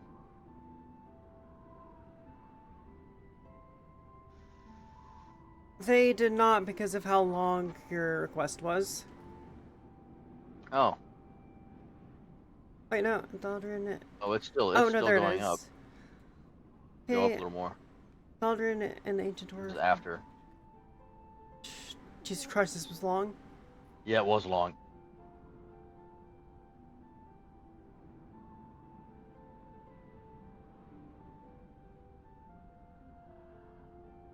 Okay, there's the start.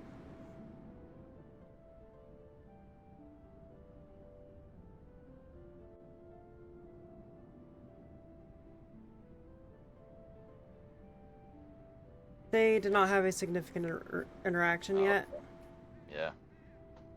However, to end off this session,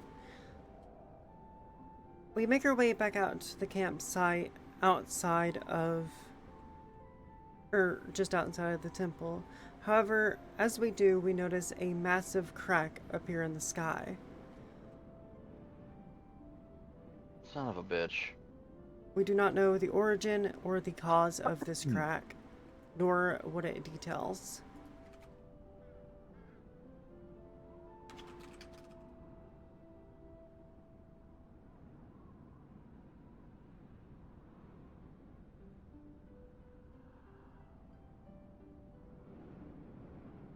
Sounds like our big bad boss man guy's starting to make his move.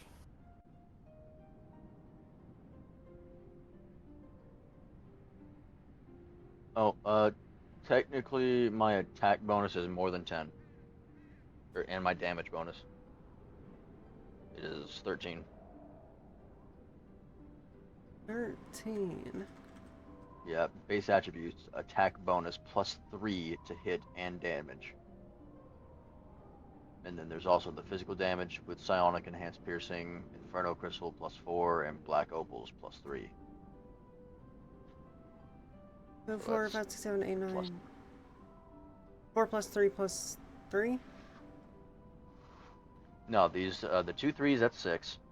And the +4 from the inferno crystal, that's 10. And then the attack bonus +3 to hit and damage, so that's 13. Okay, so you have an attack bonus of 5, 6, 7, 8 and a damage type bonus of 10d8 plus 13. Attack bonus +8? I thought it was only a +3. Well, Yeah, the attack bonus is only +3. oh, it's only plus 3. Okay. Yeah. As we step out of the side of China Timidus, there feels heavy with impending sense of dread. The sky, once a deep blue, begins to darken as if the very essence of the heavens is being drained. Without a warning, a massive crack forms across the sky, splitting the firmament like shattered glass. The crack emits a strange pulsing light, alternating between the deep purples and sickly greens, casting an eerie glow over the landscape. The anomaly seems to defy all logic and natural law. The stars visible through the cracks are not ones you know. They are alien, unfamiliar, and unsettling. Occasionally you catch a glimpse of something moving behind the crack, but it's far too distorted to make out clearly. The crack stretches endlessly, dividing the sky as if some ancient, unknowable power is trying to break through into the world. A low, resonating Ruh-roh, hum Raggy. fills the air, vibrating through the ground beneath your feet. The wind picks up, swirling around you with an unnatural force, carrying the faint whispers in a language that none of us understand. The feeling of being watched intensifies, even though no visible entity is present. Zarthax, who had been standing silently beside you, growls lowly, his eyes reflecting ominous light in the crack. Even the elements themselves seem disturbed, as the clouds swirl unnaturally around the fissure. Lightning bolts of unusual colors flicker within. My magical senses are overwhelmed with the sheer scale of the disturbance, unable to pinpoint its origin or nature. Atrelius, momentarily so sure of his strength, feels a cold, unfamiliar fear creeping into his heart. Demetrius, ever the observer, cannot shake the feeling that this crack is more than just a physical anomaly. It is a terror in reality itself. We stand together, staring up at the sky, knowing whatever this is beyond anything you have ever faced before. The world has changed, and with it, your journey takes on a new, ominous urgency.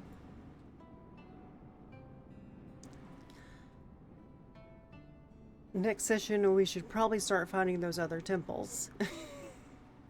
Yeah. Because we're gonna need to wake this dragonkin quick. Yeah, I need to go wakey. It also sounds like you need to go sleepy. Ruh-roh, Yeah. Raggy. Raelians.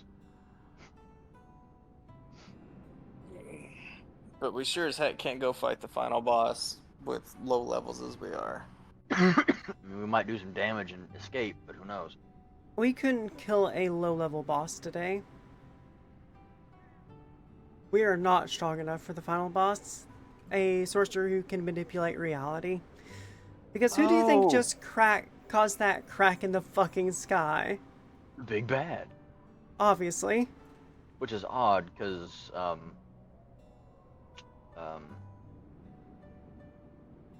Eldrakar is supposed to be watching him. Well, Eldrakar is significantly weaker than this Big Bad. Well, just because he's Oh, watching lovely. him doesn't mean he can't do anything. Oh, Hannah, I found what the Psionic Overcharge does. Yeah. Once per long rest, you can overcharge the Reaper Bolt, doubling the damage dice for the attack. This attack automatically hits, but the bolt must recharge for 1d4 rounds before it can be used again. Just once per long rest. Yeah, that works. Okay. If you're alright with me putting that in. I mean, that's a damage doubler per day. Oh wait, no, I thought it was just a guaranteed hit, not another damage doubler. No, it said right on there. Once per day, overcharge the Reaper Bolt, doubling the damage. Oh wait, no, doubling the damage dice. Okay, yeah, that's more fair. Doubling the damage dice is way more reasonable. Yep, and Lulz, thanks for watching. I'm glad you had a good time watching this one because this one took a bit more time to prepare. Alright. Well, I'm gonna go to sleep. Yep, Catch y'all later. see ya. Later, brother. Yeah.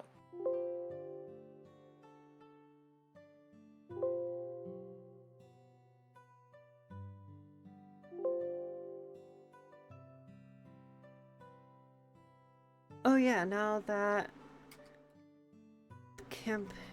the session's over, I can actually check out that map. Where did Discord go?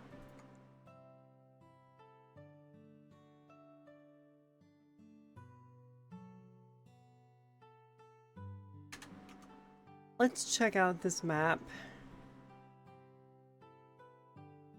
Alright, I think I've got that all written down.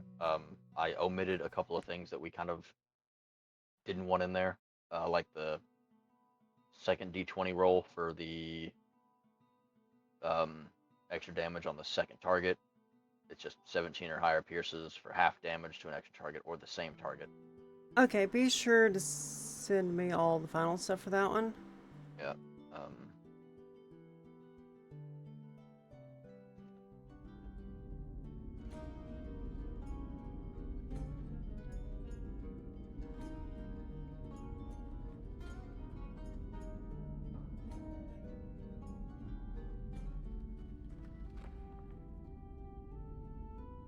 Hey, Bright Man, let's take a look at this one. Where's the entrance?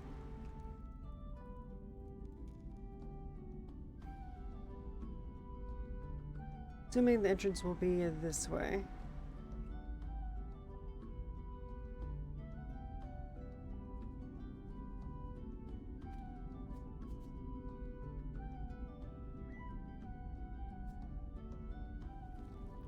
Ooh, I really like the interior of this first part. It's a little house on the side.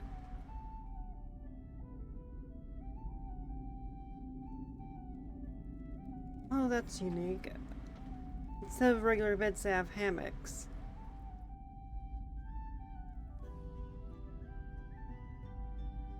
I really like this tavern.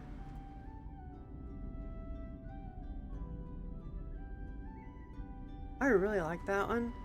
Alright, I will save and send you a copy of my character sheet so you can look at it as well. Okay. Oh, I still have a couple of other things to get rid of. But yeah, I'm off for the night. Yep, see ya. Later.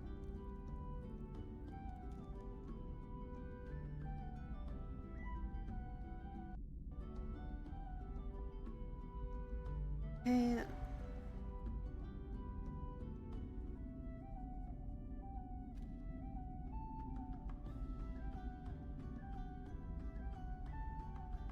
This will be a really fun town to explore later on.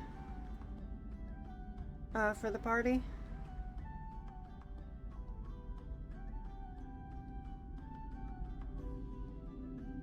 Inside this one.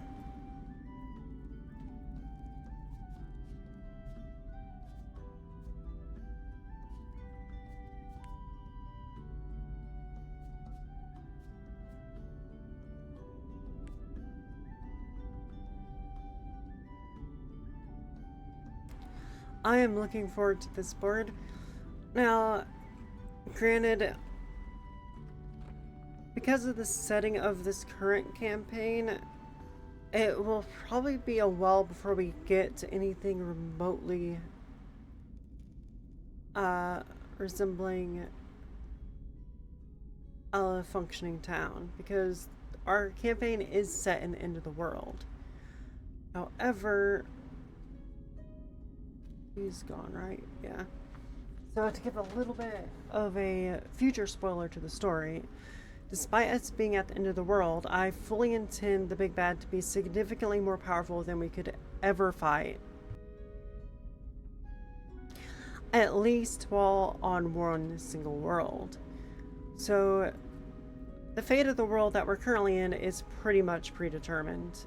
There's almost no chance for us to save it unless we get some extra Deus Ex Machina shit going on. So after we fail to save the first world, we will be sort of we'll be either forcefully teleported or have to wander the astral plane to a new plane of existence while we gather more strength. By the end of it, I plan on each player character being well beyond level 20. Because at the end of it, we're going to be fighting something on par with a god.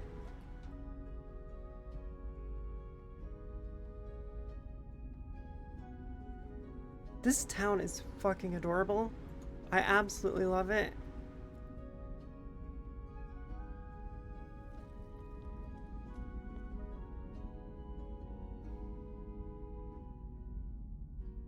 I see a little cargo elevator.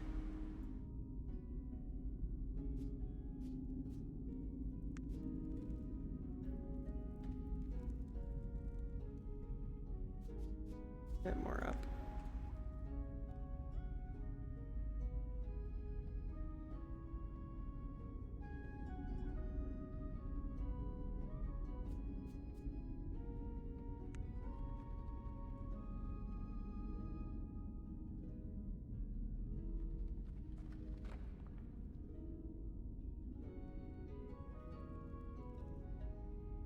Oh, I see. So there's gonna be a little cart blocking the entrance to that.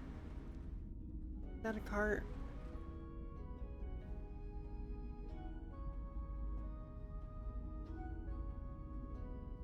Oh, Oh, something bust out of the catacombs. That's the door to it. Okay. I'm just dumb. That will be a fun area to explore for him.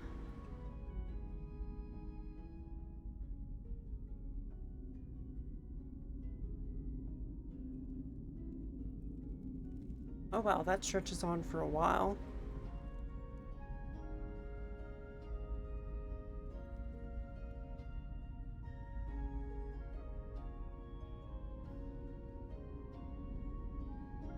Hey, what item is this?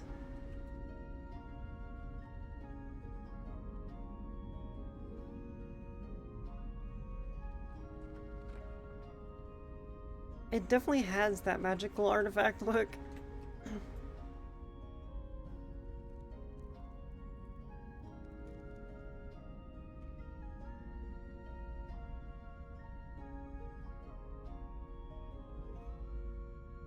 That is such a cool effect. What the hell?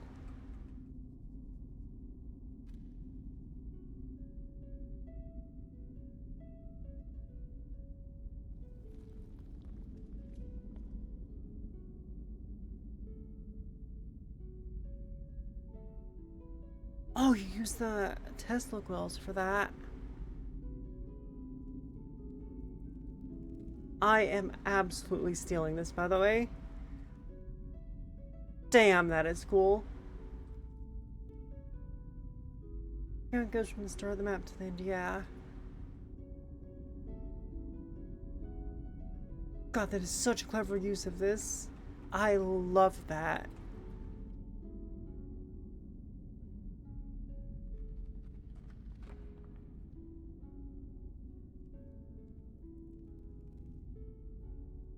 Also seems to be a couple ways in it from some of the houses as well. Nice.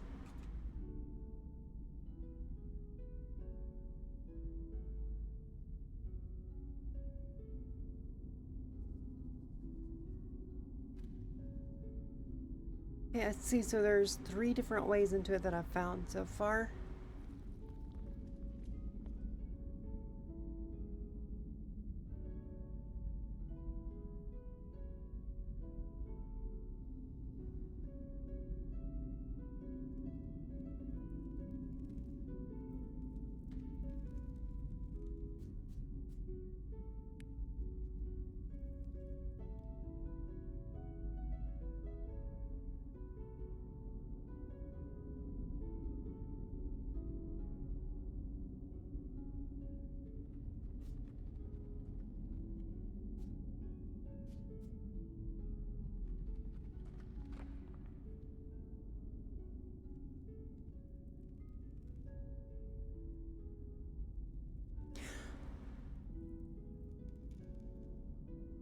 This kind of building reminds me of those scenes from a lot of animes where, like, the party or like the main characters are invited into like this mansion as like some sort of honored guest. Then midway through the night, they get betrayed and have to escape from numerous armed guards and all sorts of monsters and shit. That's what this area right here reminds me of.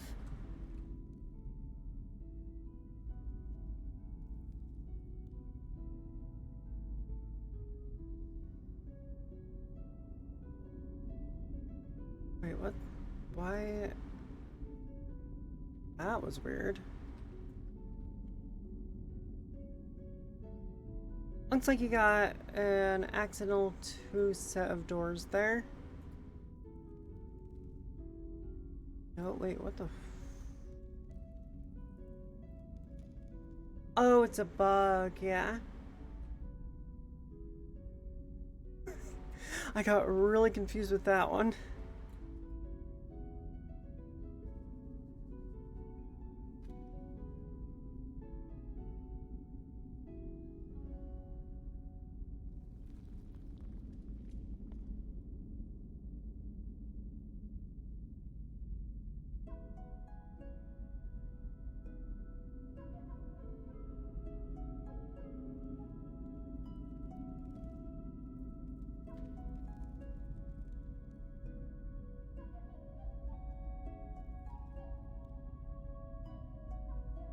So how did you make this one? Got little stairs like that.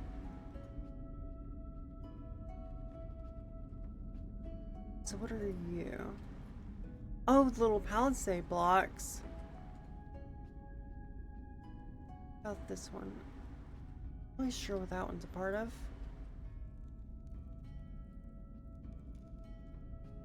Damn, every single object in this.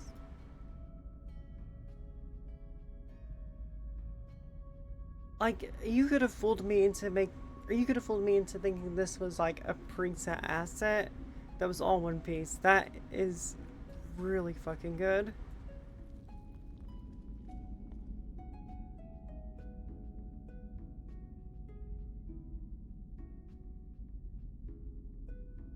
Table is a bit weird, I would say, but I'm not really sure what else you would use on the top. Maybe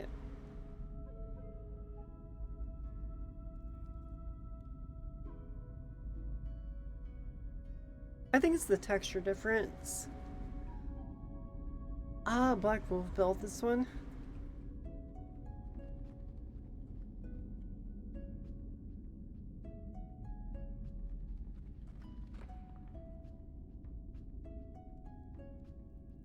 Oh, so that's how you did the waterfalls, just a bunch of really small eyes.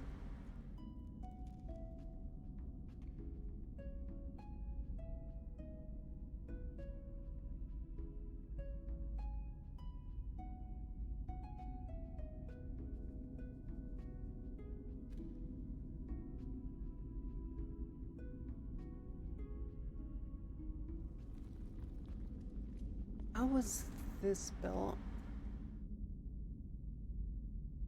I absolutely love just taking apart stuff in this to see what parts it was used to make it.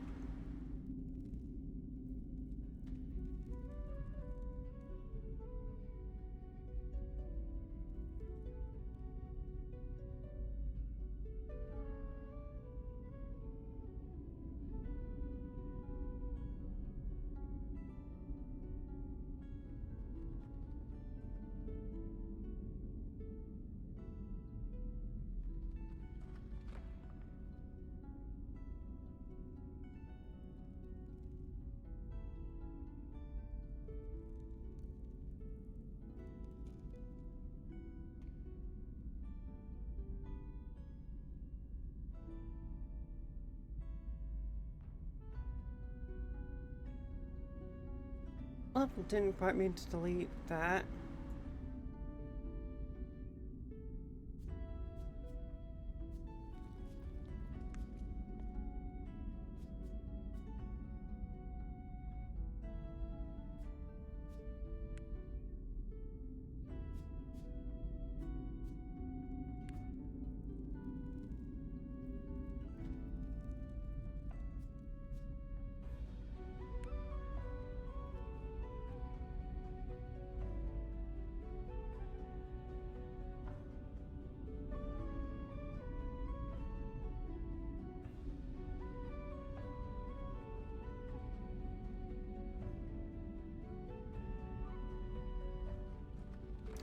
Okay, I've got to know, is there...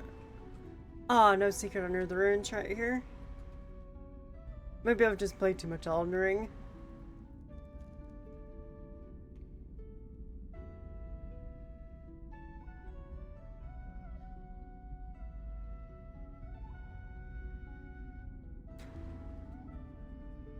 That is definitely a cool little piece right here as well. So many tiny parts, I love it.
It really does give that coastal fortress vibe.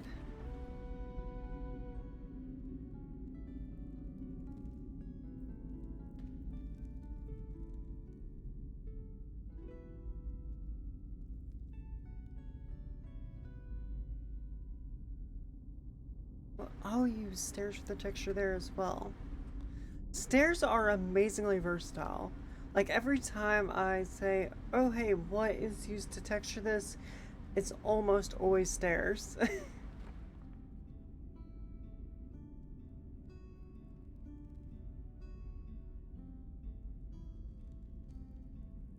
Damn, heaps to do. I mean, it looks pretty close to finish other than like some detailing around the edge and some interior. Like, this is absolutely nuts.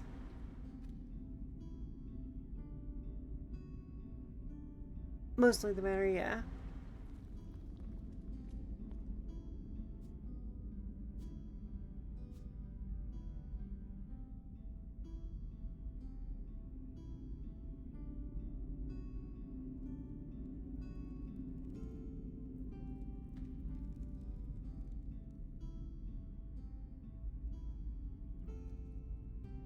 I like the different styles of manels in the test area over here.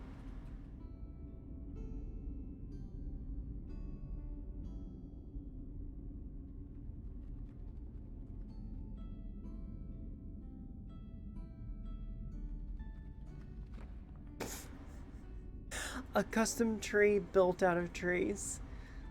I like the ingenuity.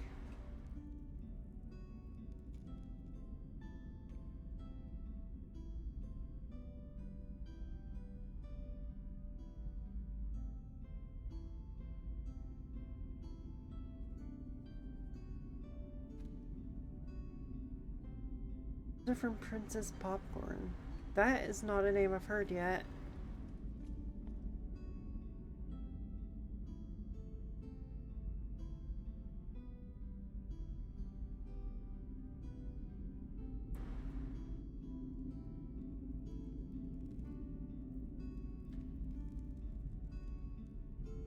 Another tree made out of trees. Or is this a tree made out of bushes? Tree made out of trees. That is actually so cool.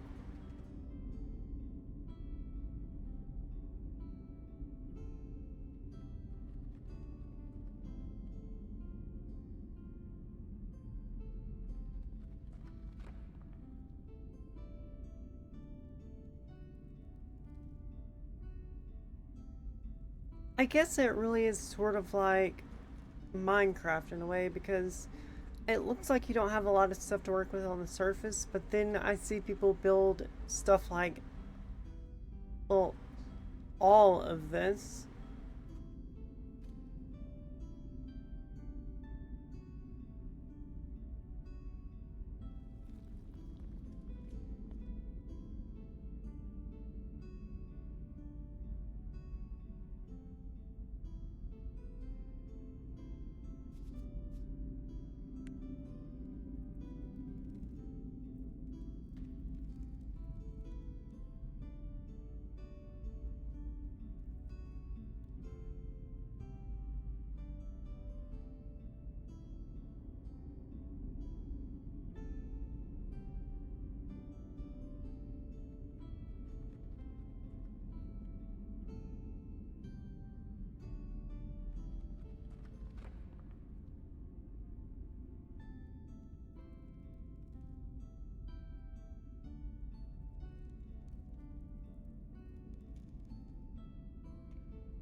I would have guessed like 150 to 200, not just 80.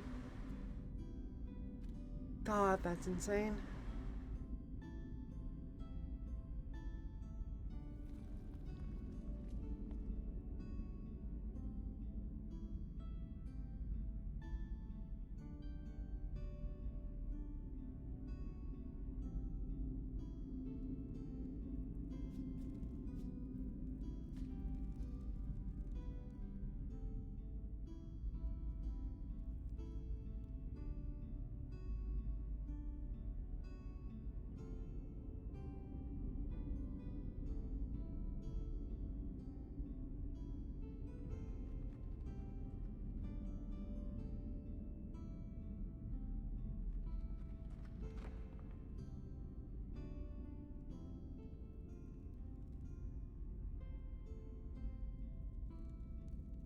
I do seem to have a rendering issue if I try to load it all at once, though. God, you know a map is massive whenever you can't fit it all on the screen?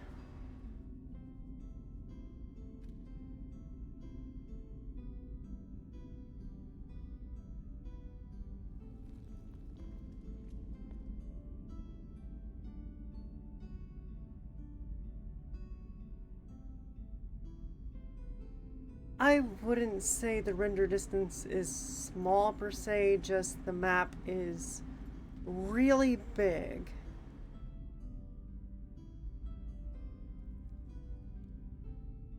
If you look at it from, I kind of wish I could go aim further up.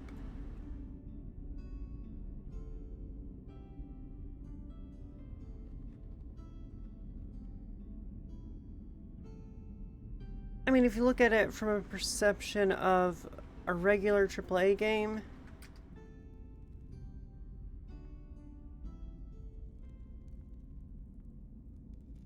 the typical render distance is usually about from here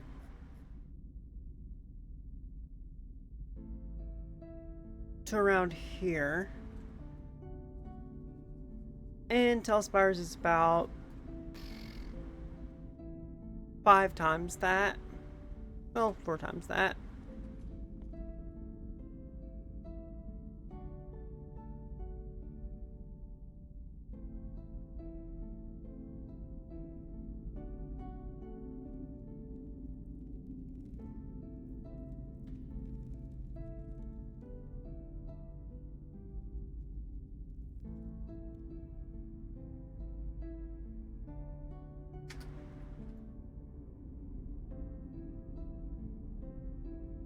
I see, so the bridge even has lighting for the nighttime.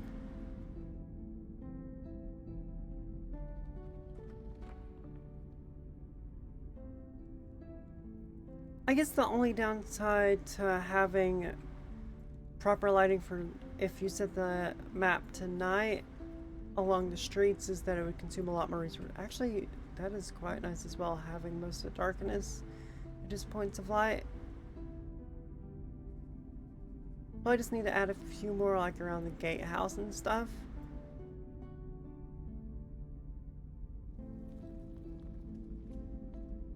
Oh, that is such a cool effect for it.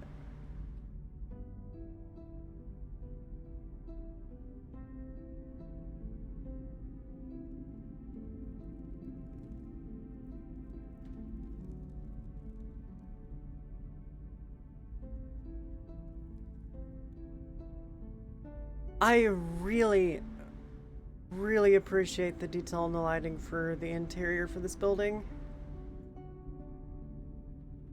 God, that just looks cozy.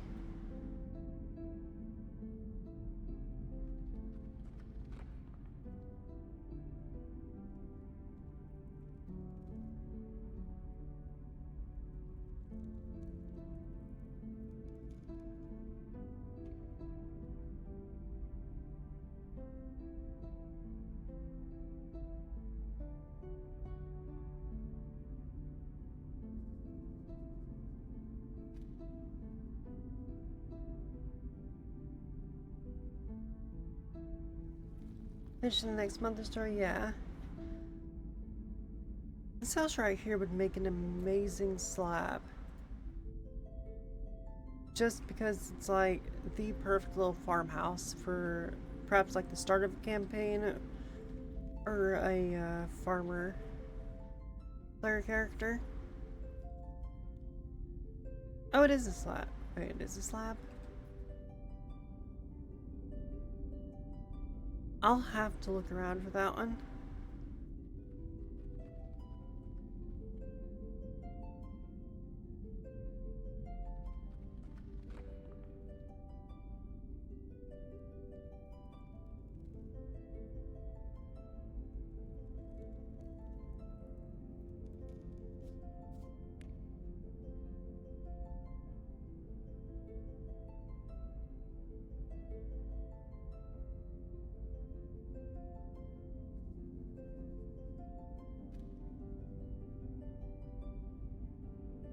Gardener on his custom, yeah.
I'm gonna have to play around with this as well later on.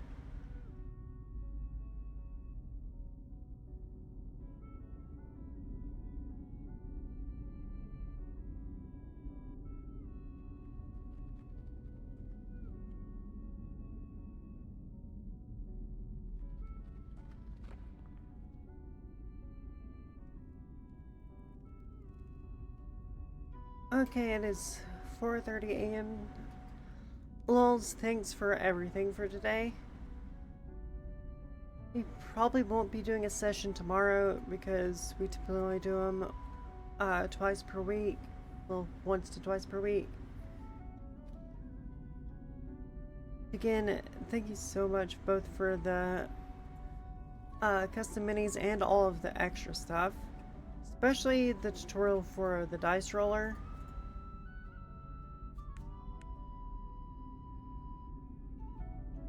This thing is absolutely awesome. I also happened to notice that my players got significantly lower on average rolls this time around.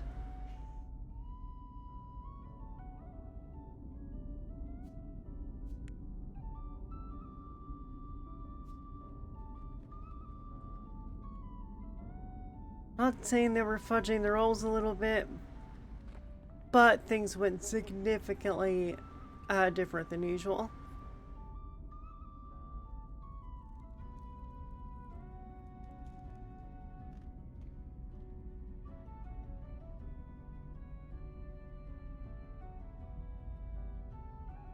I wonder how many dice until I start lagging.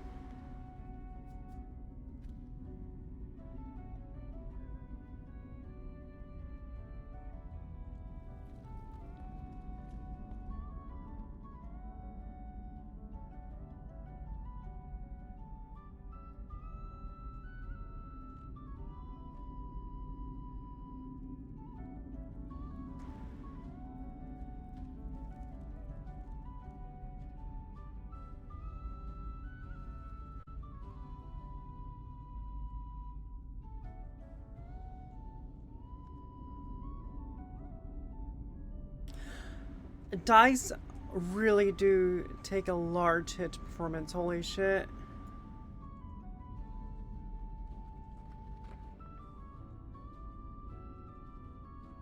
A couple of hundred dice has reduced my FPS by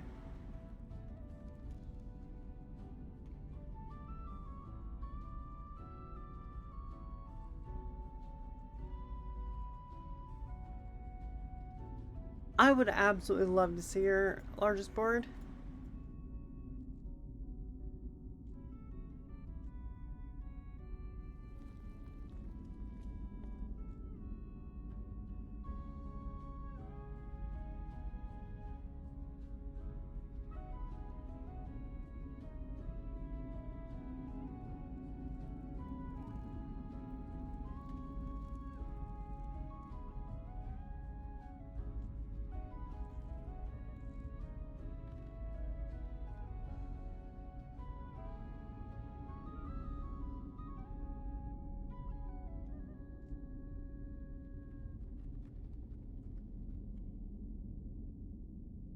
3 hours to assemble using copy and paste codes.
Okay, so why does this remind me of Sid Meier's Civilizations all of a sudden?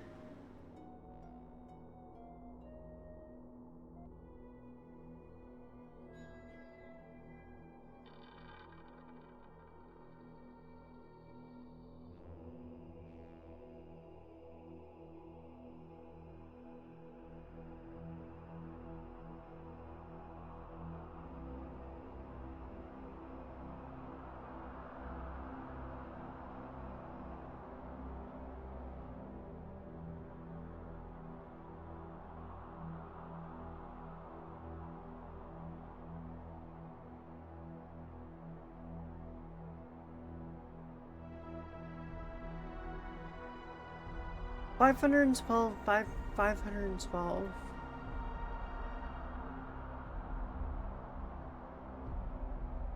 That is in fact a really fucking big map.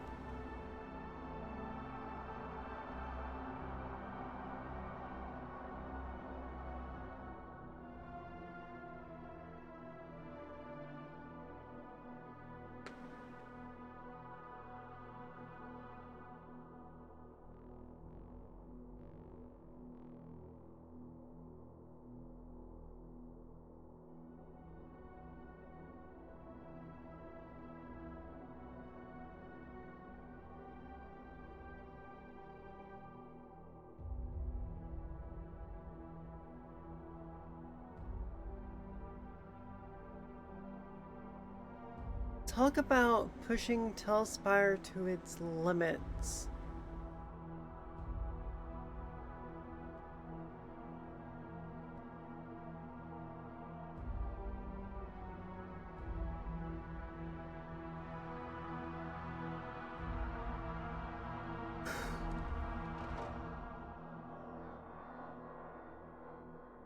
This is still considered a small... What in the fuck is considered a large map? I mean...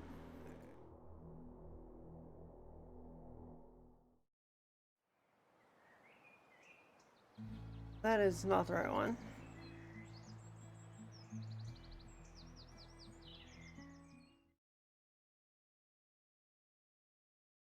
Like, this one was pretty fucking massive.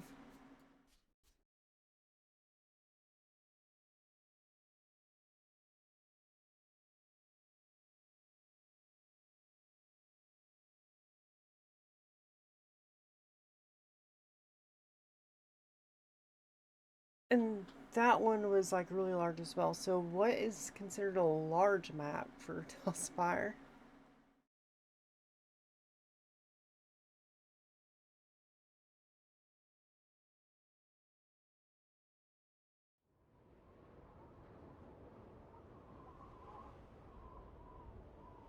Oh yeah, no, I've checked out Castle Ravencroft.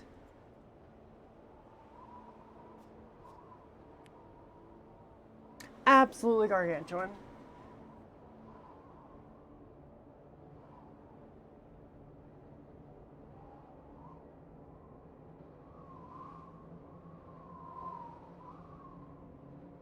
The public version of it is split into 3 boards.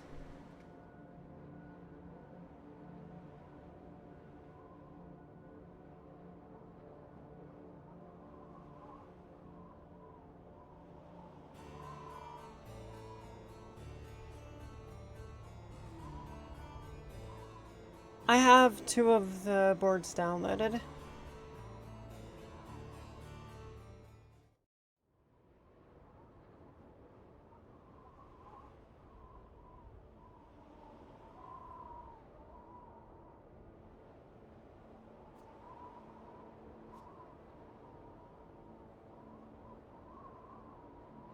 Hey, all 3 exist as well. Good God. Needs to be 3 pieces or no PC can load it. Good God.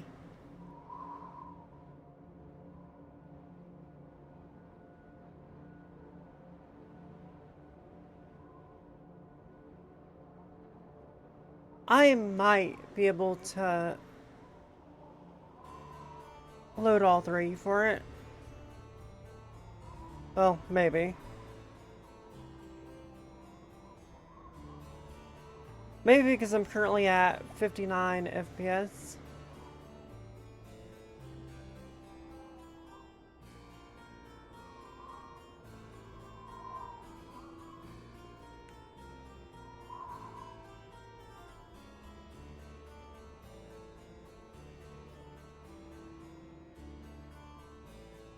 I mean, I am sitting at like 80 FPS, so I have some FPS to spare.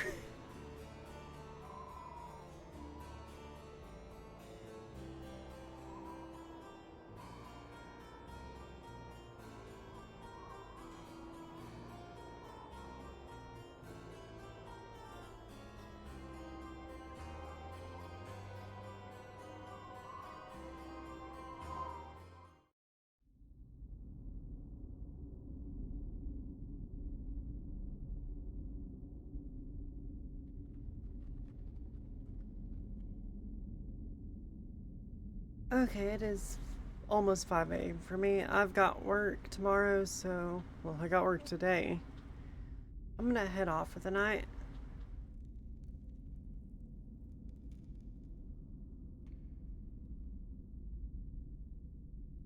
Yep. Night, and everybody who's watching, thanks for watching tonight.